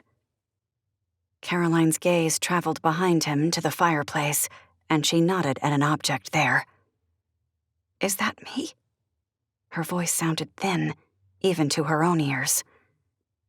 Cole glanced at the urn, and the lines on his forehead deepened. "It was supposed to be." "Are the ashes still inside?" "Yes. I remembered you said you wanted your ashes to be scattered out to sea, but I just couldn't bring myself to do it." He rubbed his jaw. "It was too hard." Caroline's heart pounded. Maybe there was still hope. Cole hadn't gotten over her death yet. Did that also mean there could be a chance for their future also? She pressed her lips together again, trying to hold her emotions at bay.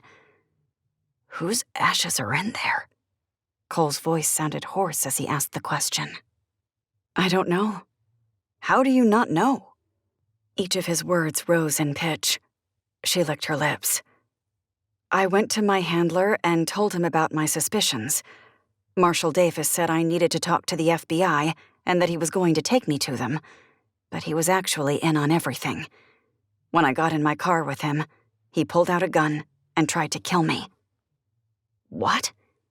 A wrinkle formed between Cole's eyes. "I know it sounds outlandish. It does. If I hadn't lived through it, then I wouldn't believe me either. But as we were struggling, my car ran off the bridge. I don't know what happened, but it exploded before falling into the water. That was all true." "How did you survive?" Memories began to pummel her. "Somehow, I got out of the car, swam to the shore, and ran as fast as I could. The next day, I heard on the news that I'd died in that crash. Just me. I don't even know what happened to Marshal Davis." Her temples began to pound. Cole studied her face. "Have you heard anything about him since then?" Caroline frowned and shook her head. "No, I haven't." The haunted look remained in Cole's gaze. He was obviously still trying to work through all this. Caroline didn't want to leave, but she knew she had to. She nodded toward the door. "I'm going to go, but I'll stop by tomorrow, if that's okay." Cole reached for her and squeezed her arm, almost as a peace offering. "That'll be fine." She stood there another moment, stunned at his touch, longing for more. Finally, she backed toward the door and pulled her hood up again. Then, she disappeared outside, feeling like she was leaving part of her heart behind. Cole frowned as he sat on the couch after Caroline left. He found comfort in only one thing, the fact that he'd slipped a tracker into Caroline's pocket before she left. It wasn't a fancy tracker, just a tile he'd bought to put on his keys in case he ever lost them again. It had only taken one time of losing them, and he'd purchased the device for himself. Now it was going to work in his favor. He pressed the button until his phone lit and waited for the signal to load. A little pinpoint appeared on the map on his screen. There she was. That's where Caroline was staying.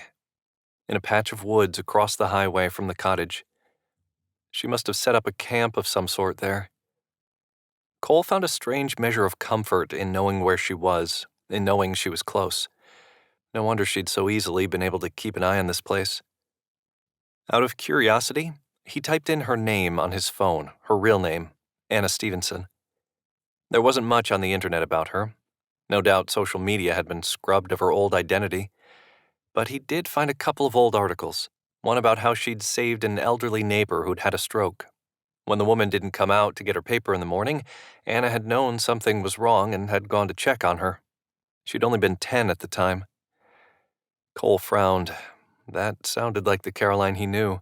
She'd been selfless and kind. Grief clutched his heart again. Maybe there was a touch of truth in her story. As he stared at his phone, he heard footsteps on his deck. His back tensed. Just to be safe, he reached for his gun. Then he heard a knock. Cautiously, he strode toward the door and peered out the window. He released his breath when he saw Nathaniel standing there. What was his neighbor doing here? He opened the door and tried to look casual. "Hey, Nathaniel. Hope I'm not stopping by too late. Thought I'd check on you, especially with the storm headed this way. You planning on leaving?" Cole shrugged. "I haven't decided yet. How about you?" Nathaniel nodded. "Plan on it. I saw them, you know." Cole's back muscles tightened again. "Saw who?" "The figures on the beach. The ones who appear before big storms and warn people to leave." Cole let out his breath. "Is that right? When did you see them?" "Last night. They were wandering the shores just like the legend says." Cole wasn't sure exactly what to say. "I bet that was a sight to see." "It was. I just wanted to warn you to be safe." "I appreciate that, Nathaniel. You too." But ghosts on the beach were the least of his concerns right now. He was going to sleep on it, and then he'd figure out his plan of action tomorrow. Chapter 20. Cole jostled awake as he heard something beside his bed. But before he could react, an electric shock coursed through his body. A taser. As his muscles convulsed out of control, he caught glimpses of 4 men in the shadows, all surrounding him, all wearing masks. He wanted to yell, to fight back, but he couldn't. He was helpless at the hands of the taser. How did these guys even get in without him hearing them? One of the men jerked Cole's arms behind him and tied his hands together. Another one had a gun, daring Cole to do something if he were to suddenly break out of his electrified state and find some hidden energy. It wasn't going to happen, not yet. Another man put a gag over Cole's mouth. Then a hood went over his head. Someone lifted him to his feet. He tried to struggle, tried to do anything he could to stop this, but Cole's feet wouldn't even hold him up on his own. It took 2 men, one on each side, to keep him moving. What was going on? The men didn't say anything. Cole felt them half dragging, half carrying him out of the bedroom, through the house, out the door, down the steps, across the sand, onto his driveway. Then he heard a car lock click open. He was stuffed into a trunk. His legs were tied, the trunk door slammed, and then the car jostled as the men climbed into the vehicle. These men were taking him somewhere. As the car pulled onto the road, Cole slowly regained use of his muscles. He tugged against the ropes around his wrists and ankles, but they'd been tied too tightly. Instead, he rubbed his head against the carpet. Maybe he could get this hood off. Maybe he could see something, some type of sensory information that might allow him to know where he was going or figure out who had taken him. He managed to get the hood off, but he saw nothing that could help him. 4 men had abducted him, and Cole didn't even have a weapon with him. His heart thudded into his chest. He'd been in plenty of dangerous situations before. There had been countless times he'd nearly lost his life. But just because the feeling was familiar didn't mean this was any easier. Finally, a few minutes later, the car stopped. The trunk opened, and 2 men grabbed Cole's arms. "He got the mask off," a man with a gravelly voice said. "It won't matter," another man said. Cole knew what that meant. That meant that these guys were going to kill him. His thoughts raced. Getting out of this was going to take every ounce of his training. A few minutes later, Cole was escorted inside an old house that looked like it had been abandoned and was about as dry and dusty as his own. He'd been tied to a wooden chair in the center of the room. A gasoline lamp was lit in the corner, a clear sign this place didn't have any electricity. 3 men surrounded him, each still wearing a mask. "What do you want from me?" Cole asked. They'd pulled the gag from around his mouth, but it still lay around his neck, almost as if they might want to use it again. He listened for a moment. He heard no other sounds, not the sounds of the ocean waves breaking, nothing. They were far from civilization, far enough away that Cole could yell or scream and nobody would hear him. His heart pounded harder. "Where is she?" the one standing in front of him asked. "Where is who?" Cole dragged in a ragged breath. "Your wife." "Caroline? She's in the cottage." The man stepped closer, glowering at him. "Where in the cottage?" "In an urn on the shelf above the fireplace." The man let out a low growl before raising his fist and ramming it into Cole's cheek. Pain washed through him, and blood filled his mouth. That hadn't felt good, but Cole had been through worse. "Don't be smart." The man was obviously the ringleader of the bunch. "Where's your wife?" Cole's thoughts continued to race as he weighed his words. "She's dead. A year ago. Do you need for me to show you the news articles? I even have a video of her memorial service." The man leered over him. "You and I both know she's alive and hiding somewhere. I want to know where." "I dreamed for a long time that she would be alive, but she's not. I don't know what to tell you." The man's fist connected with Cole's jaw again, this time sending a new round of pain through the already tender area.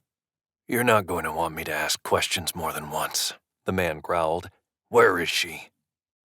Cole raised his chin, still having a lot of fight left in him. "I don't know what you're talking about. Caroline is dead. She died in a car accident when her car went off a bridge." "That's not true. We need to find your wife, and you're going to tell us how to do that." Cole's thoughts raced. What if they used him to draw Caroline out? He couldn't let that happen. What if she'd been watching and she'd seen these men take him? What if Caroline had followed them? Cole's heart pounded harder. He had to play dumb here, not give any information. It was the only way this situation was going to work out. "I don't know what you're talking about," Cole finally said. "My wife is dead, and I don't know why you grabbed me, unless you want to torture me and remind me of my grief." The masked man narrowed his eyes. "You know good and well that she didn't die in that wreck. She escaped and ran off to start a new life, probably with your help." "I don't know why you would think that. I was in Afghanistan when she died. Check my records." "Have you seen her since you've been here?" "Only in my dreams." The man rammed his fist into Cole's stomach. The breath left his lungs, and he gasped. This was going to be a very long night, he realized. He might not even get out of this situation alive. Chapter 21. Caroline shouldn't have left the cottage. Maybe she should have stayed with Cole, just so she could know he was okay. But she couldn't go back now. The sun had risen, and she didn't dare leave her place again until the next nightfall.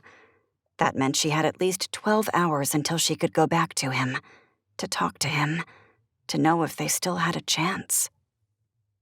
She sat at the small kitchen table inside the camper and frowned as she attempted to drink some coffee. Caroline had seen something soften in Cole last night. The first spark of hope had lit inside her. But things were closing in. She couldn't risk going out during the daylight again. It just wouldn't be smart. She turned to the window as the wind kicked up again. The storm was clearly getting closer. She wouldn't be able to stay here when it landed. She'd need to figure out another plan. She had so much to figure out. Marshall Davis's face filled her mind. She'd thought she could trust him, but then he'd tried to kill her. That realization had sent her into a tailspin. If she couldn't trust him, then whom could she trust? She still wasn't sure sometimes. Except when it came to Cole. She'd known she could trust him. She took another sip of her coffee, wishing she and Cole could turn back time. that the two of them could sit at the little kitchen nook as they used to every morning when he was home. They would drink their coffee and talk about their upcoming day. Would she ever get that back again? She didn't know. But one thing was certain. Until she figured out a way to prove beyond any reasonable doubt that Whitmore was guilty, there was no possibility that she'd ever regain her life. Cole's body hadn't hurt this bad in years, if ever. Every part of him felt battered and bruised, raw and tender. These guys weren't even done yet, but they weren't going to get any information from him. He wouldn't do that to Caroline. Cole heard the wind kicking up outside. How much time had passed? The windows were boarded up, but some sunlight peeked inside. If Cole had to guess, it was past the morning hours. That was how long this had been going on. How much more could his body take? However much more, he had to give this everything he had left. He had to talk to Caroline again. He needed to warn her about what was happening, that these men were close, that she was in danger. If he died, that wasn't going to be possible. He glanced around the room. The two other guys, the lackeys, were now seated across the room in wooden chairs, eyes drifting closed from time to time, as if they were exhausted. But the big guy, the meathead Cole had nicknamed Bruno, still paced in front of Cole like a caged lion. The man's knuckles were bruised and bleeding, but Cole knew that this man wasn't done yet. Cole's gaze went to the gas lantern lit in the corner. Could he use that to his advantage somehow? It was the only thing in this room other than the chairs. Bruno glowered in front of Cole and rubbed his knuckles like a musician tuning an instrument before Act 2 in their show. "How long are we going to keep doing this?" Cole shrugged. "I don't know what to tell you. If I knew something, I would have told you by now. I'm not sure I believe you." Bruno's eyes narrowed. "You trained for things like this. Sailors aren't trained to withstand torture. Maybe CIA operatives, maybe Navy SEALs, but not bomb techs. We're trained to face potential danger and defuse it. Somehow we're going to get this information from you, one way or another." Bruno turned away for just a moment, probably thinking of the next way he could torture Cole. As he did, Cole saw his opportunity. He gathered every last ounce of his energy before standing with the chair still tied to him. In one quick motion, he charged toward Bruno. Cole's shoulder hit the man's back and sent him toppling forward. Cole bounced back and crashed to the floor while Bruno stumbled into the gas lantern, knocking it down. Fire ignited and spread as the oil flooded across the floor. In the blink of an eye, the flames spread to the wall and the threadbare curtains. Bruno rose to his feet, his sleeve on fire. He frantically patted it, trying to get the flame out, but panic raced across his face almost as quickly as the fire spread through the room. Smoke already hung in the air, and Cole felt the heat from the flames surrounding him. "That wasn't smart," Bruno growled, scowling at Cole. His sleeve was charred, but he'd managed to smother the flames. "We're not going to get anything out of him." Another man grabbed Bruno's arm. "Let's get out of here. Leave him here to burn. The boss will understand." The three men gave one last look at Cole. The next instant, the men sprinted out the door. Cole lay on the floor, the fire licking the walls around him. He'd found one solution, but now he desperately needed to find another one. Chapter 22. Cole had only a few seconds to make a decision. Whatever he decided would determine whether he lived or died. First order of business? Move. Thankfully, when he'd fallen on the floor, the chair had cracked and broken. That should make his getaway easier. His body ached as he tried to move, but after a few attempts, Cole managed to drag himself back to his feet. As he did, the chair fell in pieces around him. His feet were still bound together, which would make this harder, but he'd been trying to loosen the ropes ever since they'd begun the interrogation process.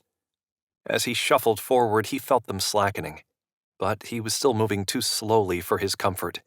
He didn't have much time until this whole place would be destroyed. He began hopping toward the door. As more flames raged to life around him, Cole grabbed the handle and turned it. When the door opened, he practically tumbled outside. He sucked in the fresh air, grateful that he could breathe, but he wasn't in the clear yet. He still had to get away. Wood this old and dry would go up in an instant. Cole scanned the woods around him, but all he saw was trees, nothing recognizable. The good news was that the men who'd grabbed him were nowhere in sight. They were gone, and rightfully so. Someone would see the fire and report it. Authorities would be here soon, and no doubt those guys hadn't wanted to be caught. Working quickly, he sat and slipped the ropes off. His feet were bare, but that was the least of his worries. At least he'd worn shorts and a t-shirt to bed. He would need to use these woods for cover. He dragged himself to his feet and lumbered forward. His ribs ached, his jaw throbbed, his head was spinning. But he could do this. He had to. He had to warn Caroline about what might be coming. He plodded through the wilderness. As he did, he still felt the blaze behind him, smelled it, sensed it growing higher and higher with each passing second. Sirens wailed in the distance. Somebody had already reported the fire. Good. He didn't want it to spread through these thick woods. He needed to stay out of sight, especially until he knew who he could trust. If what Caroline had told him is true, Cole wasn't sure who else might be involved with this. Who was to say that the local police hadn't been bought off too? If there was a high-ranking politician involved with this, anything was possible. Cole continued forward, dodging branches and thorny bushes and soppy wet patches of ground. Just ahead, he spotted a water tower. He released his breath. If he headed toward it, he'd be heading toward his cottage. This was also the direction he'd seen Caroline coming and going, the area where the tracker indicated she was staying. He had to keep moving, because movement meant staying alive, especially with so many dangers around him. As Caroline heard sirens in the distance, her worry continued to rise. What was going on? What was all the commotion about? Had something happened to Cole? Based on the plume of smoke in the distance, the emergency wasn't in the direction of the cottage. Despite the fact that it wasn't dark out yet, she hurried outside and rushed through the woods. She paused at the edge of the trees and glanced at the cottage on Ghost Lane. Nothing appeared out of the ordinary. She'd seen no movement there all day. She'd checked a couple of times. Yet his Jeep was still there. Something was wrong. Caroline was sure of it. She couldn't exactly call the police, nor could she go door to door asking if anyone had seen anything. She had tried Cole's phone once, but he hadn't answered. She hated the helpless feeling springing to life inside her. Caroline slipped back to her trailer, the uneasiness remaining with her. As she looked in the distance, she saw the plume of smoke remained. The fire was still raging. She found comfort in knowing the flames weren't coming from the cottage. But still, how was she going to find Cole? What if something happened to him, and it was because of her? Caroline tried not to worry, but she couldn't stop herself. She stepped from the little camper again and began pacing outside. Quietness surrounded her, as it should. She didn't think anyone knew this place was here. The thought both comforted her and terrified her. The funny thing was that before this whole ordeal had started, she'd hated being alone. Absolutely hated it. Now she had no other choice but to be alone. Truly alone. Without a soul who knew she was alive. Without someone to confide in, to share her fears and worries. Only her and God. Her prayer life had never been better. Still, she'd desperately missed having that human connection. Where was Cole? The question wouldn't stop plaguing her thoughts. Everything she'd done had been to keep him safe, but what if she'd failed? As she continued pacing, she heard something in the woods in the distance and froze. Had someone found her? She'd been so careful to cover her tracks. She backed up and ducked behind the edge of the camper. She had a gun tucked into her waistband. Another irony of her life was at one time she'd hated guns. Now she hardly ever went anywhere without one. She could barely breathe as she waited and watched. Somebody or something was definitely in the woods. It sounded too big to be a small critter. Maybe a deer? She'd heard on occasion that bear had been spotted in this area. What if it was a bear? Caroline knew the most likely scenario was that it was one of the bad guys, that her location had finally been discovered, that men were moving toward her, ready to finish her off and cover up her death. She remained in place, not moving, blending in, watching. The next instant, someone staggered from the brush toward her trailer. Her breath caught as the man's features came into view. Was that Cole? What happened to him? He looked like he was only inches from death. Grief clutched her heart at the thought. Chapter 23. When Cole saw Caroline, the air left his lungs. He'd actually found her. He couldn't believe it. He'd thought he was heading in the direction he'd seen on that tracker, but he hadn't been certain. Caroline darted toward him. He nearly collapsed in her arms, unable to hold himself up anymore. "Cole, what happened to you?" She studied his face, her lips forming an O of horror as she observed his injuries. "It's a long story." He drew in a ragged breath. She glanced behind him, a new urgency in her gaze. "Did anybody follow you?" He shook his head, everything spinning around him. "No, the men are gone." "Okay then, let's get you inside." She slipped an arm around him as they hobbled toward the front door of the trailer. He slowly climbed the metal steps, wishing he didn't hurt so badly. But at least he was alive. Caroline opened the door and helped him inside. Once there, he lowered himself onto the stiff couch. Cole let out another moan as he leaned back against the cushions. Caroline knelt on the floor in front of him, a knot of worry on her brow. "Oh, Cole." She gently touched his cheek, seeming lost in her concern for a moment before she came to her senses. She sprang to her feet. "I think I saw a first aid kit here. Let me go find it." He didn't say anything. Every time he moved his mouth or his jaw, pain exploded through him. He needed to stay still for as long as he could. A moment later, Caroline returned, her motions quick but not frantic, not yet. She rifled through a plastic box before pulling out a tube of antibiotic ointment. "This might be out of date, but it's got to be better than nothing. But first, let me clean you up." She ran to the sink and grabbed a towel. She wet it before rushing back to him and gently pressing it on his wounds, his forehead, his jaw, his lips. Those were the wounds she could see. They didn't even begin to tell the story about how much his ribs and chest hurt. "They did this to you because of me, didn't they?" Caroline's voice sounded wispy. "They wanted me to tell them where you were." Her eyes widened before she let out a moan. "This is my fault." "I didn't say that, but these guys are determined to find you." "I'm so sorry, Cole." Her voice cracked with emotion. Cole grabbed her hand and squeezed it, but said nothing. How long would it be before these guys found her here? She'd been less than a mile from their location. Clearly, if they'd known where she was, then they'd already be here. Cole still heard sirens in the background. Was the fire out yet? As another pain pushed through him, he held back a groan. Right now, he needed to heal, because in his current state, he wouldn't be any good to anybody. Caroline stared at Cole, her heart pounding furiously into her chest. She'd given him some pain reliever, and he drifted to sleep. He hadn't wanted to take the medicine, and he definitely hadn't wanted to fall asleep, but his body needed rest. The men who'd grabbed him had beaten him mercilessly.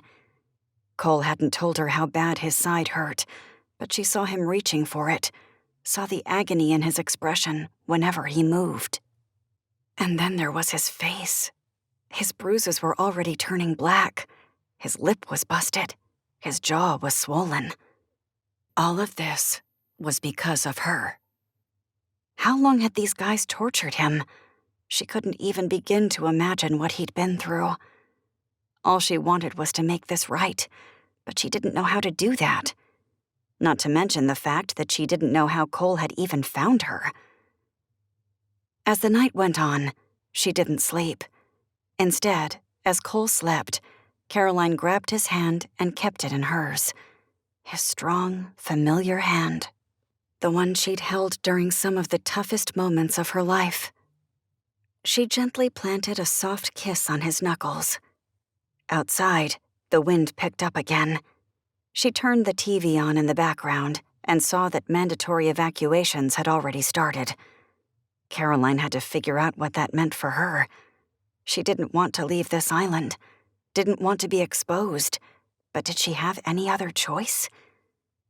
She was going to have to make some big decisions, soon. Her whole trailer rocked as the wind blew against it. A line of showers had come through, and, best she could tell, the fire was now out. That was good news. But she and Cole still had a lot of problems. Guilt pounded inside her when she realized part of her was happy to have Cole here with her. It seemed selfish, and she knew it. But Caroline craved spending more time with him. She craved the warm look in his eyes he'd always seemed to reserve just for her. But this wasn't the way she wanted any of it to happen. She rose and started a pot of coffee. When Cole woke up, he'd want something to drink. She could also make some sandwiches. Once a week, when the tourist rush started on Saturdays, she headed to the store to grab some supplies and hopefully blend in with all the new faces. She'd learned a few tricks in her time in hiding. She tried to purchase non-perishable items so they'd last longer. But now she wished she had more to offer Cole. That she could whip up his favorite shepherd's pie, or maybe make him that peanut butter cheesecake he used to love so much. But those days were over. Just as the coffee pot began to gurgle, she glanced over and saw him staring at her. Caroline had to wonder exactly what this next conversation was going to hold for both of them. Chapter 24. When Cole opened his eyes and saw Caroline rush toward him, his heart skipped a beat. She still had that effect on him, even after everything that happened. He'd told himself earlier that the only reason he'd had that reaction was because of her betrayal, was because of the danger they faced. But Cole knew the truth. Caroline would always be the most beautiful woman in the world to him. He couldn't see anything ever changing that. She shifted toward him as he pushed himself upright. His head still throbbed like someone hammered a rock into it over and over again. His body ached every time he moved or breathed. Even his lip hurt from where it had been busted. As Cole heard the rain hitting the tin roof of the camper, he glanced around. How much time had passed? Had he actually slept all night? With everything going on, he'd expected more of himself. But as he glanced at the window, he saw it was gray outside, gray and rainy. "How are you feeling?" Caroline sat beside him and tenderly ran her finger along the edge of his hair as she studied his wounds. Then, as if she realized what she was doing, she quickly pulled her hand back into her lap. Cole wanted to tell her that her touch sent a flash of warmth through him, but he didn't. It wouldn't be wise to forget all the issues between them, even after the events of last night and the night before. "It's just past noon," Caroline started. "The storm is moving closer, Category 2. The island is being evacuated." Category 2. That was good. At least it wasn't a 3 or 4. His head pounded as he remembered his ordeal last night. Or was that the night before? Everything blended together. "The fire. Did they get it out?" Caroline nodded. "I think so. Some rain came through and I'm sure that helped." His gaze turned back to her, and his shoulders softened when he saw the tender, nurturing look in her eyes. "Thank you for taking care of me, Caroline." A well of emotion filled her gaze, but she quickly wiped beneath her eyes as if trying to erase anything she felt. "Of course. How did you find me?" He let out a self-conscious chuckle before rubbing a hand over his face. "Honestly, I put a tracker on you before you left my house last time." Her eyes widened. "You did what?" Cole shrugged. "I slipped it into your pocket when you weren't looking. I'm sorry. Maybe I shouldn't have done it. But if I hadn't, who knows what kind of state I'd be in right now." Her lips tugged down in a frown. "I want to be mad, but I can't be. I'm only mad at myself because I didn't notice it. All this time I've been on the run. You'd think I'd notice something like that." Maybe it's just because I'm so good at what I do. Caroline shook her head and let out a sigh as if disappointed with herself. Maybe. Let me get you some coffee. What about a sandwich? It's okay. Cole touched his neck and cringed. My jaw hurts entirely too much to chew anything right now, but I will take some coffee. She went to pour him a cup. Caroline didn't have to ask him if he took anything in it. No, she knew him better than he knew himself. He liked his coffee black. She handed him the mug before sitting down beside him again, watching him as he took a sip and looking as if she might spring into action at the first sign he was in distress. Cole glanced up at her. I feel like you think I'm going to break out in convulsions at any minute. It's not that. Caroline frowned. I don't know. I didn't know what was going to happen last night. I had to keep checking to see that you were breathing. I thought maybe I should call 911. Cole's hand came down on hers. It's okay. She froze, as if unsure how to read the motion. Finally, she nodded and straightened her back. It almost seemed like a wall went up around her, like she'd reminded herself that she needed to protect her emotions. Listen, with the storm coming, we clearly can't stay in this trailer. Then let's leave. She pressed her lips together before saying, You don't understand. These men probably think you're dead right now. They're wondering if I'm alive or dead. If we leave this island, there's a good chance somebody will see us. They'll have someone planted at the bridge, watching everyone who's coming and going, and just waiting to see if I show up. Questions lingered inside Cole as he studied her. He could see her fear, see her apprehension, see her exhaustion. She was tired of running, wasn't she? He couldn't blame her. So you think that we should stay in Rodanthe? He finally asked. She shrugged, her gaze still appearing burdened. I don't know if we should stay or not. I'm just saying that I don't want to leave. Cole offered a resolute nod. Okay then. Then let's figure out exactly what we're going to do next. Because there was no way Cole was leaving Caroline alone. As far as he was concerned, they were in this together. Caroline sucked in a breath. Cole had said, we. He was in this with her now, wasn't he? That thought brought her immeasurable comfort. Caroline could see Cole's mental wheels turning, as they always did when he needed to concentrate. She gave him space to formulate thoughts. Finally, he straightened and offered a confident nod. I think we should stay here in Rodanthe during the storm. Stay on the island? During a hurricane?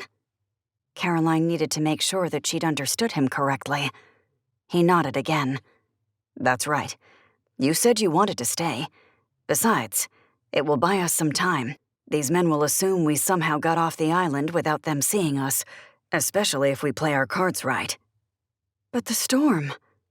Caroline glanced out the window as another spattering of rain hit the glass. As soon as it's dark, we sneak back to the cottage. We don't turn on any lights or let anyone know that we're there. His jaw hardened as he put the pieces of their plan together. A shot of fear sliced through any of her earlier peace. That sounds risky. Cole's gaze locked with hers. This is all risky, but that cottage has withstood a century of storms. I think it can withstand this one, too. What do we do when we're there, as we buy ourselves some time? While we're there, we'll figure out exactly how we are going to put an end to this, Cole said. We'll figure out how to prove Whitmore is guilty. Eventually, these guys are going to realize I'm still alive. They already suspect you're still alive. We're not going to be able to stay in hiding forever. I'm not sure that I want to, either. Caroline stared at him a moment before nodding. His words made sense. Maybe if she had someone to bounce her thoughts off of, she'd be able to clarify the conclusions she'd drawn. Even better, Cole didn't seem to be totally rejecting her right now. He almost seemed like he was on board, like he wanted to help. Maybe now that some time has passed, he was softening up some. On second thought, maybe Caroline shouldn't get her hopes up. Instead, she glanced at Cole. This whole escape plan was going to be difficult for him, given his current state. His body was so battered and bruised. But she knew him well enough to know he wouldn't refuse. He would push ahead and do whatever needed to be done, despite any pain he might be in. Finally, she offered a resolute nod. "What do we need to do to prepare?" "Let's get a pen and paper and make a list of what we need to do. The wind is picking up, and it's only going to get worse as the day goes on. This area also floods, but you clearly walk from this place to the cottage on Ghost Lane quite often, don't you?" Caroline nodded. "It takes about 20 minutes. It's mostly wooded." "Then that's what we need to do. As soon as it's dark, we'll go to the cottage. It will be safer there. The island should be evacuated. Once these guys think everyone is off the island, they won't have a reason to stick around. They'll think they missed us leaving, or just you if they think I died in that fire." "We have about 8 hours until it gets dark out. Let's see what kind of plan we can put together." As Caroline stared at him, she nodded. It felt good to let somebody else take control. She certainly didn't want to be the one calling the shots, nor was she qualified. Yet she'd had no choice but to do so over the past year. "Okay." Her spine stiffened as she readied herself for action. "Let's do it." Chapter 25. The next few hours passed surprisingly quickly. Over sandwiches, Caroline and Cole had written out what they needed to do. They'd also discussed everything Caroline knew concerning the Azerbaijan scandal. She'd written the details out, and now she and Cole both stared at the paper, looking at the cold, hard facts in front of them. If they ever wanted to live in peace again, they were going to have to bring a powerful senator down. How were they ever going to do that?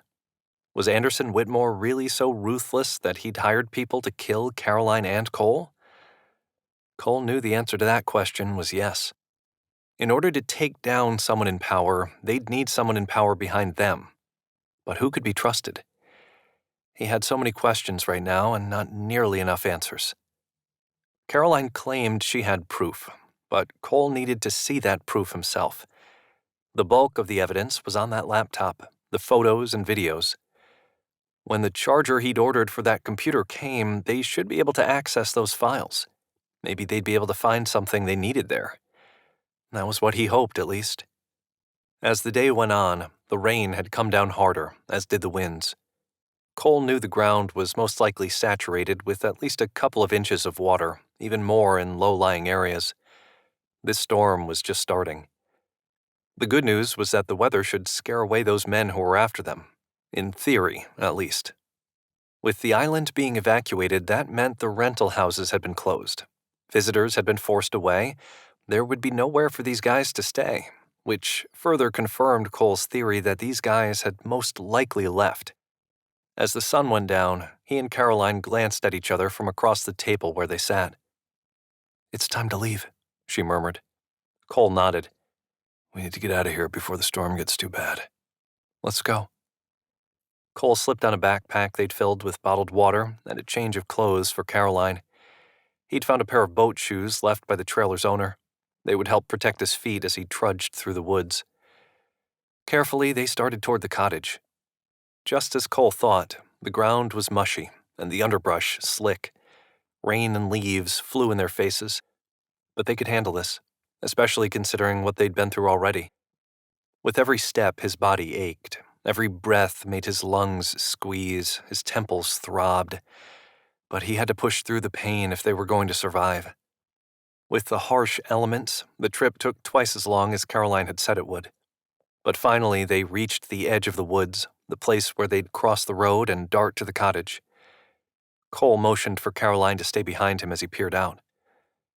It looked like a ghost town out there. No cars were on the road, windows on houses were boarded up. A sense of danger seemed to crackle through the air. None of his neighbors had any lights on, probably because they were all gone. That's what normal people did in these situations. They left. He hoped that would work to their advantage. He looked back at Caroline and reached his hand out. After a moment of hesitation, she took it. They ran across the street, remaining low in case anybody was watching. They couldn't take any chances. Finally, they reached the porch and were out of the rain for a moment. but a gust of wind nearly knocked them off their feet. Caroline grabbed a key from her pocket and stuck it into the lock. As she did, Cole saw a package on the porch. His heart raced. Caroline followed his gaze. "What's that?" "That should be the computer charger I ordered." Her eyes widened. "Really?" "Really. Now let's get inside." Caroline opened the door, and Cole quickly scanned the place. It was dark, but he didn't see anything out of sorts. He stepped farther inside. But as Caroline paced forward, he heard a sound he didn't want to hear. A noise that sounded like a plunger had clicked in place and caused unusual vibration throughout the floor. Cole froze as realization pulsed through him. "Caroline, don't move." Her eyes widened as she glanced back at him. "Why? What's going on?" He stared at the floorboards beneath her feet. "You just stepped on a landmine. As soon as you take your weight off it, this whole place is going to blow." Caroline felt the sweat trickling down her back as Cole's words replayed in her head. "You just stepped on a landmine." She stared at him, hardly able to breathe. "Are you sure?" "Almost certain. You never forget that sound." Panic wanted to rise in her, but she pushed it down. She needed to keep a cool head right now. "What am I supposed to do?" Cole remained where he was, his gaze intense as he stared at her. "Give me a minute to think." "You know how to defuse one of these, right?" The words rushed out before she could stop them. "I do, but I've got to figure out how I'm going to do it here. With the storm, with everything." "Cole?" Her voice cracked as panic clawed its way to the surface. "It's okay." His voice dipped low, as if he wanted to reassure her. "Just hold tight for a minute and let me think." She wanted to nod, but she was afraid to. Instead, she said nothing. But she wished Cole had a bomb suit, that she had a bomb suit, that they could teleport from this house somehow. Had they come this far only to die? A few minutes later, Cole said, "I'm going to have to go under the house. That must be where these guys left the device. They must have set this up just in case I survived that fire and came back. They wanted to make sure I was dead one way or another." "I'm scared." Caroline's voice cracked again. He started to reach for her, but paused and dropped his arm back to his side. "I know. I'm going to get you through this. I wish I could stay here and talk to you and keep you calm, but I can't do that. I've got to go back outside." Compassion and confidence raced through his voice. He had to leave her? More panic wanted to claim her, but Caroline couldn't let that happen. His words made sense. "I understand." She didn't sound as confident as she'd hoped. Her fear was beginning to get the best of her. She couldn't seem to get a deep breath. "I'm going to walk into the kitchen to get some tools." "What if there's another landmine?" Her throat burned as she asked the question. "I doubt that's the case. One would do the trick." "Okay." But her voice pitched higher than normal as she said the word. What would it be like to die in an explosion? Would she feel anything? Or would it happen so quickly that she wouldn't even realize she was dying? She didn't know the answers to those questions. She didn't want to know. Caroline tried to keep her breath steady, to breathe in and out. "Don't move. Don't move. Don't move." She continued to remind herself to remain still, fearing she'd accidentally shift, maybe out of habit. How long would it be before her legs fell asleep? She didn't know. But these worst-case scenarios made her anxiety ratchet out of control.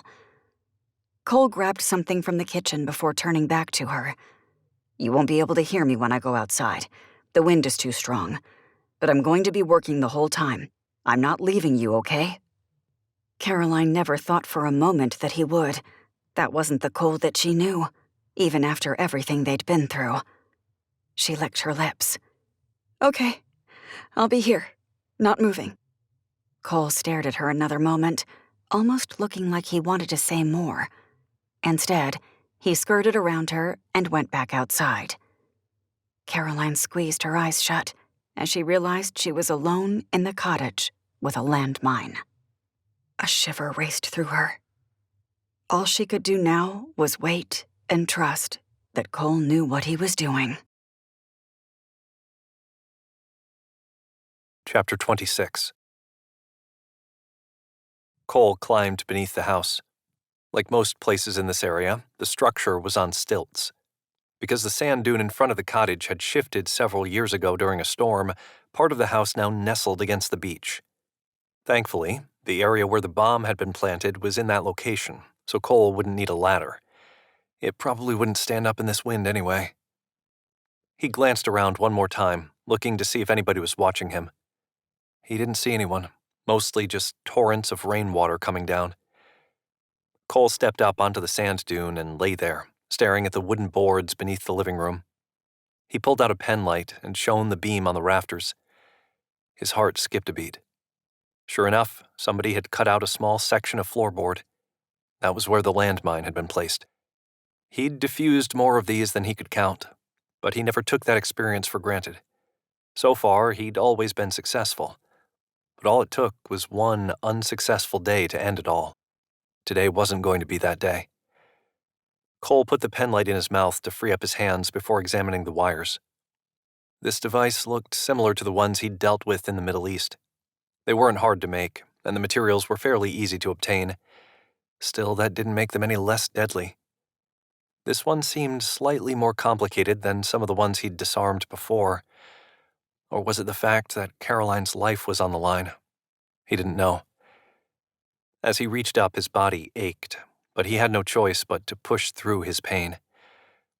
Cole swallowed hard and prayed for steady hands, because more was at stake now than ever before. As Caroline stood unmoving in the living room of the little cottage she and Cole had bought together, her thoughts scrambled through mountains of memories. The process happened every time her life was on the line, and that had happened entirely too many times.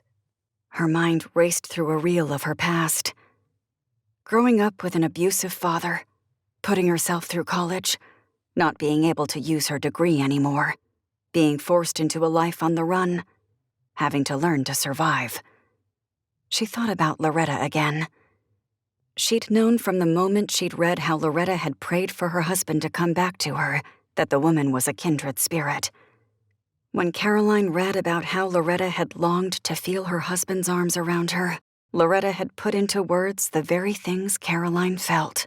Many times, Caroline had paced the cottage, dreaming about what it would be like if Cole would return. And now he had. Yet so much had gone wrong.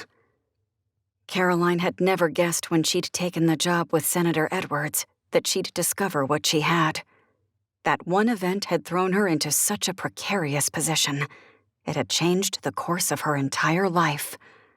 She'd been forced to make a choice of whether or not she was willing to leave everything and everyone she loved behind to see that justice prevailed.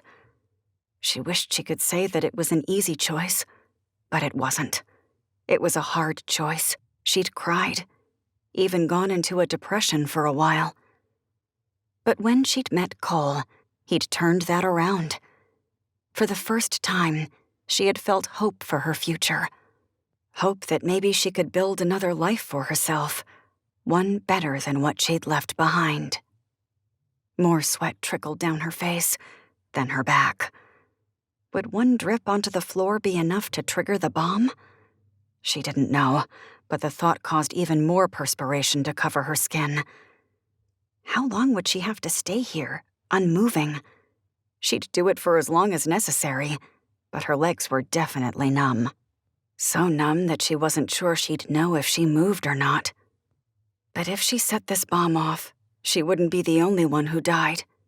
Cole was beneath this house right now, and his life would be ripped away from this earth also. Speaking of Cole, how was he doing down there? Was he close to success? Was he ready to give up? Had anyone seen him go down there? Caroline didn't know. Instead, she stared at the cottage around her, at the half-finished projects, at the table saw that had been shoved against the wall, at the sawdust left over from her projects. She'd envisioned the two of them having children someday, bringing their family here, growing old together here. She'd imagined telling ghost stories about the people who used to live here to friends who visited.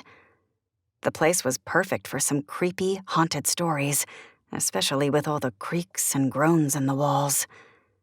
Those creaks and groans were alive and well right now, as the edge of the hurricane blew and shook the entire building. That might scare her, except she'd been here for storms before.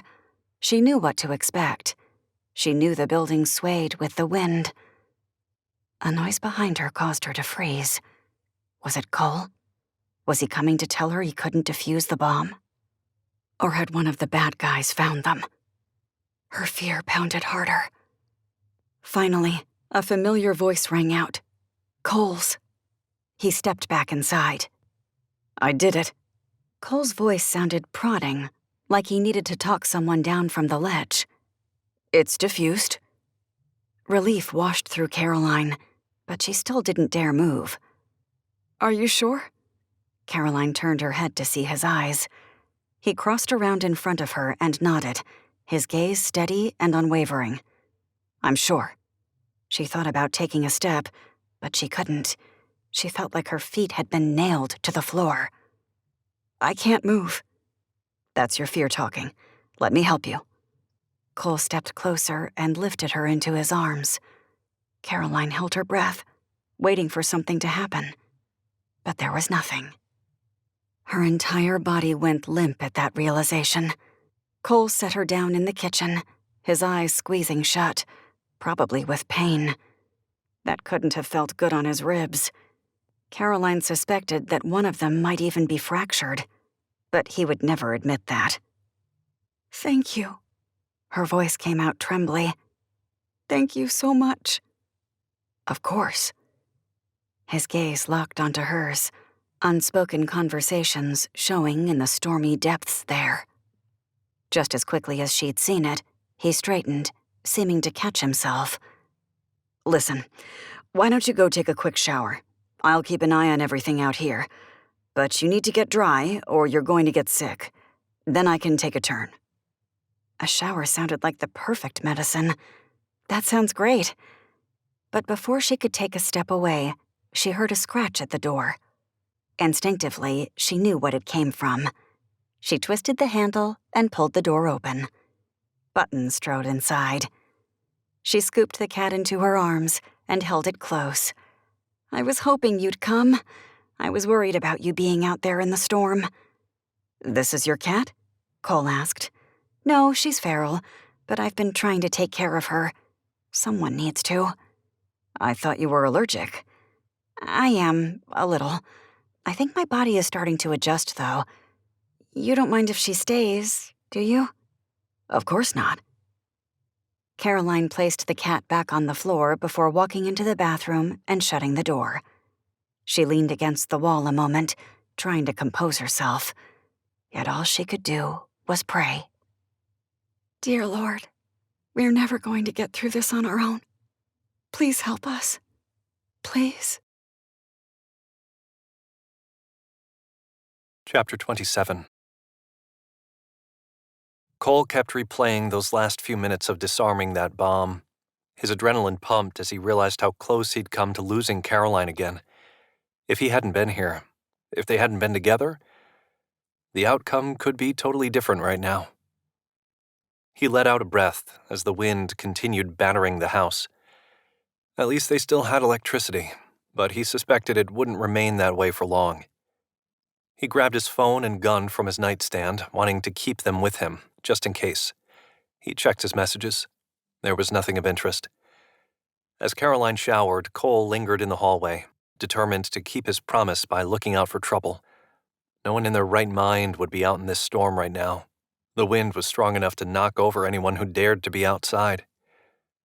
A few minutes later, the bathroom door opened and steam floated out. Caroline stepped into the hallway. The bathroom's all yours. Cole's breath caught when he saw her. There was something about the way her wet hair fell in tendrils over her shoulders, something about the fresh-smelling scent of honeysuckle soap that floated through the air. The moment made something zing through his heart and his blood.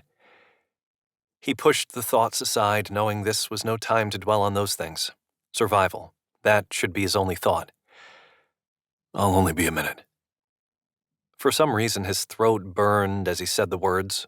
Warmth bubbled in his chest, and all he wanted was to reach out to Caroline, to touch her soft skin, maybe even to rekindle what they'd once had. Caroline nodded and shoved a hair behind her ear before dodging out of his way so he could get into the bathroom. "I'll be out here. I'll watch everything." Cole slipped inside and shut the door, thankful for the excuse to do something. He pulled his shirt off and glanced in the mirror. Bruises stared back at him, and he remembered everything he'd been through. He was lucky to be alive right now. Suffering is optional. He couldn't let this throw him off his game. He needed to stay focused, needed to keep his eyes on the prize. What was the prize? The prize was freeing Caroline from this life she'd been forced into. After that, everything else would fall into place. He quickly showered, then changed into some clean clothes. In another hour or two, he'd need to take more pain medication. But he still had more worries on his mind. He hoped and prayed he and Caroline would be safe here tonight, but there were no guarantees. When he stepped out and saw Caroline standing there, his heart began thudding out of control again. Caroline seemed unaffected, however. Instead, she looked up at him and licked her lips. "I know somewhere we can hide out." "Where's that?" He couldn't imagine what she might say. "It's right here." Caroline walked toward the bookshelf against the back wall of the hallway and pushed on it. Cole's breath caught when the entire shelf swiveled from the wall. "What?" She turned to him, excitement dancing in her gaze. This was the way to the Widow's Walk. Apparently, the previous owner decided it was too much work to fix the space up, so they put this bookcase up instead. I discovered it when I came here one time to work on the renovations. I found a journal when I was replacing some floorboards, and one of the entries mentioned a Widow's Walk. I started looking and... "You found this hidden place?" She nodded. "I was going to show you the next time we came here together." But she'd died first. Except she hadn't. Cole pushed aside those thoughts. He peered up at the drafty staircase. "That's brilliant. I'll show you. I grabbed the new charger and the computer from the kitchen while you were in the shower. I thought we might want to look at the files I saved there. That is, if we still have power." "Good idea. Let's get up there and plug it in." Cole and Buttons followed Caroline into the dank-smelling stairway. As soon as they were inside, she pulled the door closed behind them, and all the light disappeared. He found a pen light in his pocket and shone the beam up the dusty wooden staircase that stretched into the darkness above. With a touch of hesitation, Cole climbed upward. Once at the top, he was surprised at what he saw. It was a small, attic-like space. At one time, windows had clearly comprised one wall, but someone had boarded them up. When the roof had been replaced, it must have gone right over the area so no one on the outside would guess it was here. He and Caroline might even be able to turn some lights on up here, and no one would ever see them. Then his gaze fell on the mattress on the floor, on the small end table with an outdated lamp, on the blankets and pillows strewn there. He turned back to Caroline. "You've stayed up here before, haven't you?" Caroline nodded as she scanned the place, her gaze becoming more hooded as she did so. "I stayed here until you arrived in town. Then I had to find somewhere else. I didn't want you to discover I was here." Realization flooded him as more puzzle pieces clicked in place. The wind shook the whole house again, and thunder rumbled overhead. It was going to be a long night. Cole set the bag down on the floor and then crawled into the space. There was enough room to sit up, but not stand, not comfortably at least. Button scrolled into the corner and began licking herself. Caroline scooted to a monitor in the corner and flipped it on. A view of the front door blipped onto the screen. Cole flinched, but his surprise quickly turned to respect. "You're the one who left that camera I found." "You found one of them, but not all three." "There were others?" She shrugged. "I've learned a few tricks over the years." "I'd say you have." She turned back to the monitor. "We should be able to watch who's coming and going from up here." "Smart thinking." A knot formed in Cole's throat, but he tried to swallow it. These cameras only further showed Caroline's desperation, what she'd faced. He only wished he could have been there to help her. Why hadn't she included him, asked for his help? He knew what she'd say, but her reasoning wasn't acceptable. Let's get the computer plugged in. He nodded toward the laptop. We need to see if there's any information that will help us out. They should focus on the things they could control, things like this case, like finding answers. Other things were entirely out of Cole's hands, things like his spinning emotions, emotions that couldn't be trusted. He couldn't let them get the best of him. But keeping his emotions in check was going to be easier said than done, especially since he felt himself melting every time he looked into his wife's eyes. Does that camera record everybody who has come and gone? Cole stared at the screen. Caroline shook her head. It's real time. I'm sure there are other cameras I could have gotten that would have done more, but my funds are limited. How do you have any money? I'd saved some cash up and took it with me when I left with Marshall Davis. It was in my pocket. I've been living off that cash for the past year. I cleaned some houses to earn some extra money. I worked at a restaurant for a few months. I did whatever it took to survive. It wasn't easy at times, but I somehow pulled it off. A better picture of Caroline's life over the last year began to form in his mind. He couldn't imagine all the trials she'd been through. He leaned back, his thoughts still racing. You think those guys who've been behind this work for Senator Whitmore, right? That's right. I think he's behind all this. There's evidence on this computer that can prove it. Let's see. They sat side by side on the mattress with their backs against the wall. Caroline had the computer on her lap, and they both looked at the screen. These are some emails. They're all written in code, but the language sounds stilted. Caroline pointed out several and waited as Cole read them. He's obviously trying to cover up what he's really doing. This isn't just about golf. These are smart guys. They know what they're doing. All of their meetings were disguised as golf outings. I also discovered the name of the man I saw both Edwards and Whitmore with. It's Ian Borealis, though he's used many aliases. He's from Azerbaijan, and he claims his father was killed by the U.S. military during one of their operations in his country. That's a good start. Caroline glanced up at him. But I don't know if this is enough to prove anything. Can you find any witnesses? Anyone who can prove that Whitmore has been taking bribes and going to secret meetings? Prove that he knows Ian Borealis? The one person who was helping me died last week. I don't believe it was accidental. Her voice cracked with grief. Cole frowned. Because it probably wasn't. Silence fell between them. Caroline licked her lips, and he could tell something was on her mind. She pulled her gaze up to meet his. Do you remember that time about 2 years after we got married when I cried for an entire week? I keep on saying it was PMS and that my hormones were shifting. That scene flashed back into his mind. I remember. Seeing you like that is hard to forget. All the tears were so out of character for you. That week I found out that my mom died. I know I told you my parents died in a boating accident, but that was just part of the cover story they gave me.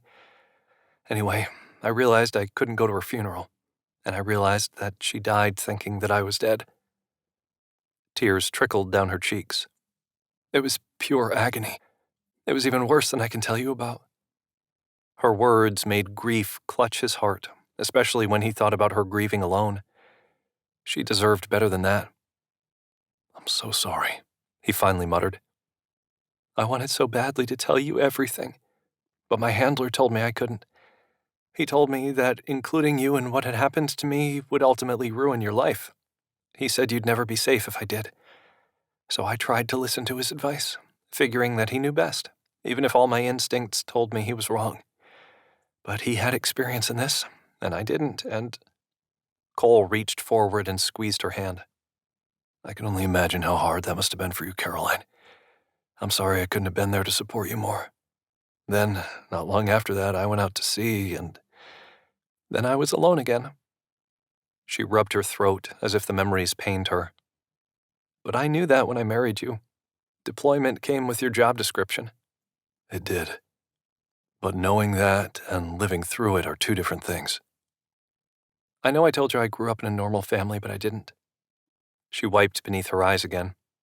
The truth is my father was horrible, and his father was horrible to him. That's the real reason I told you I didn't want kids. I didn't want to pass that down to my own children." He squeezed her hand. "You'd be a great mom. I don't know what kind of lies your father told you, but there's no way you would have passed that down. I know you better than that." "My dad told me I was worthless and ugly." Her voice caught. Cole's heart hammered in his ears as he listened to Caroline, to her real story, not the fabricated one she'd told him when they met. He didn't even want to imagine the kind of pain she'd been through. "You seemed to rise above that. You worked for a senator." She shrugged, her expression still tense. "I did. I got a scholarship and studied political science. But I wanted to be a legislative aide. I don't think I believed in myself enough to go for it, though. Instead, I saw an opening for a receptionist, and I applied. I couldn't believe it when I actually got the job." "Good for you." "For years, even though I had a successful career, I've believed the lies my father planted inside me," she continued. "I always felt like I had to prove myself.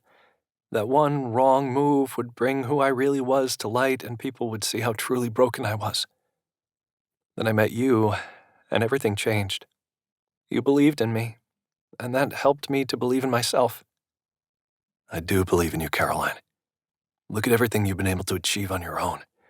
You've successfully outrun professional hitmen. You've been able to remain in hiding. You've collected evidence. You're amazing. Do you hear me?" More moisture poured down her cheeks as her emotions clearly got the best of her. Cole's chest felt heavy with emotion and burden and concern.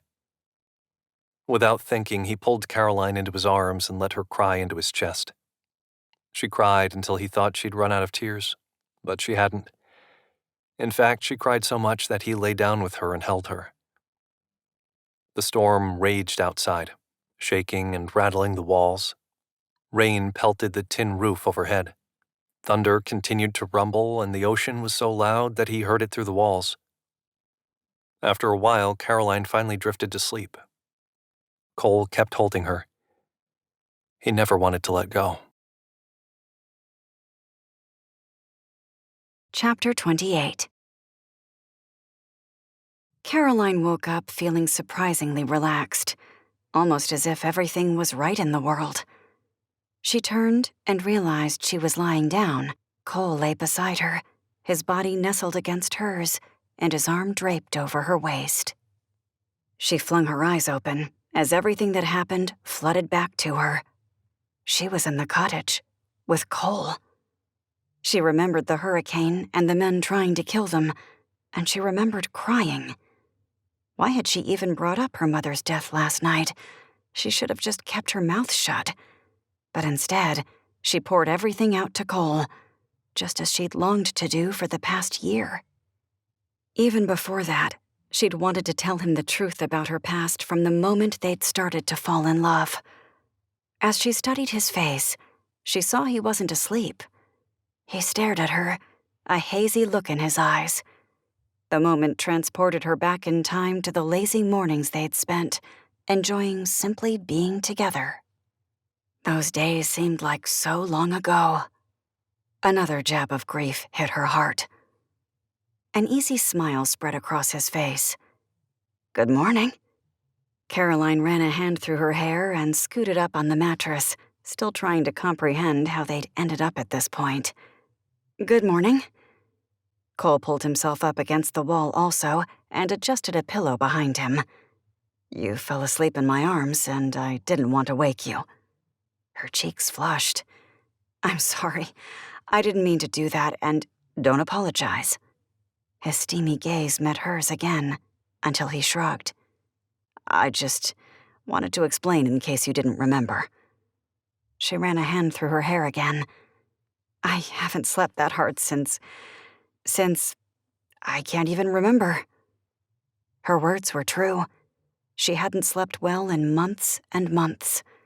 Every sound usually woke her up. But something about being in Cole's arms made her feel safe and secure. Her cheeks warmed at the thought of it. "Do you know what time it is?" she finally asked. "It's around 6 a.m. "And the storm?" "I haven't gone downstairs to check out anything, but I did look at a weather radar app on my phone before we lost service. It looks like the worst of the hurricane has passed. We'll have occasional rain from the outer bands of the system, but all in all, we should be in the clear. Relief filled her. I wonder how the island looks. I don't know. We won't know until we go out there and check, and I'm not sure that's a great idea yet. Electricity is spotty. The good news is that our cottage is still standing, and so are we. The two of them shared a quick smile. Caroline couldn't let herself go there. She couldn't pretend like there was hope their relationship might be restored. She couldn't put herself through that heartbreak again. She quickly scooted away, using the guise of stretching to do so. Maybe we should go check things out before the island opens up again. Let's see if we have enough juice to check this first. Cole reached over and turned on the monitor again. It worked, and the screen lit. Caroline stared at the display, wondering exactly what she might see there. Downed walls, sand pouring in through broken windows, part of the roof gone. Instead, she saw the front door open. Her breath caught. A masked man stepped inside, careful to avoid the area where the landmine had been planted. The breath left her lungs. Those men, they were still here on this island, and now, inside their house. But the question was, would they find them in their secret hideout? Cole put a finger to his lips. They couldn't make a sound and risk giving their presence away. Caroline froze where she was, that familiar fear filling her gaze. What if this guy was coming to make sure that they were really dead, that they hadn't returned? Cole had wondered if something like this might happen, and he'd left the bomb in a way that made it look like the device hadn't been tampered with, at least to someone quickly glancing at it. Of course, after the storm, who knew how it looked? As the man stood near the entrance, Cole glanced beyond him.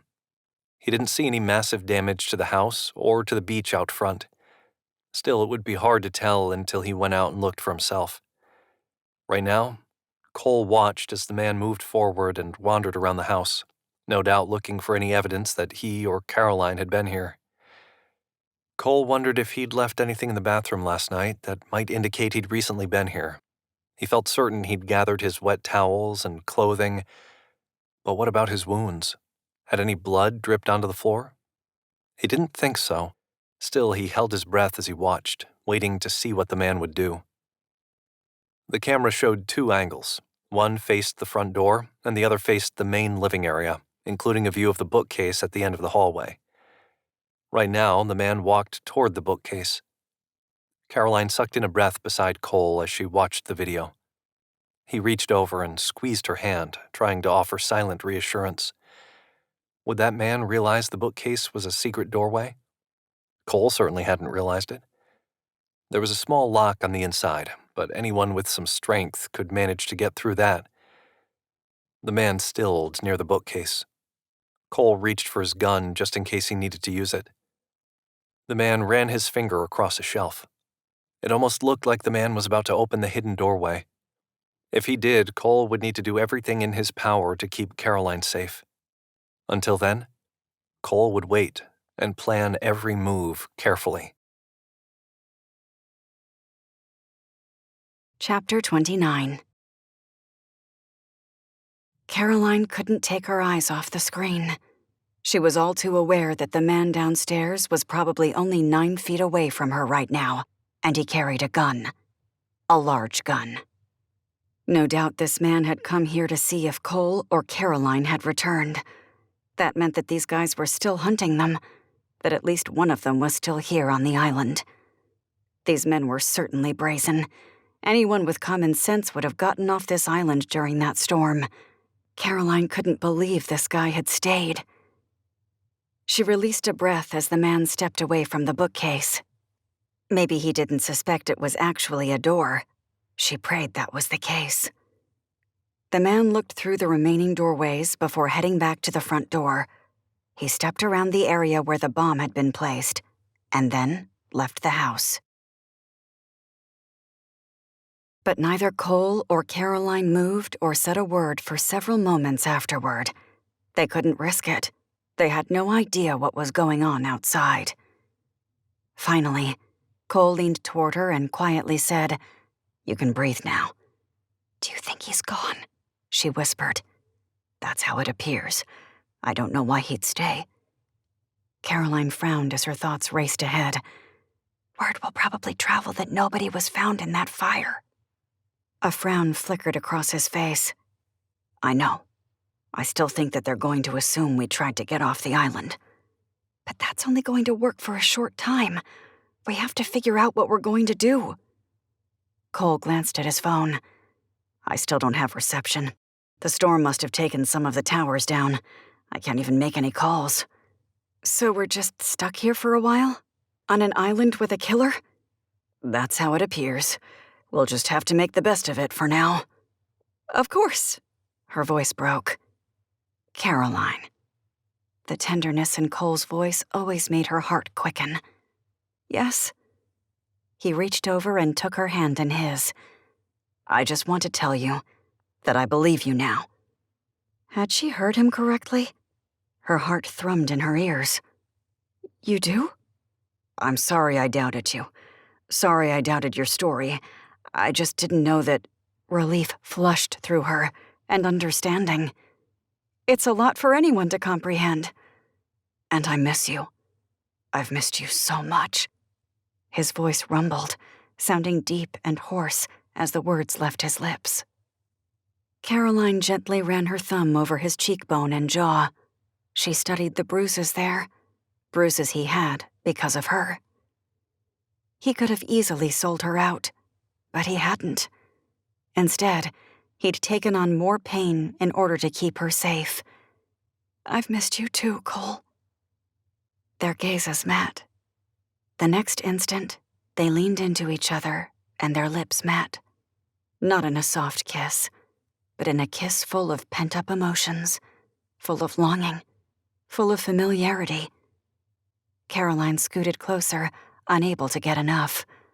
She had to wonder if these kisses hurt him, especially with his bruises and busted lip, especially with his hurt side. But Cole certainly wasn't complaining. She wasn't either.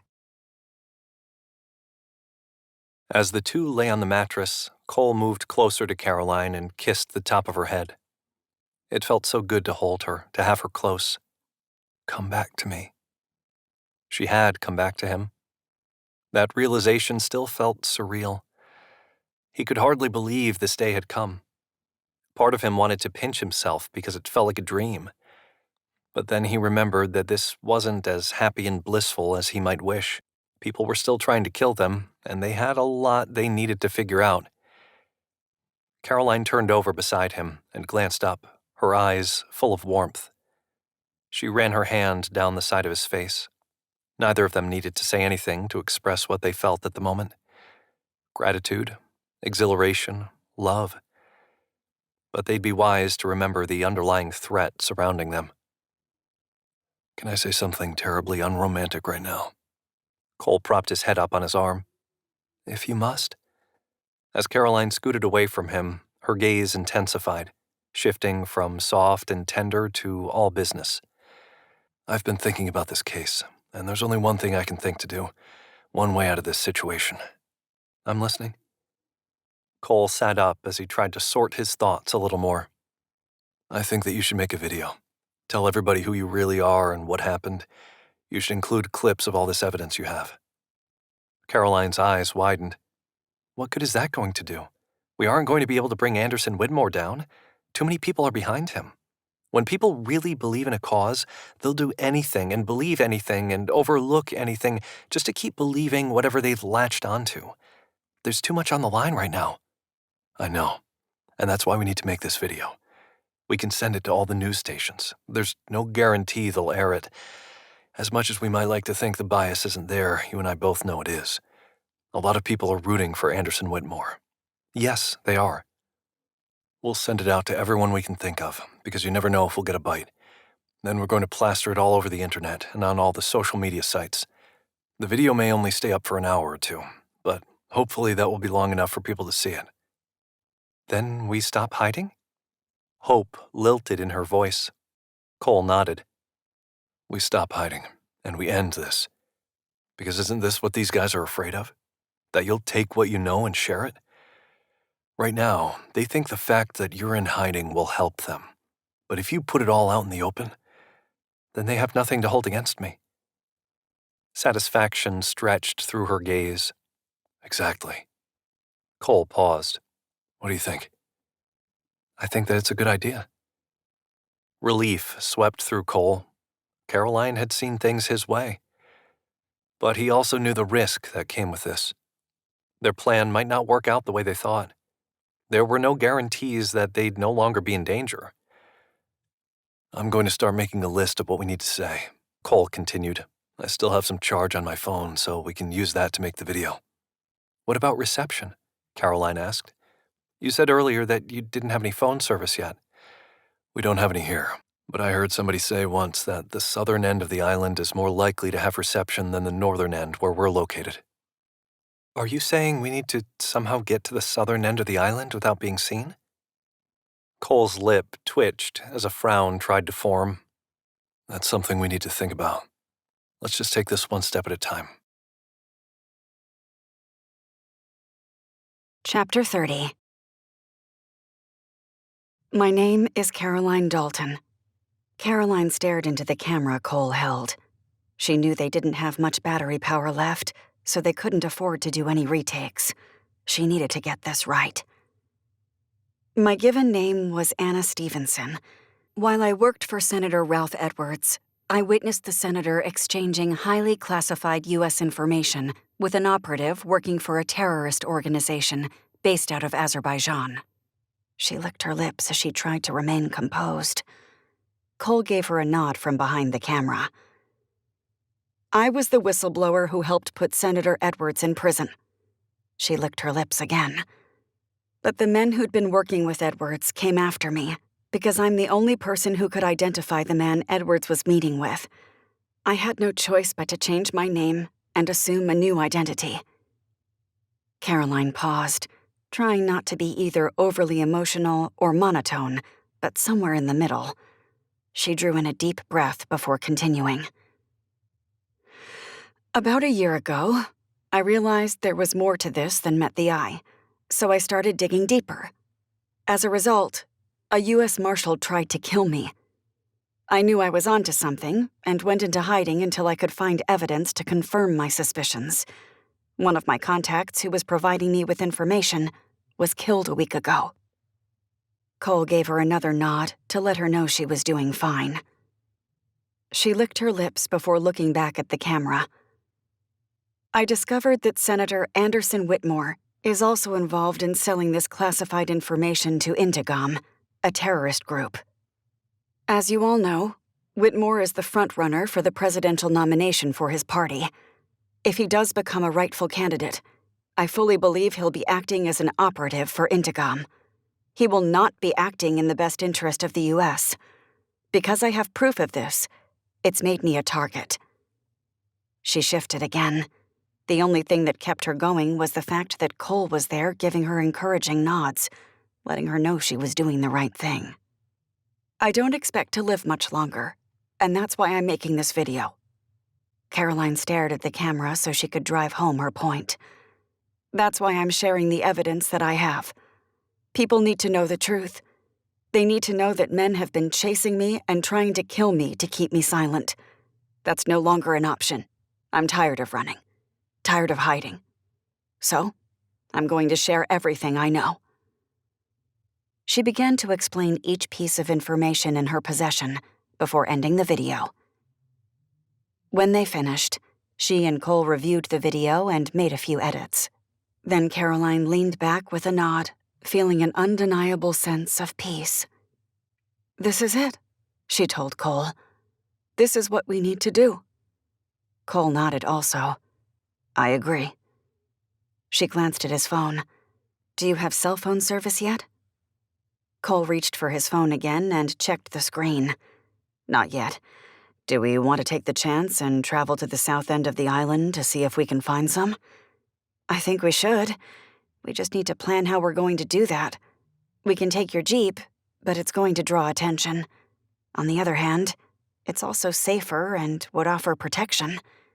If it's even drivable, Cole reminded her. Who knows how high the water is out there? The Jeep could have been flooded out last night. She frowned and leaned back. Good point. Without checking things out, it's hard to know. But we do know that at least one of the men is still on the island, and probably more. They could be watching this house right now. Cole shrugged. Or when they came here, they could have assumed that neither of us were here and left. She let out a sigh. That's true, but there's no way to know that information right now, is there? No, there's not. Cole remained silent with thought for a minute. We have 2 bikes in the shed downstairs. We could try to take them, or we could just walk. It's about 5 miles, and we could stay low and cut between houses so people don't see us.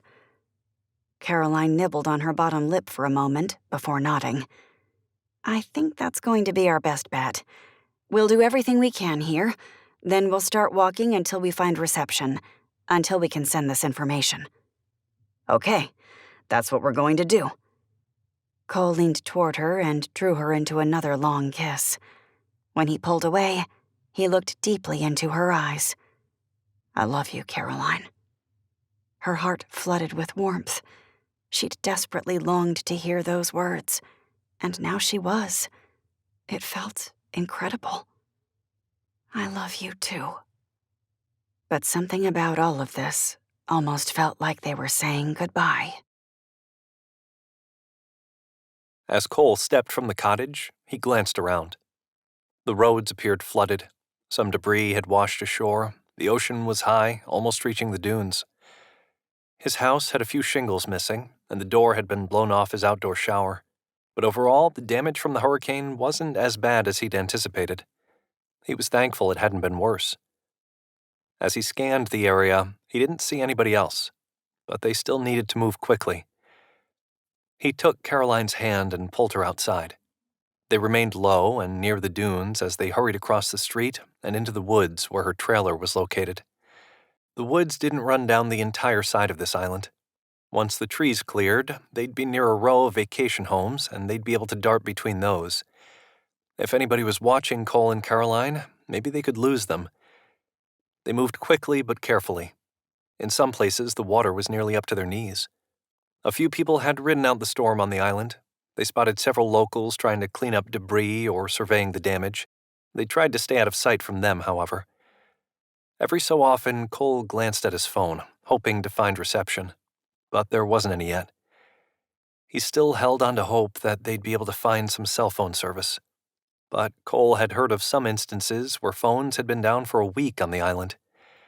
He tried not to think of that possibility. Finally, 2 miles down, he had a signal. Would it be strong enough to post this video? He wasn't sure, but it was worth a shot. He had half a battery charge left on his phone still, and he hoped that would be enough. Right here, he muttered. He pulled Caroline behind a house and out of sight from the street. At least this spot had some dry land beneath them, but the wind was still sharp. If they didn't work fast, the scattered showers from the outer bands of the storm system would be upon them. Keep watch while I do this, he said. Caroline nodded and peered around the house. I don't see anybody. Working quickly, Cole hit send. The button on the screen indicated that it was still processing his request. While he waited for that to finish, he went to various social media sites and began to post the video there also, but the service was still too slow. Cole frowned and glanced around. We need to keep moving. Caroline raised her shoulders, clearly tense as she nodded. Let's go. He prayed this worked, because if it didn't, they were going to be stuck here on this island with no way to get the information posted, and dangerous men closing in. Chapter 31. Caroline's anxiety made nausea churn in her stomach. What if their plan didn't work? No, don't think like that. But it was hard not to. Her thoughts kept turning over the possible scenarios of how this was going to play out. She and Cole continued to duck behind houses and foliage in an effort to remain unseen. Cole kept hold of her hand as they moved down the island. He remained largely silent, no doubt thinking of their next step. "How do you feel about me calling a friend?" Cole finally asked. His question caused another round of panic to go through her. "A friend?" "There's someone I worked with a few times overseas. He's CIA, and he's a good guy. We can trust him." "What good is it going to do to let somebody with the CIA know what's going on?" Her thoughts raced ahead, trying to sort out every best and worst case scenario. "Even though the CIA doesn't operate on American soil, he'll know what to do with this information. If a high-ranking U.S. official truly is selling information to Azerbaijan, which we know he is, then he needs to be stopped. Anderson Whitmore needs to be charged with treason. My friend Brick will know what to do." She swallowed hard, still trying to get her anxiety under control. "You're sure you can trust him?" Cole nodded and continued walking. "I'm sure. You know, this scandal is bigger than both of us. We're going to need help if we want to get through this." Caroline stared at him another moment before nodding. "Okay, then." As they ducked behind another house, Cole glanced at his phone. "I've got enough bars to make a call." "Then do it." He nodded and dialed his friend's number and quickly put the phone to his ear. Brick answered quickly, and Cole explained the situation. As he did, Caroline continued to survey the area around them. She halfway expected to see men in black darting around with guns. She expected to see shadows moving, but she didn't see any of that. All she saw were houses with shingles ripped off, standing water in low areas, and some knocked-over trash cans. All in all, this just felt too easy. To think these men had done all this work and made all these threats, only to back off now? What sense would it make? Or maybe she and Cole really had managed to shrug off the tail that had been on them. She wanted to believe that, but she wasn't sure she could. Cole ended the call and paused, turning toward her. "Brick is going to look into this. I told him where we were. Someone needs to know in case something happens." His words drove home the reality of their situation. It was dangerous. There were no guarantees, and people wanted to kill them. Spontaneously, Caroline rose on her tiptoes to place a quick kiss on Cole's lips. "Thank you." He needed to know how much he meant to her, how much his support comforted her. What if she didn't have the chance to tell him later? A slow smile spread across his lips. "Anything for you." He leaned down and kissed her again. It was a sweet moment in the middle of a tense situation. As they pulled away, Cole glanced at his phone and frowned. "The video is 75% loaded. We're almost there." "That's good news." But as they continued walking through someone's yard, Caroline heard a stick crack behind them. Caroline froze. Someone had seen them. But who? Cole heard the sound, and his body immediately went on guard. He pushed Caroline behind him. A man stepped from the road, but he didn't look like an operative. He was probably in his 40s and wore a baseball cap and waders. He waved as he stepped toward them. "I see other people stayed on the island too." Cole plastered on what he hoped was a friendly smile. "We did. What can we say? We've always been risk takers." "Me too. There's nothing better than riding out the storm. I don't think I've seen you around here, though." The man squinted as he observed them, clearly a social butterfly with his wide eyes and friendly chatter. "We're from up in Rodanthe," Cole said. "We had no cell phone reception, so we walked down here to see if we could find some." He glanced at the sky as if he could read something they couldn't. "It's faint, but it's around here. I know what it's like to feel cut off. This is the 4th storm I've ridden out since I moved here 10 years ago." Cole didn't want to raise suspicions by rushing off. Instead, he paused, hoping to make this short and sweet. "You must be a full-timer." "I am. Name's Tom. There aren't many of us full-timers around here, but I'm one of the few. Where did you say you're staying?" "We're up on the north end of the island, Ghost Lane." Recognition spread across the man's features. "Yes, oh yes, of course. I've heard some stories about that area. The history here is amazing. You haven't seen any ghosts, have you? Cole chuckled. Not yet. Nightmares about them? Cole glanced at his phone and saw that he still had 10% left. He just needed to keep talking a little while longer. No nightmares. But even as Cole said the words, he knew they weren't true. He'd been going through a living nightmare ever since he'd arrived. Except for finding Caroline. The situation had seemed like a nightmare at first, but now it was a blessing. You had a new neighbor move in beside you, didn't you? I think his name is Nathaniel? Cole nodded. That's right, Nathaniel. He seems like a nice guy.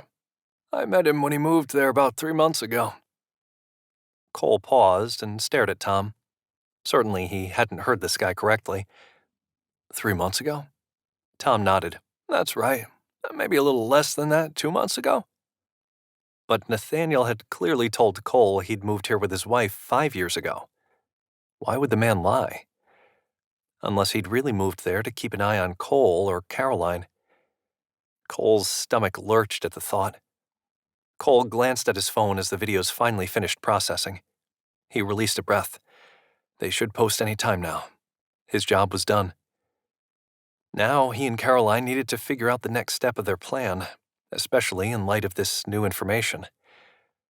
Cole glanced at the man who'd stopped them. What do you know? It looks like my message finally went through. It's been really nice chatting with you. Same here. I hope everything goes well at your house. So did Cole.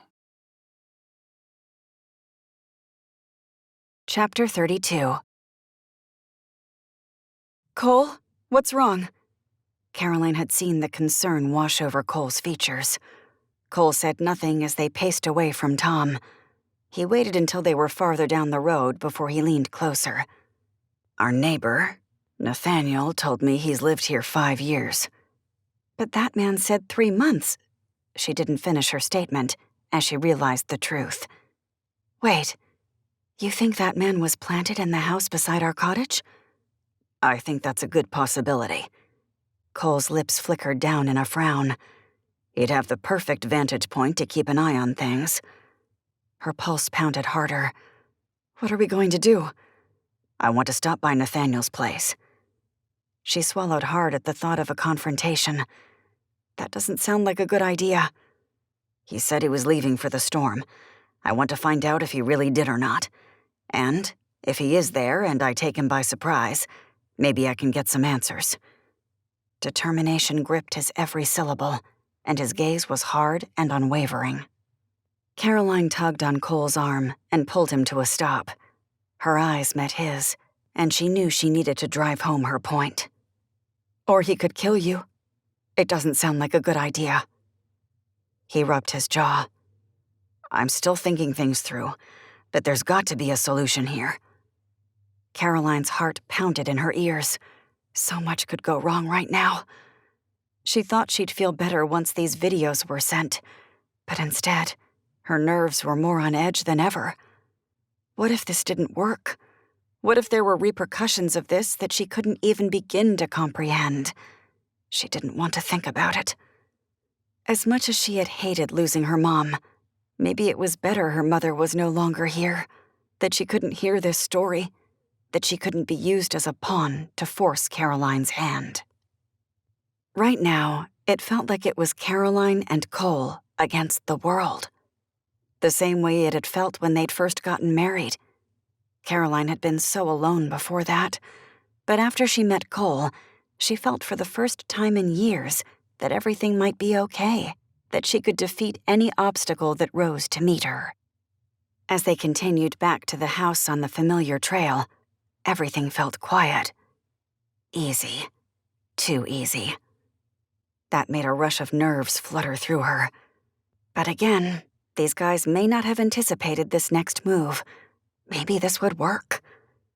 The thought almost felt like it was too good to be true. Finally, Cole and Caroline reached the area of the woods across from Ghost Lane. They paused behind a tree and looked out. Everything appeared quiet. But was it? Caroline didn't know. Nor did she know what Cole was thinking. Part of her didn't want to know. She simply wanted to go back to her little trailer to hide out and escape from the world. But she knew that wasn't a possibility. Too much was on the line right now. After word got out about this video, their lives would be in even more danger than before, at least until certain puzzle pieces started to click into place. These things always took time, it seemed. Cole's back stiffened. I don't see anybody.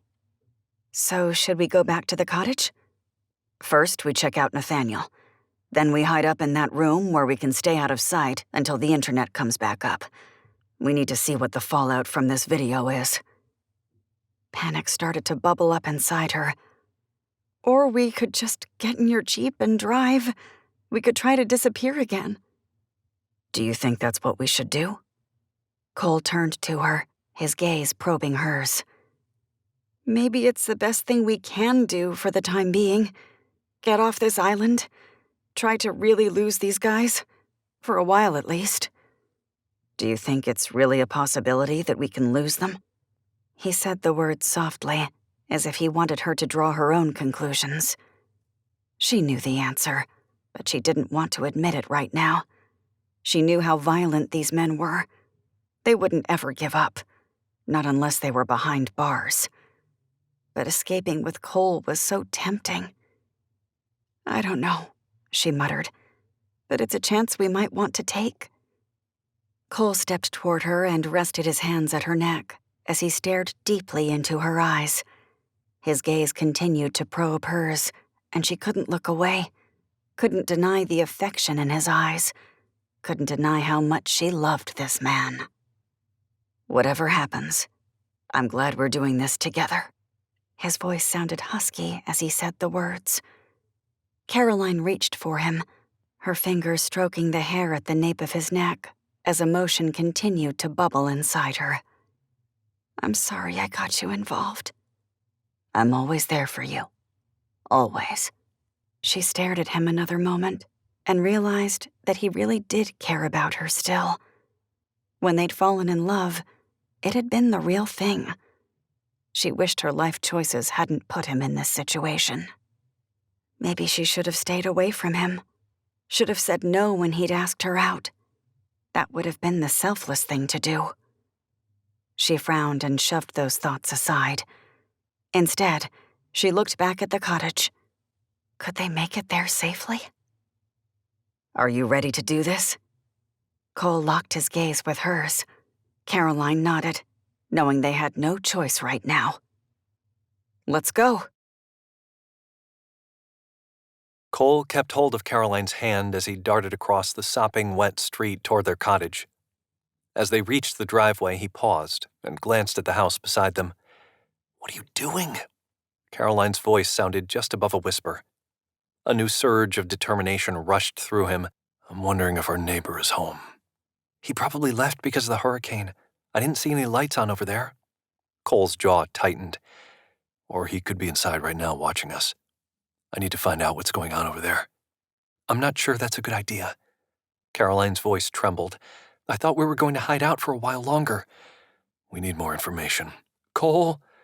He heard the fear in her voice and hated knowing she was scared. But if they were going to get out of this situation, they had to be proactive. We can go over there together. We'll be quiet and won't make any sudden moves. He stooped down to make eye contact with her. They needed to be on the same page here. What do you think? If you think that's what we should do. Cole didn't want to put Caroline in the middle of an even worse situation than she was in now, but they didn't have much choice. He took her hand, and crouching low, they hurried across the lane to Nathaniel's place. When they reached the door, Cole peered inside a small window at the top. The place appeared empty, and the car was gone from out front. Most likely, Nathaniel and his wife had evacuated because of the storm. Cole motioned for Caroline to follow him. I'm going to go inside. Caroline's eyes widened, but she nodded. Cole twisted the knob and was surprised to find it unlocked. He stepped inside the house. Everything was still. Just in case, he called, Hello? No one answered. Stay here at the door, he whispered. Let me know if you see anybody. If anything happens to me, I want you to run. She opened her mouth like she wanted to argue. But finally she nodded. Cole searched the rest of the house and confirmed that nobody was there, but when he got into the master bedroom, he paused. Pictures were scattered across the dresser. Pictures that showed that this guy had clearly been watching Cole's house. As he picked up one of the photos, he saw Caroline pictured on the front porch. She was talking to a man wearing all black. Her face didn't contain even a hint of fear. It almost looked like she was working with these guys. Cole's throat tightened. What if this was all a setup? What if this did somehow tie in with those terrorists overseas who'd threatened him and his team? Was his whole marriage to Caroline a fraud? A means of getting revenge? He hadn't fallen for another lie, had he? A bad feeling churned in his stomach at the thought. He didn't want to believe it. But why would Caroline be talking to one of these guys? It didn't make any sense. Unless there was more to the story she hadn't told him yet. Chapter 33. Caroline studied Cole's expression as he returned to the living room. Anything? He paused in front of her and shook his head. No, it's like I thought. They're gone. If that was true, why did Cole seem different? Caroline couldn't pinpoint exactly what it was, but something about him was off. You're sure you didn't see anything? She studied his expression, looking for a hint about what had changed. He shrugged. If these guys are who I think, they covered their tracks. I didn't find any evidence about who they're working for or what they are planning. She frowned. She still had an unusual sense of urgency sweeping through her. Urgency to leave before they were caught. We should get back to the cottage and lie low for a while. Cole offered a stiff nod. That sounds like a plan. They headed back across the lane and up the steps to their cottage. Before they stepped inside, Cole pulled Caroline to a stop. Wait, he murmured. He took a tentative step forward, testing the floor for any hidden surprises. As his shoulders eased, he motioned for her to follow. She studied the space for a sign that something might be different from when they'd left earlier. Caroline didn't see anything. She hoped that video would pick up steam, that maybe a reporter would see it and run with the story, that maybe some action would finally be taken, and she could begin living her life again without feeling these burdens she'd been carrying with her for the past year. All she and Cole had to do was make it just a few more hours. They could do that, up in their secret room where nobody would know they were here. Only her and Cole.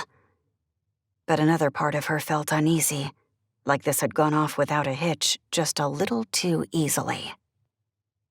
As she took a step down the hallway, a creak above her made her freeze. It almost sounded like a ghost was on the old widow's walk. But Caroline didn't believe in ghosts, not the supernatural kind at least. She knew the most likely reason for the noise was because somebody was in their house.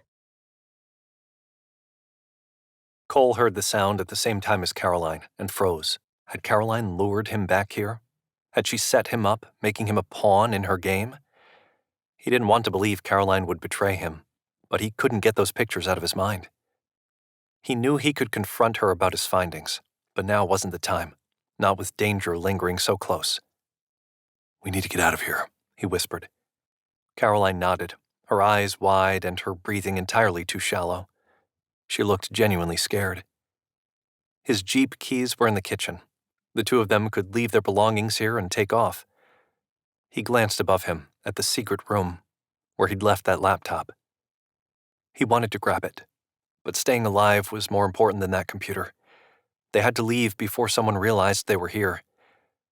Cole nodded toward the front door and pulled Caroline back a step. We need to get out of here. Before they could flee, the bookcase at the end of the hallway flew open. A masked man stood there. Not just a man holding a hostage. The masked intruder pressed a gun toward this person's head until she whimpered. Cole sucked in a breath as his vision focused. The hostage? It was Michelle. Chapter 34. Caroline's eyes widened. That was the woman Cole had gone to dinner with. Why was she here? Why had she stayed on the island? Unless the men pursuing Caroline grabbed her to use as leverage. Caroline's stomach squeezed at the thought of it. No more casualties. There had been far too many already. Cole's arm jutted out, and he pushed Caroline back as he stared at the two people in front of them. How had this man discovered her secret hideout? "Let her go." Cole's voice came out at a low rumble. "Michelle has nothing to do with this." The man pressed the gun harder into Michelle's temple until she let out another whimper. "I'll decide what happens next." The man nodded at them. "Put your guns on the floor. Don't make any sudden moves or she dies." Cole slowly pulled the gun from his waistband and set it down. Caroline did the same. As she did, her heart pounded in her ears. How were they going to get out of this? Had the man been watching, waiting for them to leave so he could strike? That's how it felt. They'd been so close to freedom, and now this. Her stomach plummeted. How were they going to get out of this, especially since a gun was being held to Michelle's head? "How'd you know about that room?" Caroline asked. He smirked. She could see it even through his mask. "I figured you had to be in here somewhere. I got creative and found the hidden door." She held back a frown. They'd been so close to finishing this. Was there a happy ending in sight now? "I guess I don't need this anymore." The man pulled off his mask. Caroline stared at him, at the scar across his cheek, his square jaw, his light brown hair, his bulky frame. Ian Borealis. "Ian," she muttered, "you came yourself." "If you want the job done right," he shrugged. "You've been nothing but trouble since the moment I saw you." "Why did you involve Michelle?" Cole asked. "Because I wanted to," Ian growled. "Because you guys had to go all G.I. Joe and G.I. Jane on us. You should have known better." "Cole, you can't trust her." Michelle glanced at Caroline before her gaze darted back to Cole. Caroline's heart skipped a beat as she realized the woman's implications. "What are you talking about?" "She's on their side. She's only using you." Michelle's voice sounded breathless as the accusations flew from her lips. Caroline gaped. This couldn't be happening. Why would that woman say something like that? "She's lying," Caroline muttered. "Why would Michelle lie?" Cole asked. "What does she have to gain by doing that?" Caroline shook her head.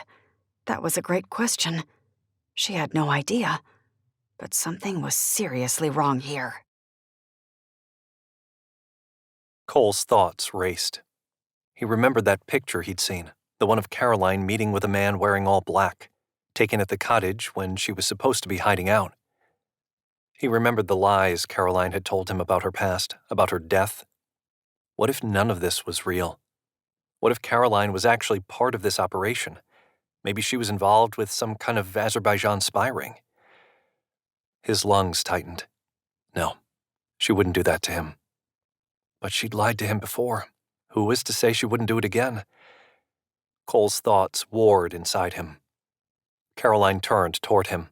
"Cole, you know that's not true." Caroline pleaded with him with her gaze, that gaze he'd stared into a million times before, the eyes he'd fallen in love with, the face he'd kissed goodnight in moments of blissful delight. "I don't know what's true anymore. Cole, it's me, Caroline, the woman you married." "She's been playing you this whole time," Michelle said. "I did some research into her. I saw the two of you together, so I got nosy. But now I know it's all true. She wanted you to ruin Anderson Whitmore's reputation, and you did." "I don't know what you're talking about." Cole's throat burned as he said the words. He was going to have to decide who he believed, his wife or Michelle. It should be an easy decision, so why wasn't it? Ian remained surprisingly quiet, maybe waiting for them all to turn on each other so he would have less work to do in the end. "Cole." Caroline frowned as she stared at him. "She's part of this. She has to be." He flinched. What? Why would Michelle be part of this? What sense did it make? His gaze latched onto Caroline's. He had to know the truth, now or never. "Who was the man in black you were talking with here at the cottage?" Cole asked. She balked at his question. "Man in black? What are you talking about? I saw a photo of you and some guy in Nathaniel's place. Who was he?" "So that's why you were acting weird?" Caroline shook her head, her gaze appearing dazed with shock. "You still don't trust me, do you?" Cole raised his chin. "Then answer my question. Who was he?" "I haven't met with anyone since I've been here. I've been in hiding." "I saw the picture with my own eyes." Why was she still playing this game? His temples pounded at the thought. "The only time I met with someone—" Her voice trailed. "Who was it?" He held his breath, waiting to hear her explanation. "When you were deployed, I came here to work on the cottage. A man came to the door selling windows. It's the only thing I can think of." The explanation seemed too simple. Why would Nathaniel have pictures like that from so long ago? "For this moment, to set me up, to plant doubt." She paused. "I've told you the truth, Cole. No more lies." He stared at her, wanting to believe her. But could he? He wasn't sure still. "All right, enough of this talking," Ian said. "We've got some business to take care of." Chapter 36. Caroline held her breath. She wanted to step in, to intercede, but she wasn't sure if she'd help or be in the way. As she saw the gun skid across the floor, her lungs loosened, just slightly. Good. At least they were all on an equal playing field now. She backed up, praying that Cole would be okay. If not, Ian would kill them all. She glanced at Michelle. Her body language mirrored Caroline's. Was she a victim here also? Had this man planted ideas in her head? Caroline shivered at the thought. How had she gotten wrapped up in something so big? She hadn't meant for any of this to happen, yet she couldn't turn her back either. Finally, Cole got the upper hand. He rammed his fist into the man's jaw. The action must have surprised the man because he reeled backward. As he did, Cole reached to grab the gun. Caroline sucked in a breath as she glanced at the floor. The weapon was gone. She lifted her gaze and saw Michelle holding it, the barrel pointed at Cole. "I'm sorry, Cole." Michelle's voice trembled as she shook her head. "But I can't let you win this one." Cole stared at Michelle and felt himself reeling. "What?" "Back away." Michelle's eyes narrowed. "This isn't the way this is supposed to play out." "But you're working for them? You were trying to set Caroline up, weren't you? That's why you said those things earlier." Realization dawned on him, and Cole felt like he'd been sucker punched. Michelle shrugged, transforming into a different person as her face hardened and her spine straightened. "Some operatives are obvious and some aren't. It's the ones who aren't that you have to look out for." "You work for Whitmore?" She grinned, all signs of innocence disappearing. "I'll admit to nothing." "Of course you won't. No trail will lead back to him. How could you do this?" "I can't let the two of you stand in the way of something great." She pointed the gun at Cole. "I'm sorry, but it has to be this way." "Nothing has to be a certain way." Cole kept his voice level as he tried to change her mind. "You always have a choice." "No, unfortunately I don't." Michelle nodded toward the candles. "Now finish lighting them. Back to the original plan." "You're not going to get away with this," Caroline said. Cole's gaze connected with Caroline's. He tried to express how sorry he was for doubting her, for everything. He should have welcomed her with open arms. Instead, his emotions had clouded everything. He couldn't give up yet. There had to be a way to get out of this situation. Thunder rumbled overhead again. The outer bands of the storm must be close. What would that mean for them? More danger or a distraction? "Light the candles," Michelle ordered. Caroline nodded at Cole, and he walked back over to finish what he'd started. He needed to think of a way out of this, and time was running out. Chapter 37. Michelle had been involved too? Everywhere Caroline went, these people were closing in on her, desperate to silence her.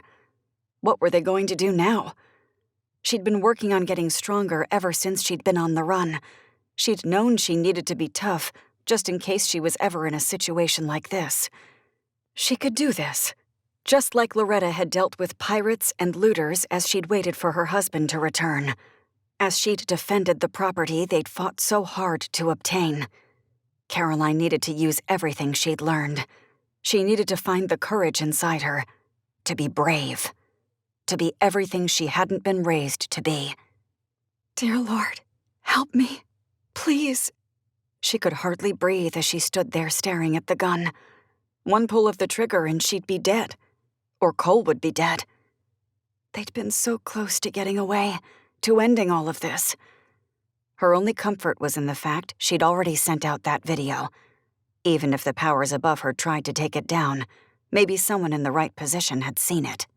Maybe all of this wasn't for nothing. "Who's Nathaniel?" Caroline asked. "Who is he really?" "Just someone we planted to keep an eye on your old house," Ian shrugged. "Brilliant, huh?" Caroline grunted. This guy was too arrogant. She had to do something to stop him. And at the first opportunity, she would. Cole couldn't lose Caroline again. He wasn't going to let it happen. He had to take action before Ian's plan worked. What now? Cole lit the last candle, there were 6 altogether, and watched Ian's every move. Ian paced toward one of the candles. "Now we burn this place to the ground. I'm sorry it has to end this way, I really am, but the gunshot wound would cause too many questions." 2 fires on the island in 1 week won't? Caroline asked. "These old buildings, it doesn't take much, you know. And with the candles being used because of the storm..." "You have all this planned out, don't you?" Cole shook his head. Ian shrugged. "We're paid to be the best, so that's what we are." Cole watched the man's next move carefully. Ian took a candle and started to lower it. That's when Cole knew he had to take action. He dove toward him. As he did, Caroline tackled Michelle. Cole glanced over, trying to make sure Caroline was okay, but it was nearly impossible to tell. "You're not going to win," Ian yelled. "We'll see about that." As they struggled against each other, Cole heard the rain begin to fall outside. Would the downpour obscure the sound of their fight? Was anyone even around to hear? He had no idea. He just had to subdue this guy so he could help Caroline. She grunted beside him. As Cole glanced over, Ian rammed his fist into Cole's midsection. Cole groaned as pain spread through his already sore ribs. Feeling a burst of adrenaline, Cole caught Ian in a chokehold. He held him until he felt any movement drained from the man's body. Then he removed his arm and watched as Ian sank to the floor unconscious. Now Cole needed to help Caroline. She was putting up a surprisingly good fight, but Michelle still held that gun. If she turned it toward Caroline... Cole swallowed hard. He reached for Michelle's hand and slammed it into the wall. As he did, the gun dropped to the floor. Michelle practically became primal as she pounced on him. "You're not going to win this!" She reached for his neck. As she squeezed his airway, Caroline shoved her away. Michelle toppled to the floor. When she did, a candle hit the floor. A rug caught fire. Cole sucked in a breath. No. The next instant, Caroline grabbed a lamp from an end table and raised it above Michelle. She slammed it into Michelle's head. Michelle dropped to the floor, totally unconscious. Cole glanced at Ian. He was still out also. He released his breath. Finally. Wasting no time, he took the rug and folded one end over the other, trying to suffocate the flames. To Cole's relief, it worked. The fire went out. His relief was short-lived when he heard cars pull to a screeching halt outside. "Not more, please, Lord, no." Cole pushed Caroline behind him and grabbed his gun, prepared to fight more if necessary. But as agents flooded the house, relief filled Cole. Especially when he spotted his friend Brick bringing up the rear. Help was here. Cole turned to Caroline and studied her face. "Are you okay?" She nodded and stepped into his arms as she whispered, "I am now." Epilogue. Cole wrapped his arms around Caroline as they stood on the deck of the cottage on Ghost Lane. 6 months had passed since they'd almost died. Anderson Whitmore was now in jail and facing charges of treason. The evidence against him was irrefutable, no matter what side of the political spectrum a person was on. Ian, Michelle, and Nathaniel, along with 8 other men, were also being prosecuted. Justice would finally be served. As he stared at the ocean in the distance, he remembered the first day he'd returned to the place. He'd been filled with so much despair, and now everything had been turned around. Needless to say, his sister was thrilled that she didn't have to worry about him anymore. "You came back to me," Cole whispered. "And you came back to me." Caroline turned in his arms as they faced each other. It was winter, but the day was mild. He and Caroline were both enjoying living in Rodanthe in their restored cottage. They still had work to do on it, but they'd enjoyed every minute of the process, especially because they were able to work together.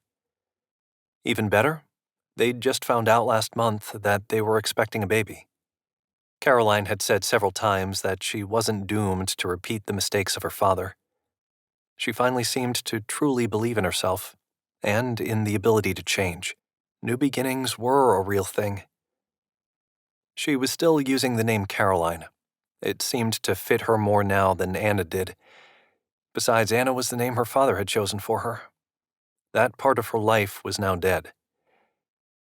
As they stood there facing each other, Buttons brushed their legs. The cat had become a permanent part of their lives. Cole wouldn't have it any other way. The two of them had also found the final journal written by Loretta Madison. It had been buried underneath another floorboard and had been discovered while they'd been renovating. Her husband had returned. They'd had children together and even grandchildren. After Loretta had died in 1957, her children had sold the place. It had gone through 6 other owners before Cole and Caroline purchased it. Now, they'd be making their own history here. "I love you, Caroline," Cole murmured in her ear. She grinned as she looked up at him. "I love you too, Cole." The next moment, their lips met in a kiss. One of many.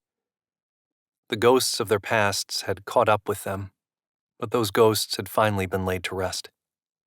The only ghost that remained was the one listed on the street sign, Ghost Lane. From the trauma of the past, new life had finally begun, and Cole and Caroline could build their future together. This has been The Cottage on Ghost Lane, a romantic mystery thriller, the Beach House Mystery Series. Written by Christy Barritt. Narrated by Patricia Santamasso and Sean Patrick Hopkins, members of SAG-AFTRA. Copyright 2021 by Christy Barritt. Production copyright 2021 by Christy Barritt.